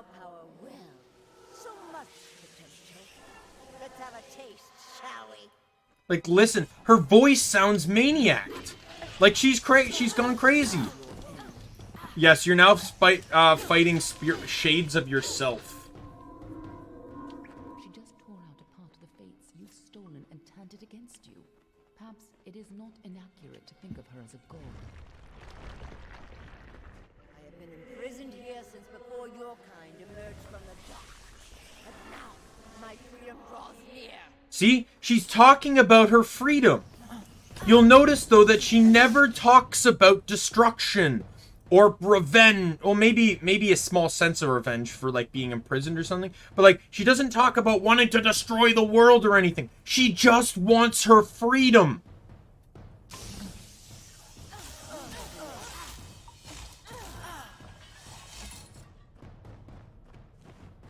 We cannot let Gadflow free Tirnoch.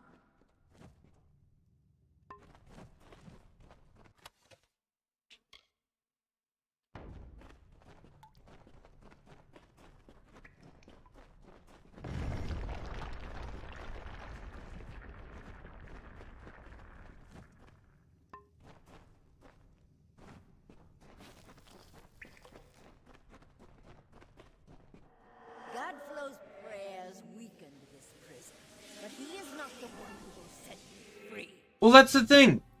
Like, at the end game, they basically say she's evil. I just personally don't think there's enough evidence in the game to support that claim. She's just been locked up for centuries and wants to be free. And she's gone mad within her mountain prison that she was thrown into.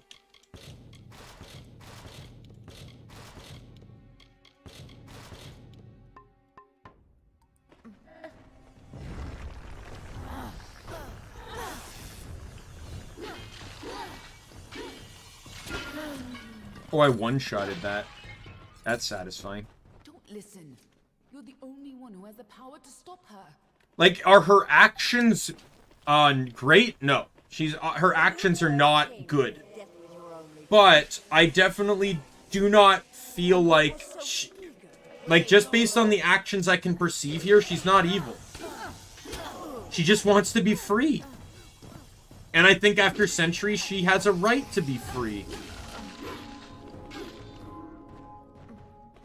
You chose this? What does she mean by that? I gave you freedom, and now you have returned to grant me mine. Only you have the power to See, this entire stretch, all she's talking about is being free. Not destroying the world, not causing destruction, not revenge. Just wanting to be free. But that leaves one question. Can I trust you to keep Tirnoch's secret? I'm not promising anything. Is it? Tirnoch did nothing wrong. I don't see how I could. If you go, stop Tirnoch from fully entering this way.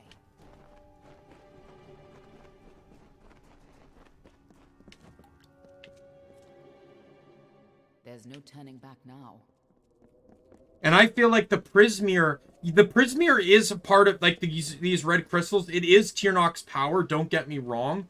But I think it's all, like, crazed like this because her madness has run rampant and her power is flaring because of it. Bring me your power. Sacrifice yourself and seal the fate of your world. It's time to choose your fate.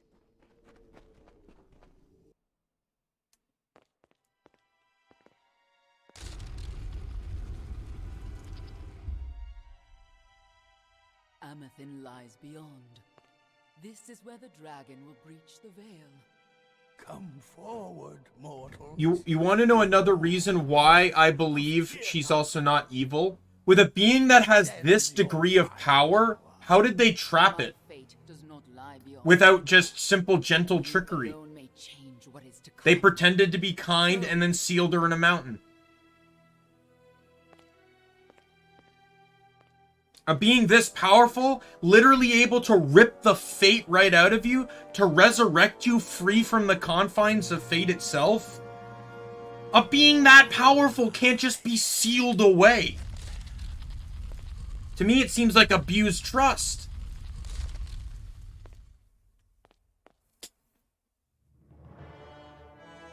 Okay, you're gonna see Tyrnok. Tyrnok's coming up. How does it feel, I wonder, to return to this place? Does the pain of your death still linger? Can you feel it echo through the air? It's like an old evil Winnie the Pooh. Gadflow's voiced by Jim Cummings, so it's the same voice actor. The destruction of the Alpha and the dawn of the endless winter. She comes. Tyrnok the powerful. Tyrnok the merciful. Qualla fella Tyrnok. Qualla sera Tyrnok.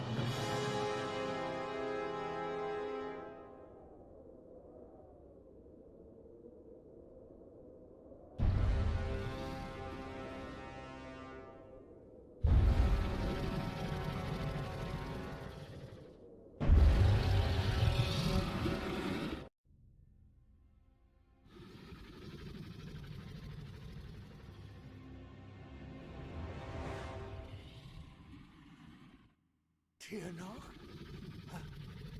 Have I done well, lady? Are you pleased? Is it...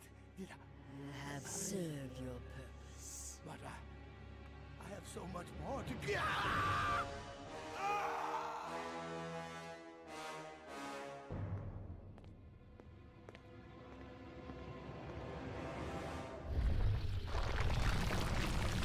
Come closer. Give yourself to me.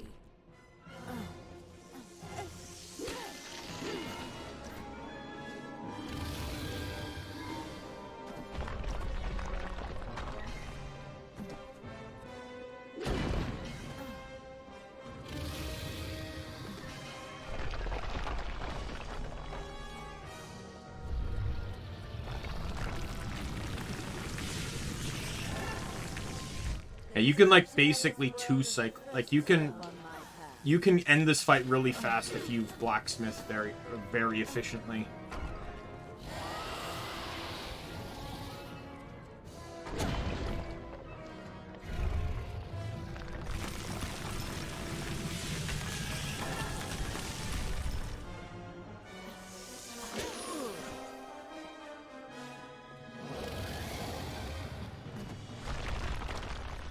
But yeah, you gotta kill those guys to get your fate meter back up, and then,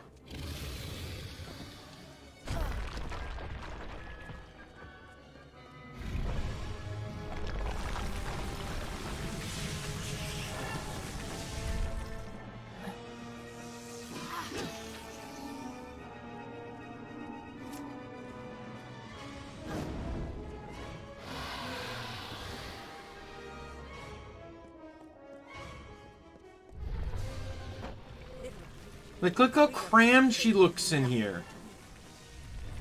It's clearly not a fun time being in this place.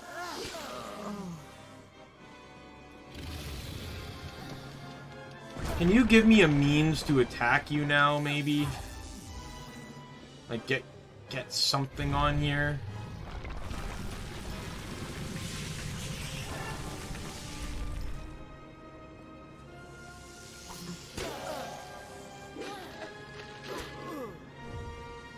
Oh yeah, I have to do it this way.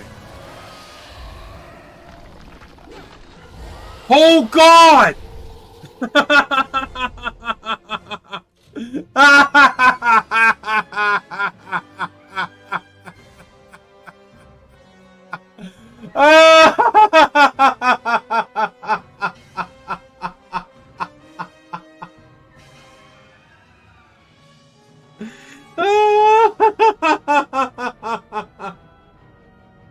Just after I said if you blacksmith well enough, you can really cleave through this whole fight really quickly. Oh my God, I didn't blacksmith, but just my, like, my merchant peddling.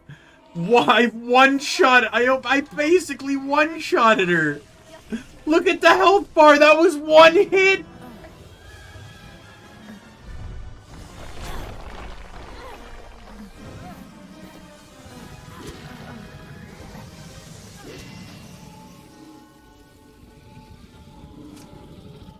All that you know shall crumble and fall before me.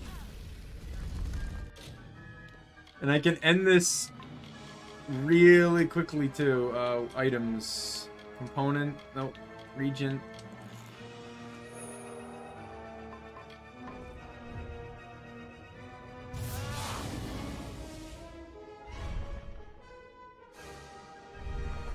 You are nothing but dust.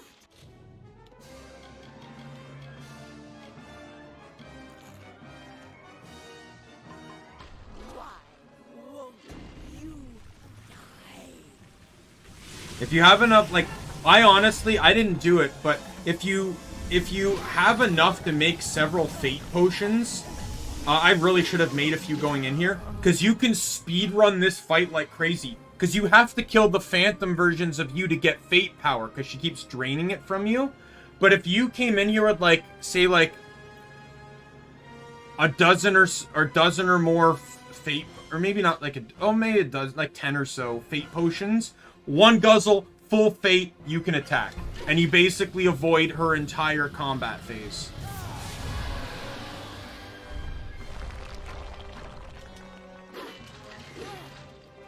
So yeah, so now I'm doing less damage because I don't have the, Alright. Here we go. Game, set, match.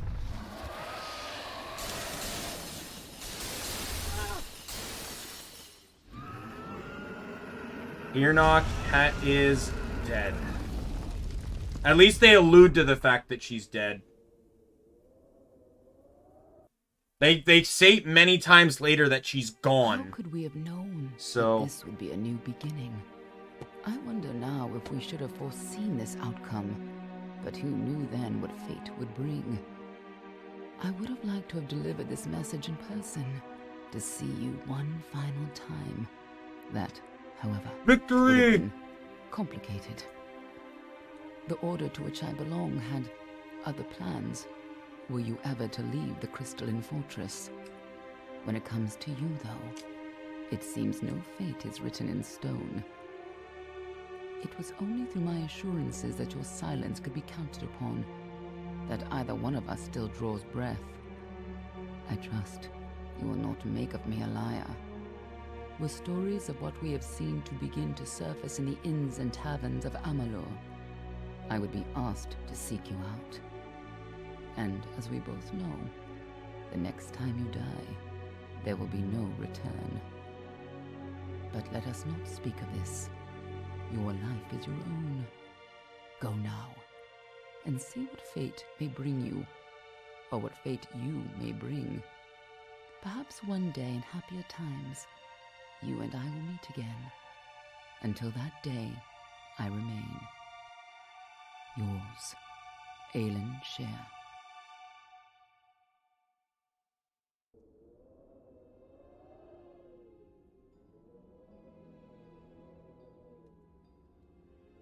What a great game. I love this game. 3 DLCs left. Let's go. I don't know how much longer I'm going to be streaming today, though. I do plan to get started on the Fatesworn, though. Because that's where I'm going to get the next tier of weapons.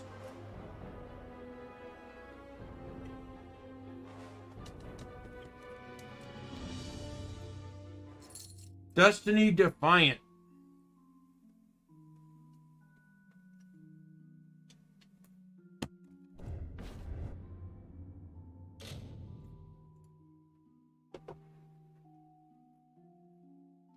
I swear to God, game. I better get that hard mode achievement.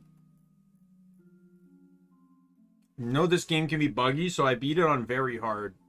But I should still get the hard mode achievement.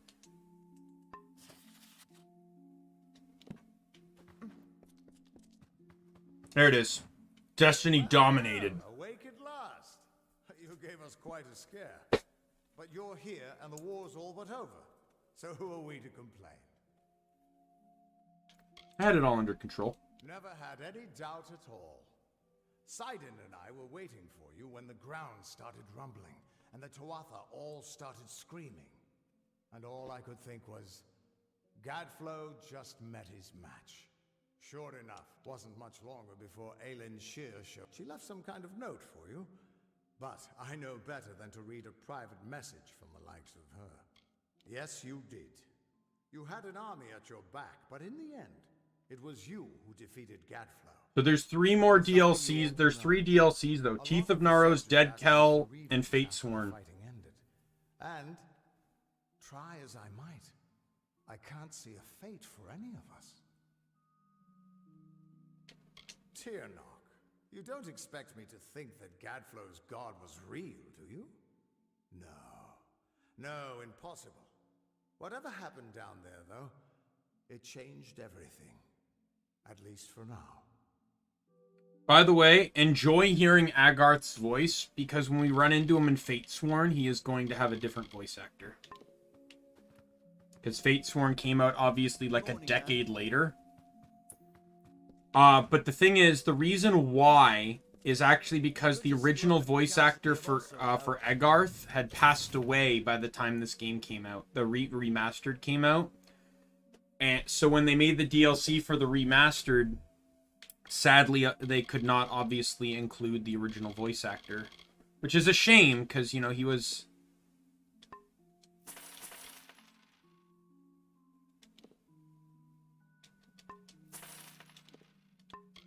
And here's all the high-tier epic gems, if you didn't craft any. Me to offer you access to... I do hope you...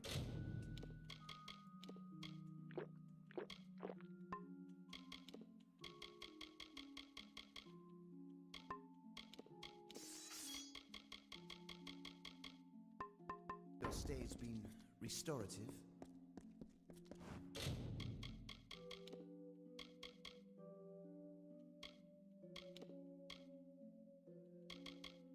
Oh, dear God. Wow. 50 a sec. Oh, jeez.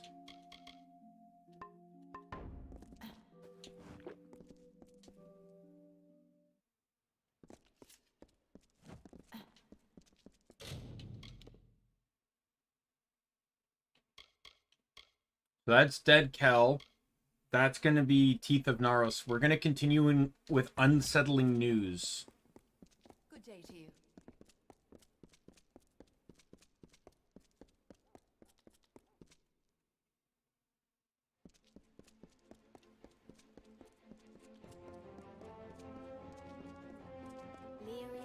Curios, talismans, items of power.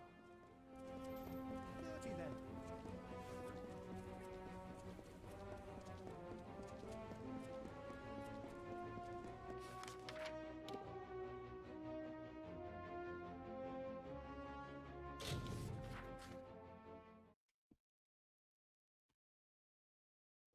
Is this really a location I should be going to? Niskaru!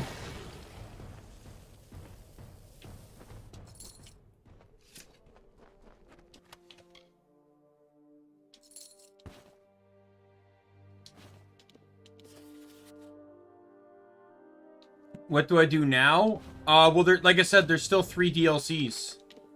Teeth of Naros is this one here. Up in the other corner here, this one here is the Dead Kell. And then over here is Fatesworn. So there's still 3 more DLCs. I still got quite a few streams left of this game.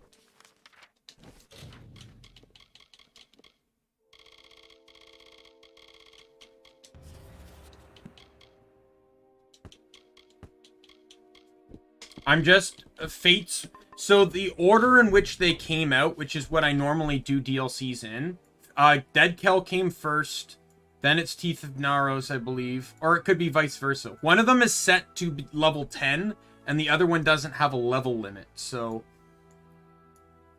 and then this is the last one, Fatesworn, and Fatesworn is actually like it. When you complete that DLC, it actually wraps up the game. Like, your character's story is done. Like, legitimately. Like, not like a Skyrim where it's just like, oh, well, you can continue exploring the world. Like, no, that legitimately closes your tale. Right? I will not be completing it. I'm literally just playing up to get to the next weapon tier. And then once I get that, I can go back to the other DLCs and finish them up with the stronger weapons. Do not miss Leogryph's many marvels.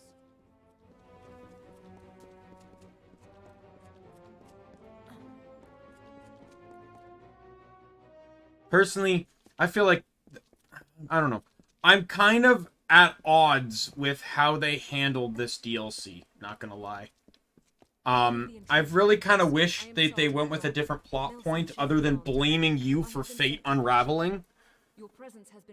Kind of just straight up reminds me of Harry Potter, where it's like, hey, Harry's a hero, he stopped Voldemort. And then it goes to, hey, Harry's the heir of Slytherin, he's the worst person in the school. And then it goes back to Harry just being a great guy. And then it's like, Harry's a liar and a cheater, he entered his name into the tournament. It's like they fucking like him and hate him when it's convenient for them. The old Fate Weaver. He's not in the city. I don't know anything beyond that, but I have a feeling the Scholia Arcana was not my place to say. I don't believe my eyes. Welcome. I just saved everyone from a war and a being of potentially great danger. And now I'm being blamed for the fate unravel. I honestly thought, in all honesty, when the game ends, like the Fate Weavers can't read fate anymore, I thought fate's connection would be over. You know, freedom would be in the hands of everyone. But nope. You're just an obstruction to fate re-establishing itself. That's what this guy tells you. Service, Fateless One. And I wish my coming here was under different circumstances. But the reality is that we face a new threat, one born of our recent victories.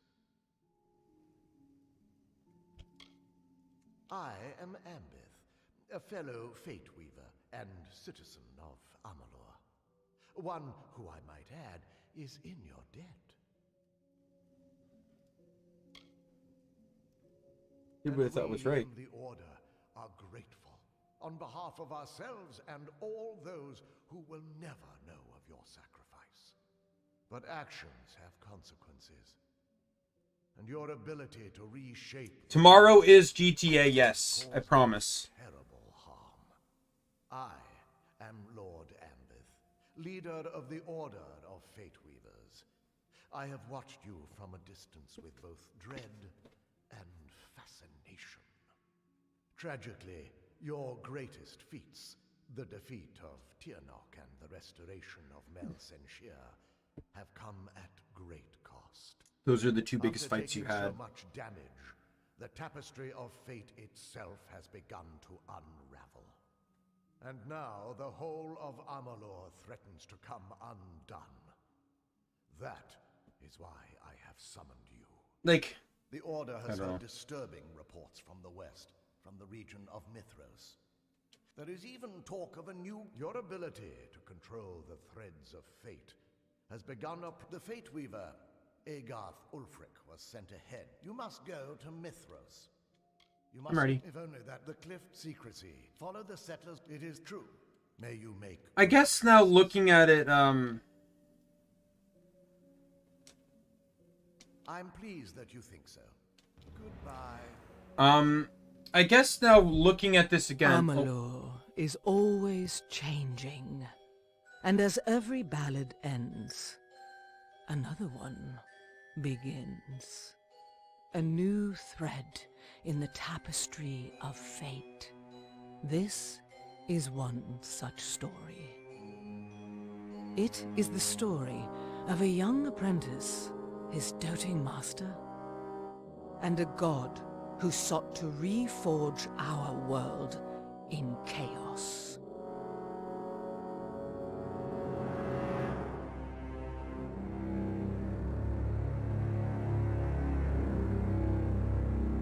In the snows of Mithros, a hero will be all that stands between order and ruin. For sometimes, fate is a burden, from which you are freed, or to which you are sworn. And sometimes, not even fate can keep the monsters at bay.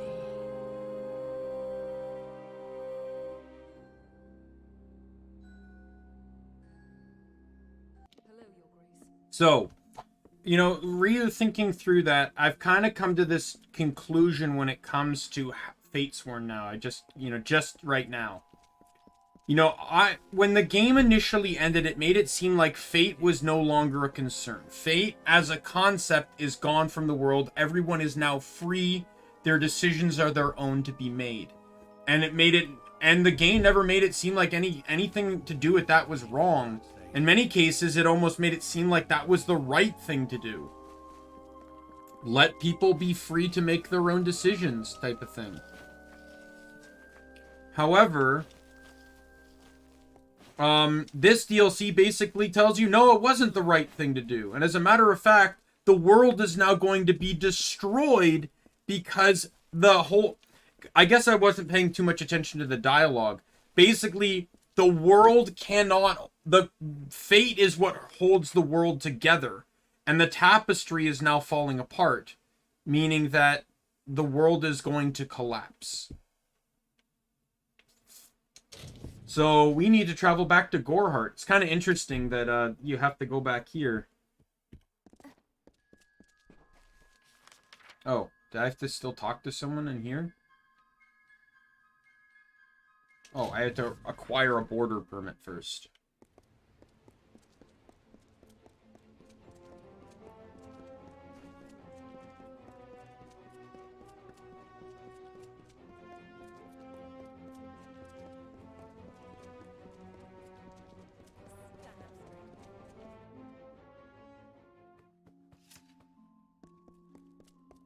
No, can't be.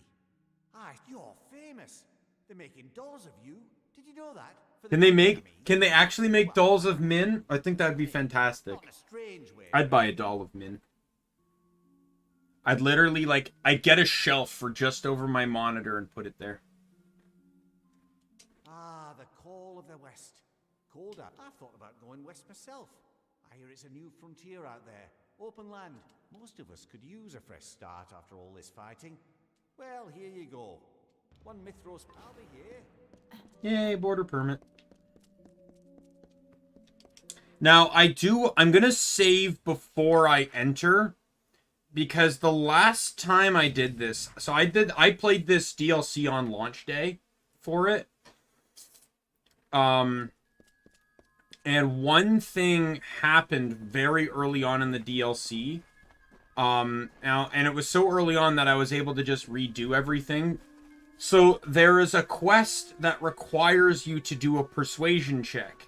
If you fail that persuasion check, the guy becomes pseudo-hostile and will never break from that state.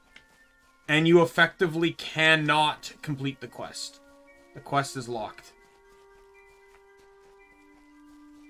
Now you can see there's a bunch of new stuff here now, like these caravans weren't here before, these tents. Starting this quest actually modifies the map as a whole.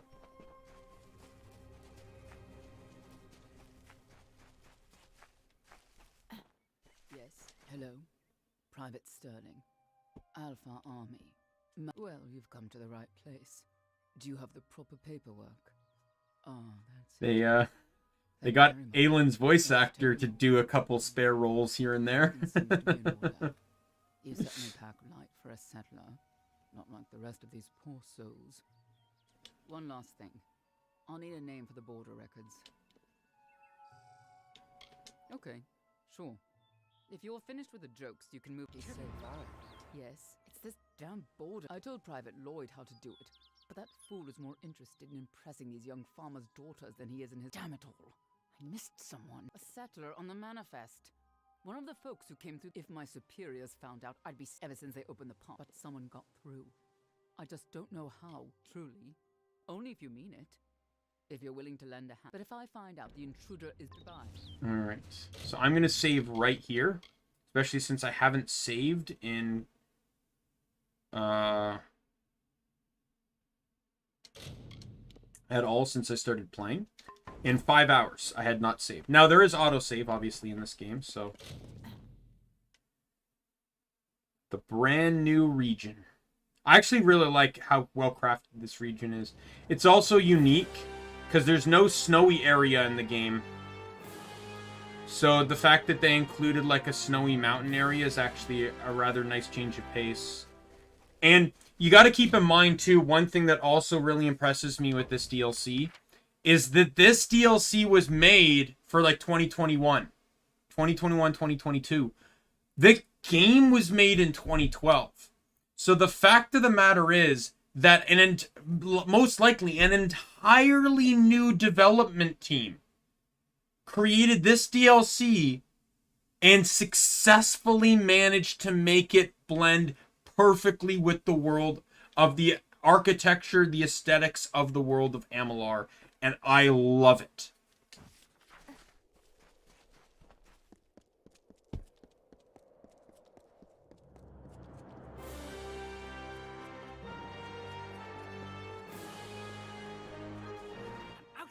An outrage, I tell you. Good person. If you own anything, Lord Godric Payne has spoken. Why, only the most important item any man, or without it, we are not granted the right to leave this cold, colorless wasteland. One becomes stuck. It is that villain Dolan Hardy. I watched him snatch it from my belongings. Lord Godric Payne has... Off we go. It's that or you have to steal it from him and you get caught. If you get caught stealing it, he I still have invisibility potions, so I should be fine.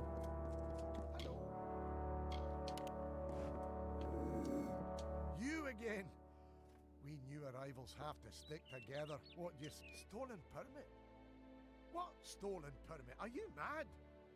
Is that snooty highborn telling people I stole his permit? What a coward! And here's another interesting thing too, is a lot of the vendors here, you see you see that this guy is selling two epic weapons. Well, if you notice something interesting about them, these are actually the weapons that you started the game with in that early game chest. The DLC actually added in upgraded versions of the early game weapons for you to reuse once again. And I feel like that was such a nice touch for them to do.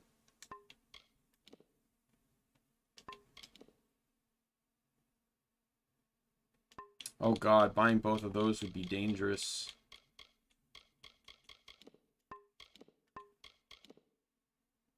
Pair of gloves with 28% damage resistance? What the hell? 35% damage on a hood and 18% damage resistance? Oh, minus 18%. Okay, never mind. Well, if you paired that with this, you'd still have 10% damage resistance.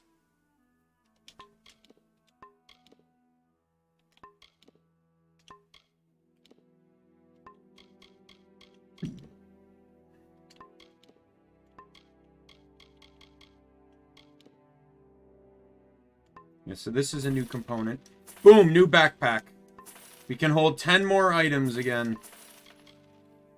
I did nothing of the kind.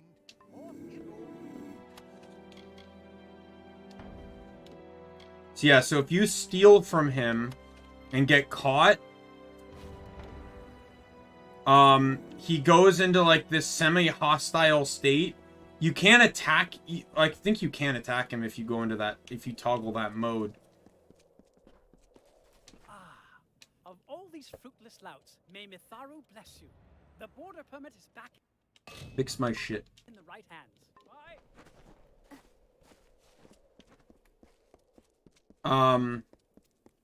But yeah, and then he'll like run over here and be in like a crouched cowering state and will not break from it. Now, I don't know if they patched that in the first update after the launch of the expansion. They could have. I just know that when I played on day one, that was a bug I had, and thankfully it was early enough in the DLC that I could restart the DLC to fix it. And the entire thing was just based off of bad luck, too, because... You've returned. Look, now it's okay, Colette. Goodbye. Stay out of it was just bad luck because I hit the 5% chance of him catching me steal.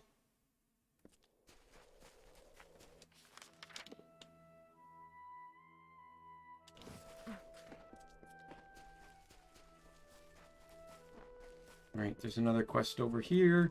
Now, I will say, again, I'm not too familiar with this new area all that much.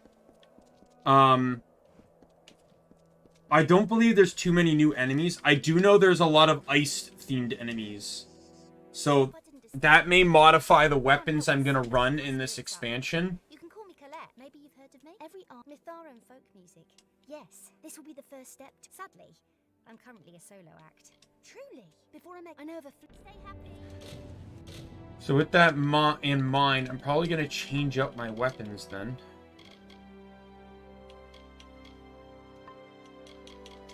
Because I got greatsword, right? Well, greatsword's going to be useless in but a little bit, so... so daggers will be useless, so it'll come down to Feyblade or longsword. Let's use longsword for a little bit, just because I've not really used longsword all that much. In anything, I have longsword merely by coincidence, too. Did I miss a lore stone, by the way? I did not.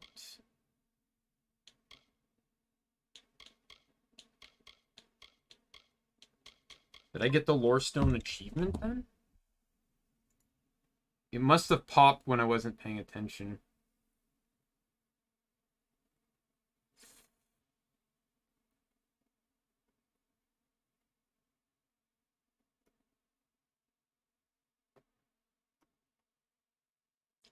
Found all lore stones. 176 out of 195. I wonder if they added in the other lore stones here. They could have added in the other ones.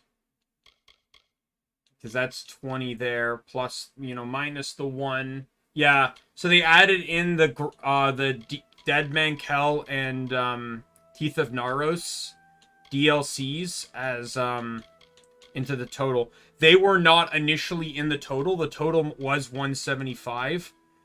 But the achievement is, and I'm going to double check it when I grab this lore stone here. The achievement is merely lore stones, not specific lore stones. So by owning this DLC, it effectively gives me a 15 lore stone buffer, which can actually be really nice to have for an achievement like that. Hello there. Longsword debatably is, some people could argue it's also one of the best weapons in the game because it has the most amount of moves with 5. It has a pause, it has a hold, it has a block attack, a dodge attack, and a parry attack. It is the only weapon in the game to have all 5 of those. Greatsword does not have a pause attack. Hammer does not have a pause attack, nor a dodge attack. Dagger is missing the block attack, but it does have backstab. Longbow, obviously longbow is its own thing. Beyblade's the same. It's just missing the block attack. And then Stav, Scepter, and Chakram just get, you know, nothing. Oh, I have Shield Bash. I completely forgot I had Shield Bash. How do we do this again?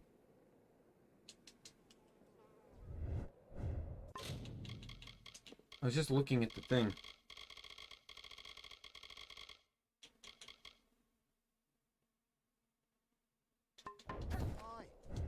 There it is. What are you lurking around for? Not keen on strangers. Now, who told you that? Damn gossips. This caravan is ridiculous with chatter. I play flute, sure, but not since it was stolen. See you around. And of course there's bandits again. Welcome to hell. It's like everyone wanted to get over here, and now that everyone's here, everyone hates it. And so this area does confuse the hell out of me a lot. Lay atop the woodpile, grey as a day-old fish. And old Harlan set her ablaze, the last echo of our leaving. Said Oh, no, that farewell, one actually didn't count. kiss the earth, the last echo of our leaving.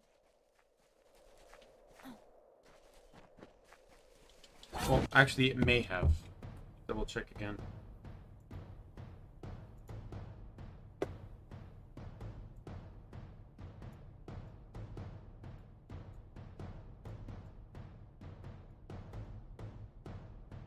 It did not count.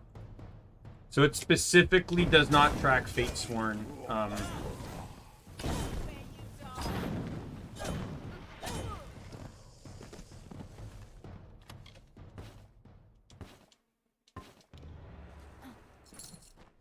So yeah, so this DLC also includes like basically upgraded versions of everything.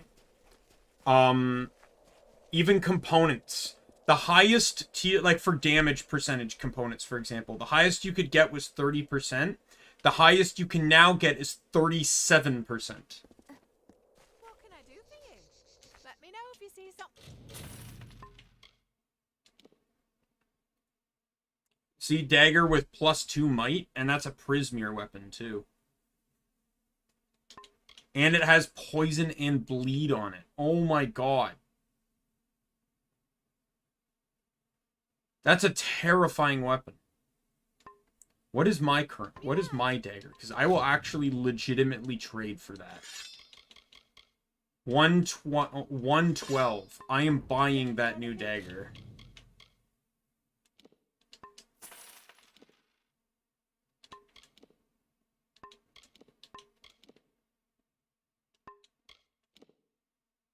I don't know. It'll depend though too, because I would potentially lose. I just realized I'd be losing the 40% starting damage.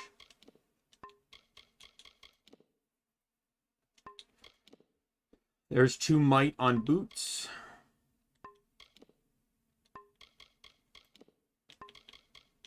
This is where it is though. There you go. There's a necklace with +3 finesse on it. You know, you'd never really need that unless you didn't get, you know, like +4 I think is more than enough, and you're gonna guarantee +2. So 25% damage to lightly wounded targets. Why? I can just get 30% bonus damage against the entire health bar. Definitely get Prismir Dust, because you will not have enough of that. In particular? Right. I may sell that dagger I literally just bought. As strong as it is, it doesn't compete with the lightly wounded effect that I have on my current weapons. Looking for anything in particular? This will all work out for the best. I have a good... Looking for anything in particular? It's not what it used to be, but the trade is good. Oh.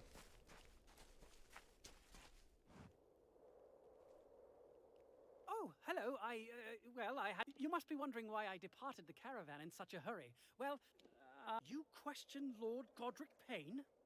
I am the warden of the... I admit nothing, because I have done nothing wrong. I would like, well, perhaps you are right. Criminality does not suit. You may take the stolen permit, but tell no one. So initially, he accused the guy of stealing it, when in reality, he actually never had one in the first place, and he realized he could convince someone to steal it for him. So now I just got to give it back to the guy. Probably a Digidestin. I don't know. It depends. Are we factoring in Season 4? Because that's what I'd want to be. I guess I owe you a few tunes. See you around. Oh, good day. You took my border permit. Everybody's a sin. I'm going to give you the benefit of the doubt since you brought my permit back. But no more tricks. Off you go.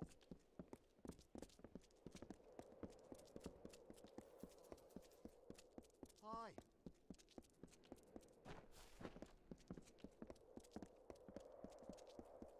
And this is the last time I need to go see Sterling. So after this, I'm permanently in the new area.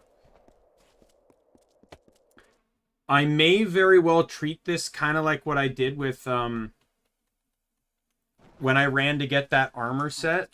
After these, like, I won't be doing any more side quests. Mostly also because I want to keep track. There's certain things I need to keep track of. There's 3 armor sets in this DLC that are guaranteed finds. And finding them is very important because each armor set is tied to an achievement. And as I mentioned, I want to perfect the game. So I'd rather just kind of ignore getting them for the time being. And focus entirely on just the story.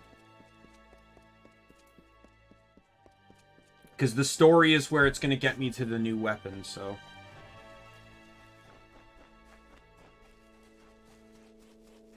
You're new to the caravan. Everybody's here for a reason. My work is experimental. I don't play for at the moment, I don't play for anybody. I'd go out and cut some wood, but I don't dare risk these magic hands. Okay.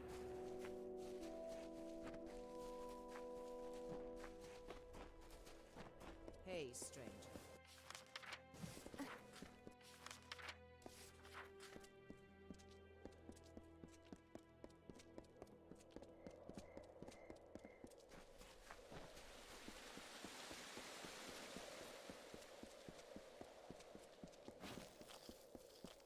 Like, I've just generally always imagined myself being in, like, a morphing sequence.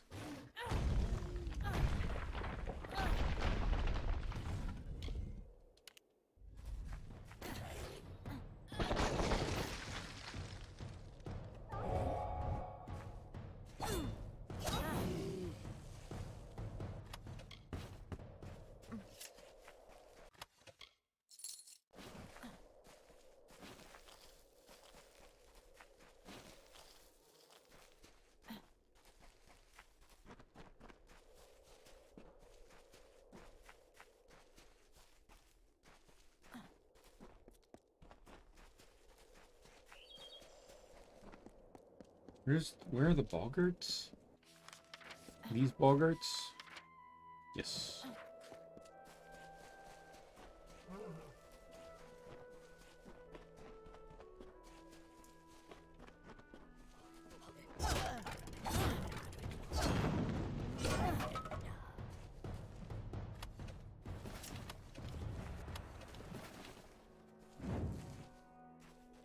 Mitharu's protection. Well, there's nothing wrong with that, but I just prefer to, like, morph. Right? Like, I like the, you know, the execute spirit evolution type mechanic.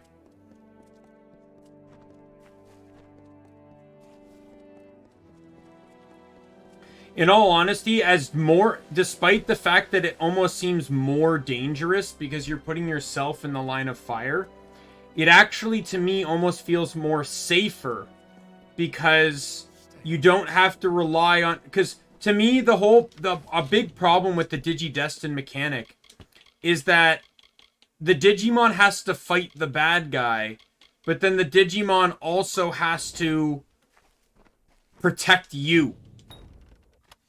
And in some cases, like an evil enough Digimon can abuse that fact, like, wholeheartedly. Well, you actually found it. Well done. I'll play with your friend, but I may... Okay.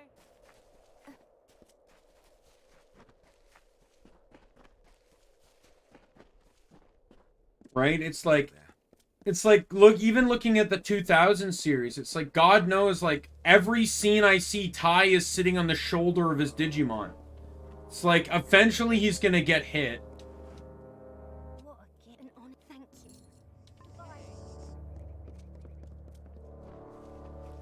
I figured you did, Nick. You missed me fighting the final boss, as well as my entire argument as to why she's not evil like the game may portray her as.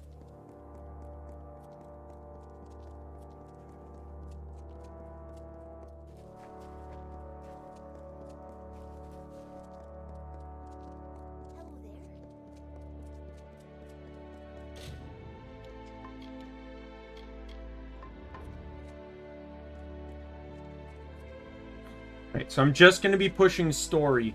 Side quests will wait.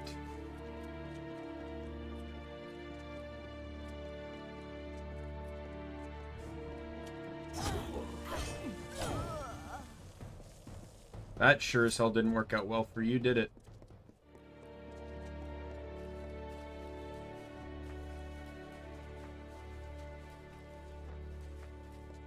That's a side quest that we will be avoiding.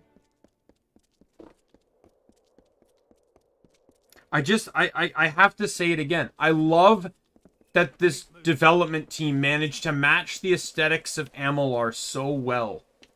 Because I can guarantee you that the crew that made this DLC was not the same crew that made the game. So the fact that a decade later they were able to recreate a new area that has the same feel to the base game, but yet also being different, is absolutely amazing. Pretty much my same argument, where I said, like, Diaboromon isn't evil, he's actually trying to find Willis, and the virus is just trying to control him. He's trying to find Willis because he thinks Willis will help him. But, because he wants Willis to try and help him because Willis is his Digidestin.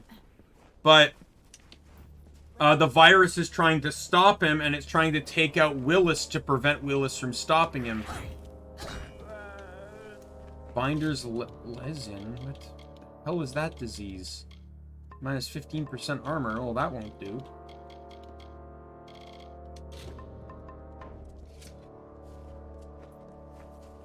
Basically, the game plays her up as this, like, catastrophic beast that's very powerful and will bring lots of destruction.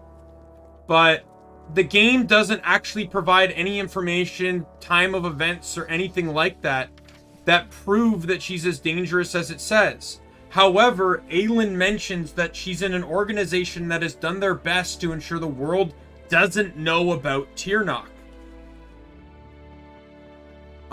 However, because they've done such a good job at that, there's no evidence around to state whether Tirnoch is evil or not. To me, Tirnoch is was literally trapped. Like, Tirnoch was literally sealed in a mountain for centuries. It's gone mad and it wants to be free. That's the issue at hand here.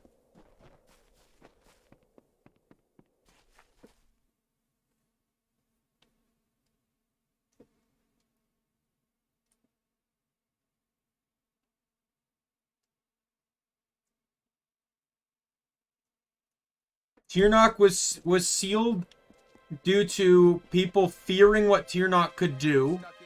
There's no proof that Tirnoch was an evil beast. It could have simply just been a creature that lived, and they feared it and ended up tricking it and sealing it away.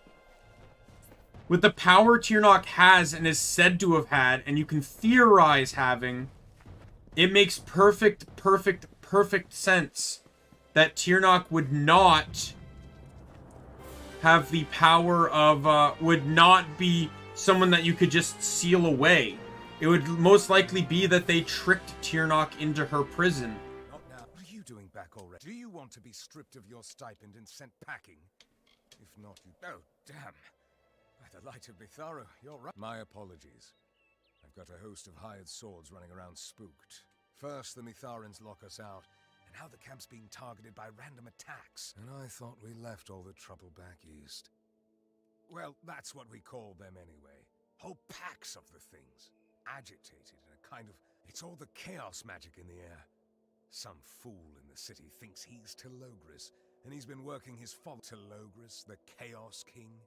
Please. What we need is less of the chaos spectacle and more hands hunting these... That's how we make camp safer. Fancy your... If you so... I was just ready... You can tag along.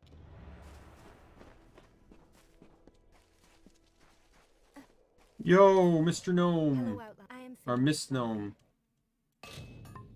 Or is some of the... Prepare my stuff. Stay out of trouble.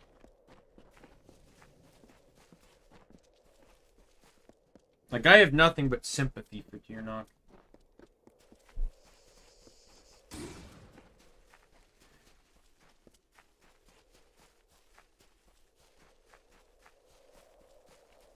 More or less. Yeah, you could... I've not seen that movie, but yeah, that sounds about accurate. Like, she just went mad being imprisoned for centuries. It's open. Look all you want. That's it. The preordained. The preordained. So this is like your new... these guys here are basically the Tuatha of the DLC. Preordained all the way up here. Do you recognize those markings?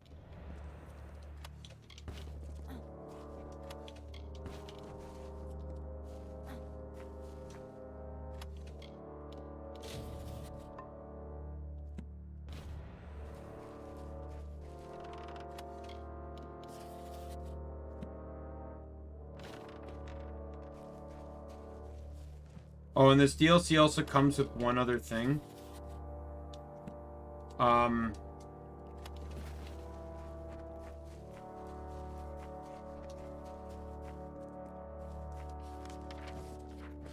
It comes with, like, so you know how you have, like, all those,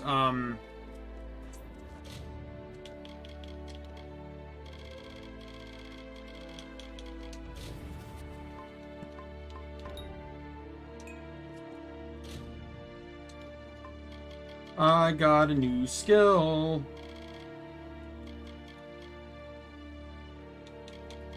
So this is where all my new level up points are going. I only have to level up 6 times to get it permanently maxed, so. Due to the nature of Universalist. So it's actually good that I did this DLC first, because I can put all the points in here, all my next level up points in here. I don't need a book to tell me what's going on. We need to... Alright, we'll see you later, Mario Bros. Where did that come from?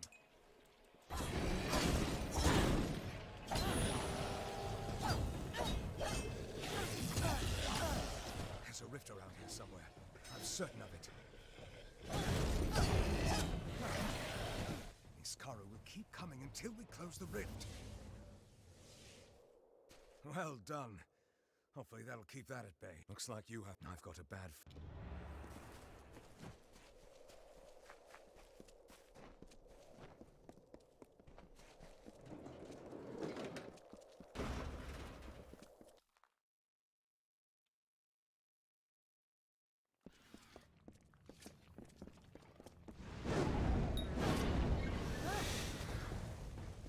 They drop like flies.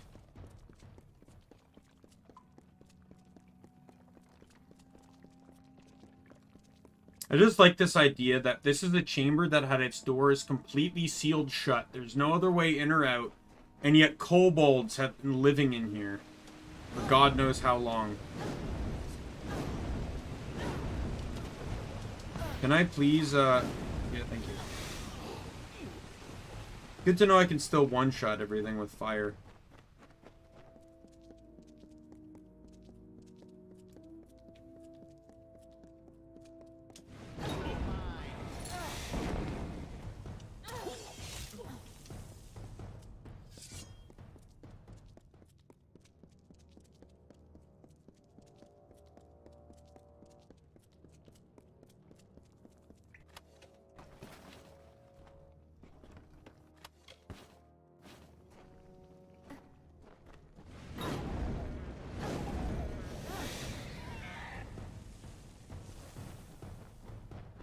I want to kill things because I want to level. I actually don't even know if I'm gonna hit 50. Like, there's so much experience now, like, you don't hit 40 just playing the base game normally. Oh god, no, not these fuckers. I hate this enemy. So this is a new enemy type, and I hate it. I hate it, I hate it, I hate it. It's the worst thing in the fucking world. God, I hate the heavy knights. They're worse than fucking trolls. They're like everything bad about a troll, but with a shield. And then other abilities, like the ability there to pull you.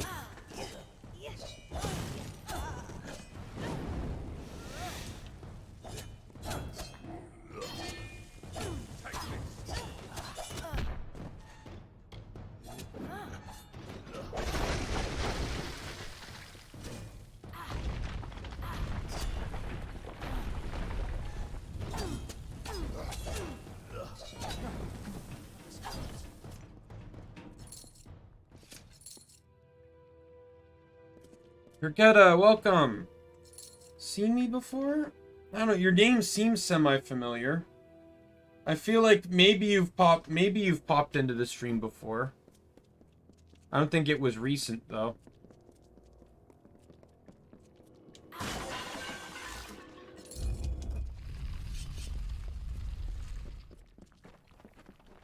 Name does seem a bit familiar.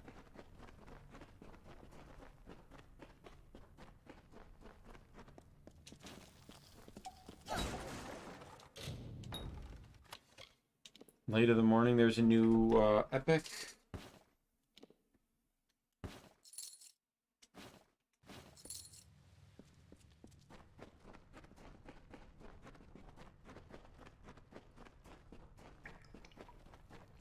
Yeah.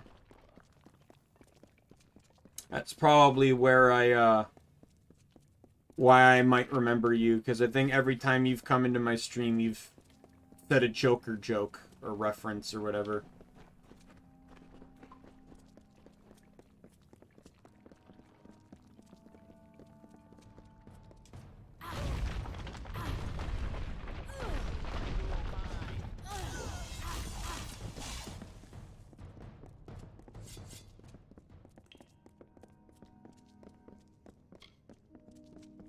The more Joker jokes I get in chat, because it actually starts to irritate me, the more I get, the more likely I am to get my illustrator to change my costume or change my appearance a bit more to look less like Joker when I get to my 2.0.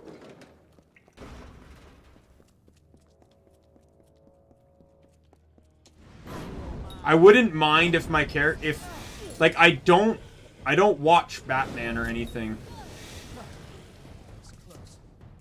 Like, no, I don't hate Batman, and I've enjoyed stuff I've seen of him, but like I'm not like a big comic book guy. Right? So, and the character has nothing to do with my character has nothing to do with the Joker, so just kind of, I guess, one of those things that just gets under my skin a little bit unnecessarily. But it's like when so many people pointed out Honor Among Thieves. I've not heard of that movie.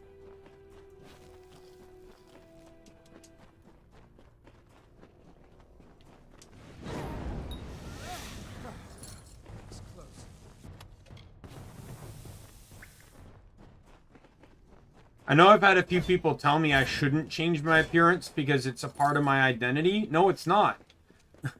I didn't create my character to look or be like the Joker, so it's not a part of my identity at all.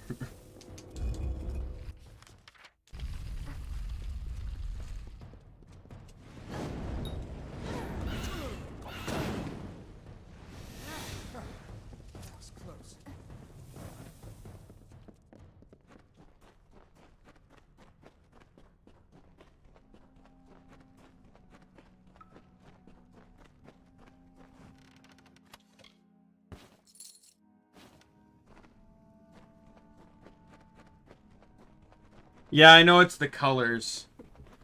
I didn't consider, like, the character was designed at the outfit was designed after a Minecraft skin I had, and the head was designed after my Warframe character.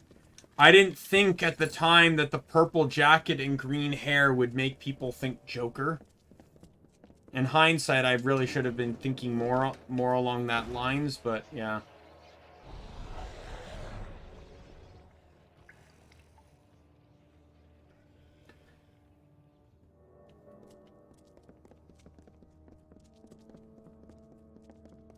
I figured it out. Like, even if I just switched them, no one would be thinking it.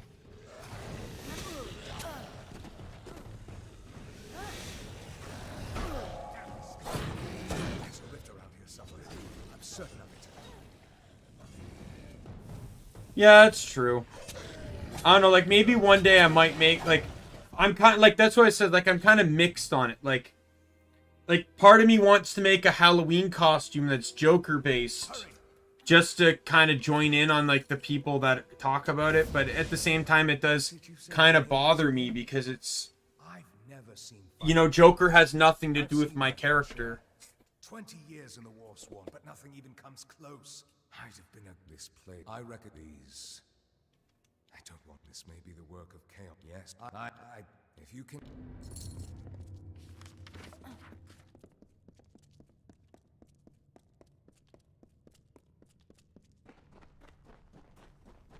It's like, that's why it leaves me in, like, the two parts. Like, I appreciate, you know, like,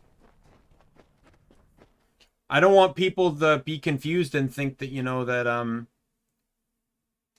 you know, like, because people show up and they throw out a Joker line, like the Scars line or why so serious, and I don't get it.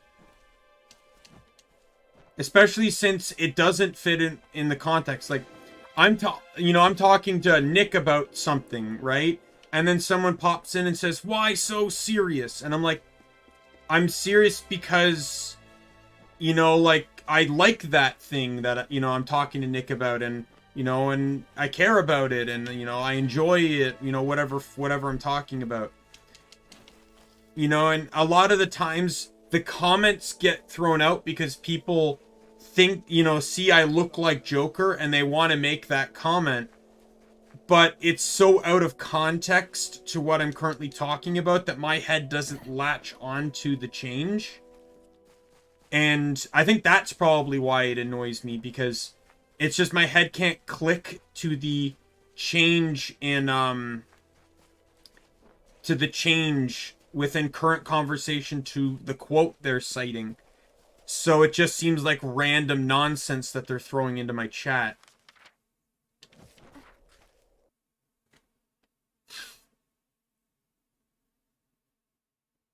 I don't like spam, so that's probably why. My people, I think that's why it also annoys me. Through death and madness to be here for you. I am Telogras, god of chaos and liberator of your mortal. Yeah, I didn't see it either, but I guess if you're looking for it. The lives you have been living are lies. Lies like those my enemies have told about me for generations. It ends now. Together, we will remove the scales to reveal the truth. That fate is what binds you to your miseries. And that chaos is simply another word for freedom.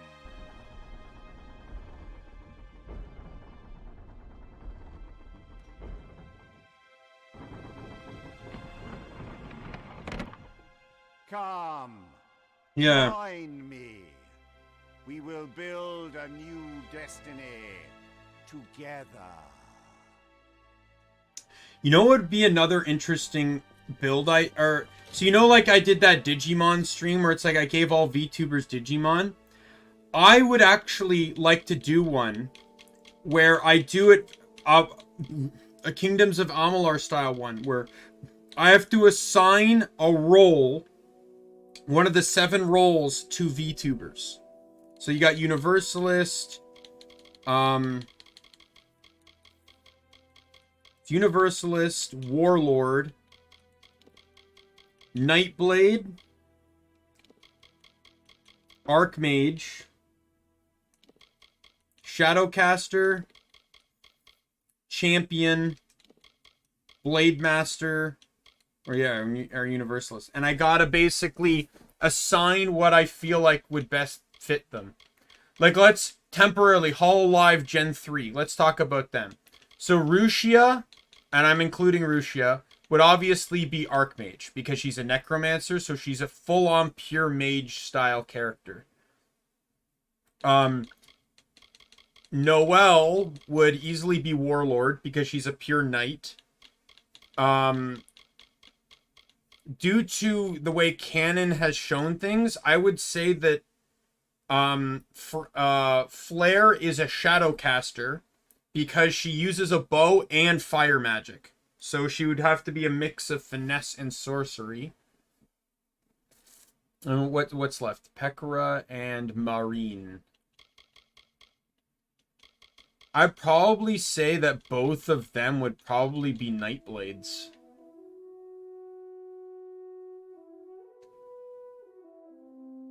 Yeah.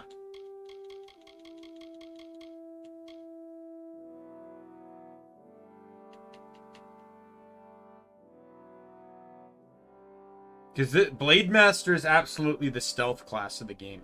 Because you got that bonus while stealth.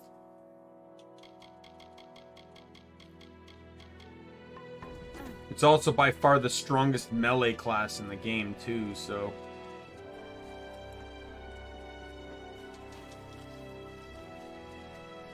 Well, it's the strongest physical damage class in the game, for sure.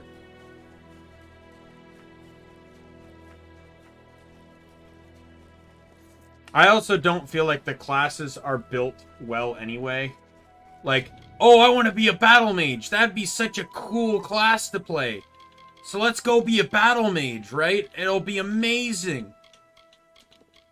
Champion, let's go. Oh, they get literally no magic bonuses. I only get a 20% melee attack bonus. I get no magic or elemental bonuses. I'm also a tank. In a game where it's super easy to take almost no damage from enemy attacks due to crafting. Great. Like, one of the key traits of Champion is that 75% of the damage you deal, you get back as magic. You get back as mana. But if you're taking 0 damage, what are you getting back? 75% of 0 is still 0.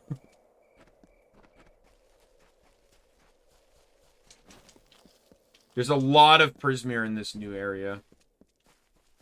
Because Prismir is a very scarce material in the main game. So they put it in here. Especially since this DLC you can't start until you beat the game. I could do that too. That one I actually probably get more views too.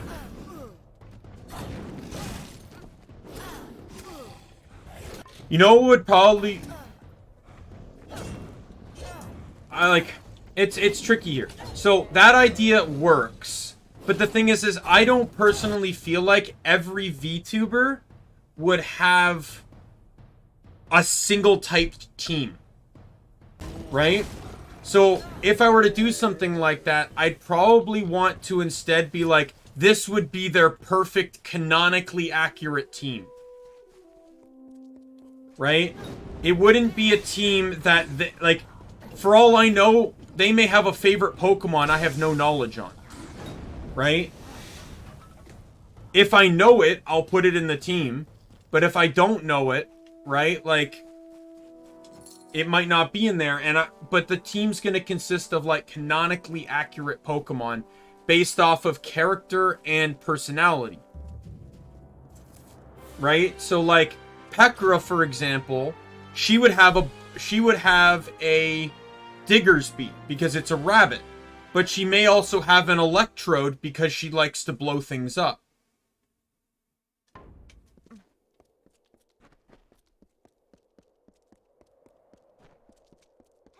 friend.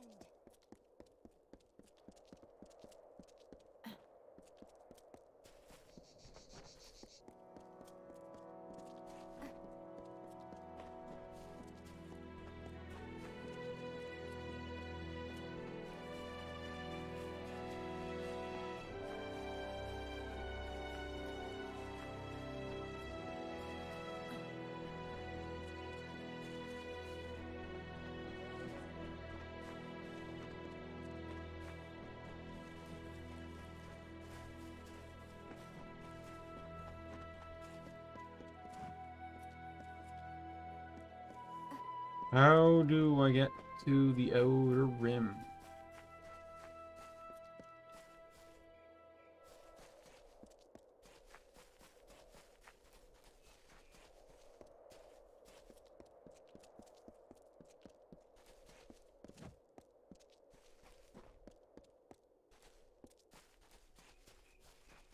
Oh, here we go.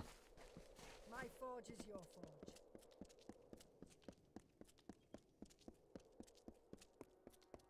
I passed through this village several times in the past, on the long journey from the Hessen River east through the foothills, but I have never seen it like this. The people carry the weight of the whole region's fear upon their shoulders. Bandits roam the forests and leave the corpses of their victims in the tall grass, where scavengers circle and cry. Gone are the days of the great Sativ Road, of fat bundles and merry gatherings. The only ones celebrating in Gale Crossing are the coffin makers.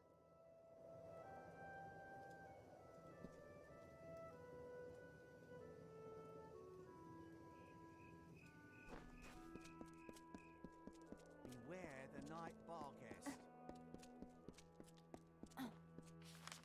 Alright, I think I'm gonna call the stream here. Gives myself still some time to do some stuff, and I got as much as I wanted done. Literally everything in my description I did today, which is great. Clean up the last few side quests and beat the main story, and even push forward into Fatesworn a little. Guess what? I did all three of those things. Successful stream. Let's go. Alright, so yeah, so that was actually a really fun stream. Might not seem like it, and it was a bit slow paced at the beginning, but oh, VTubers become monsters. That could be interesting. Sometimes I kind of wish I could draw so that like I could actually like draw those concepts.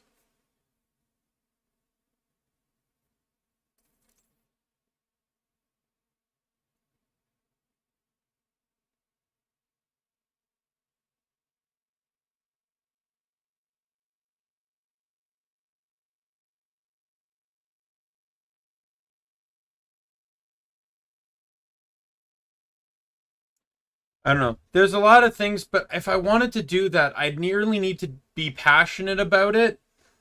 Like Pokemon is something I could probably do. I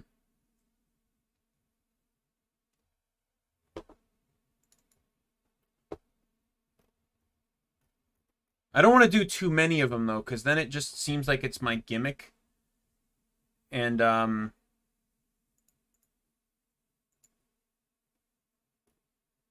right, so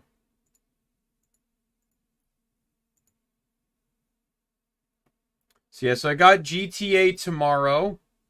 It is my only GTA stream next week because next week's schedule is a bit, you know, iffy.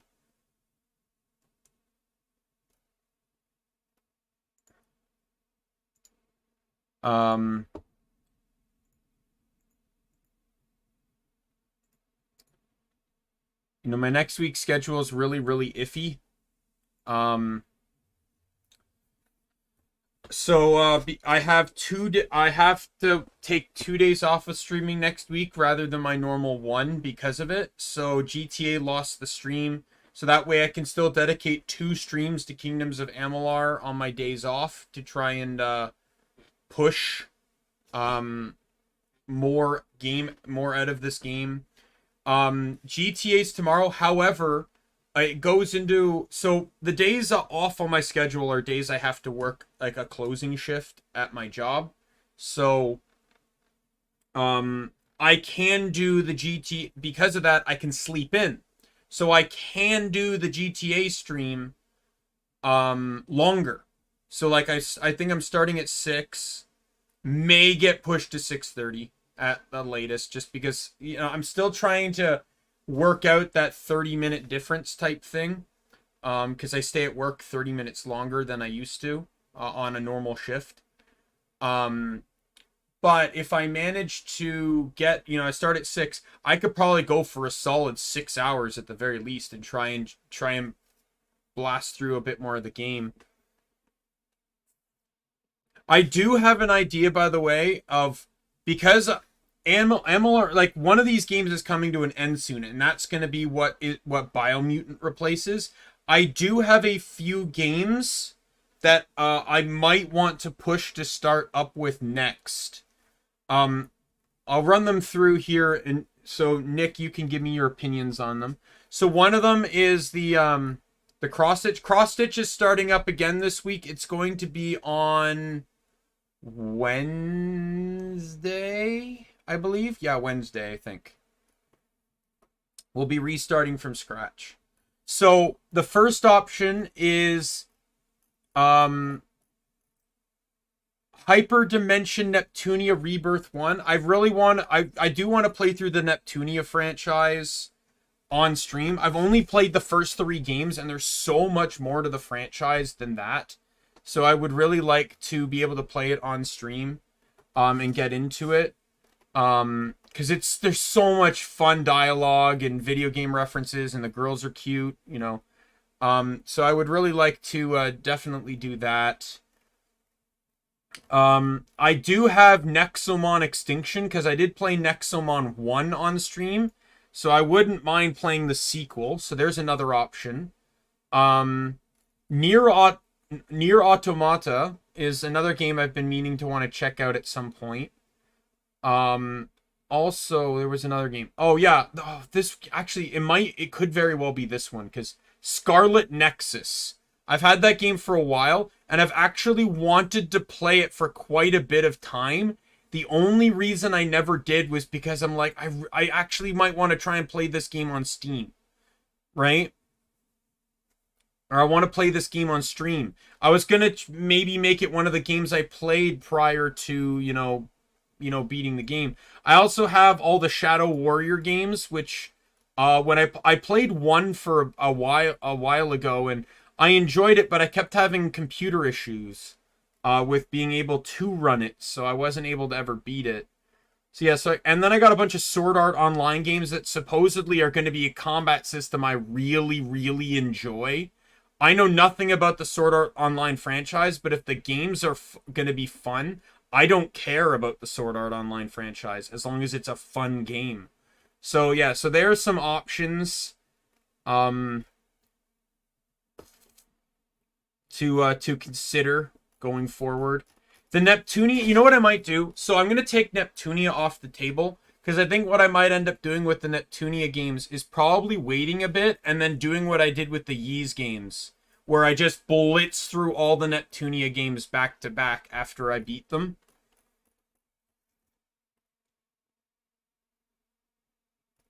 Probably, yeah, it's not going to be Neptunia now, just because, like, if I play 1, I want to play 2, and then I want to play 3. You know, I want to play them in order. You know, and there's more Neptunia games than there is Ys games. Right? So obviously, and like some are like side story games and other stuff like that, right? So I just, you know,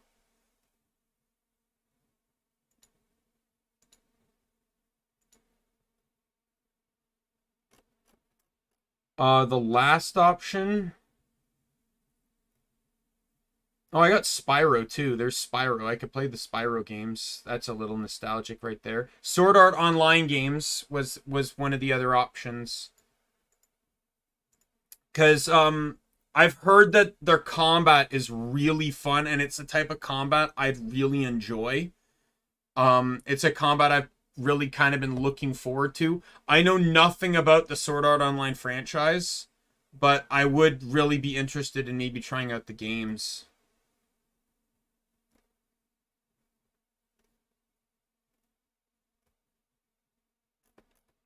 To me, gameplay is the most important part of the game. So if I enjoy the game, I could care less about the story. Scarlet Nexus heads, SAO's tails? What do you mean? Oh, flip a coin. I see. Well, we'll worry about that later. I don't want to plan too far ahead, Nick, because if I plan too far ahead, I end up psyching myself up. Okay, well, there you go. I end up psyching myself up, and when I do that, I end up getting bored with what I'm doing now because I'm too hyped for what's to come. And I'm really bad at that. It's one of the reasons why it's so bad when I create characters. Like, another game I actually want to play too, Nick, is Grim Dawn. I actually would really like to play Grim Dawn. The problem I have with Grim Dawn is that there's so many classes and customizations of those classes and playability. I want to do them all. And every time I play one, I get a new idea to do another. And then I never make it to level 10 because I'm spending so much time just creating new characters. So, like, I'm holding off on Grim Dawn until I get, like, a bit larger of an audience. And I can set in a vote and actually have the fans vote as to the 2 classes I play. You know, that's one thing I'm really excited about when it comes to streaming.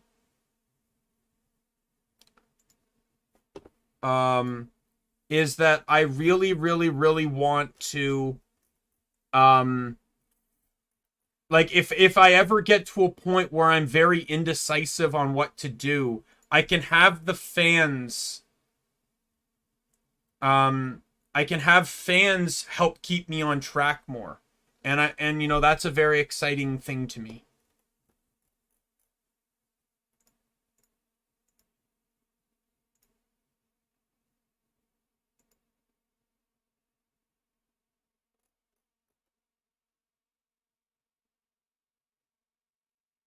I think I've heard of that ending. I don't know. The gameplay in the game does look good too, so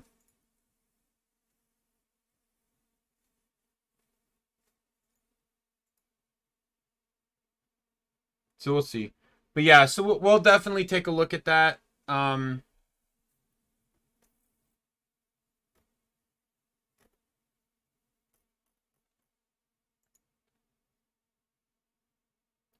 For the future. But for now, I'm comfortable just sticking with the 3 games I have. When I beat Wonderlands, I will be taking a small break to play a non-FPS. So that way I don't burn myself out on Wonderlands. Probably not next. Like, I'm gonna wait until, because whatever game finishes first, Nick, be it GTA or Amalur, it's changing to Biomutant. Biomutant will be the next game. So I have until the second game finishes to figure out what I want to do next. So like I said, I don't want to get too ahead of myself, or I might get too bored with the games I'm trying to play now. And then I won't be fun to watch on stream because I'd rather be doing something else. But yeah, so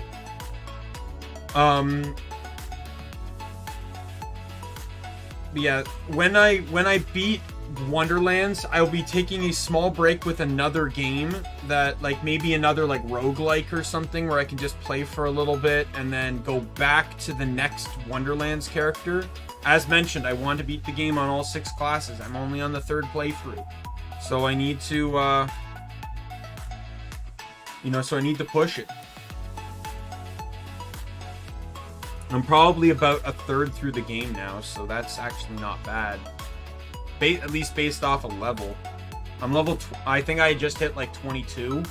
And you're level 40 in the game, but you hit 40 before you beat the game. So, you know. And then at some point, I also need to stream Borderlands 3 and Borderlands 1 so I can complete the franchise. And I could also do Tales of Borderlands as well, which I've never actually completed.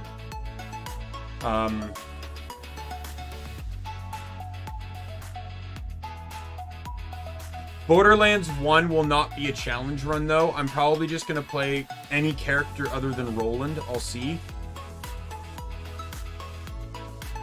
Oh, okay. And Kingdoms and Borderlands 3, though, I already have my challenge run. I'm going to be playing Moe's, and I'm going to be doing TDR only. Now, it's not TDR reloads only.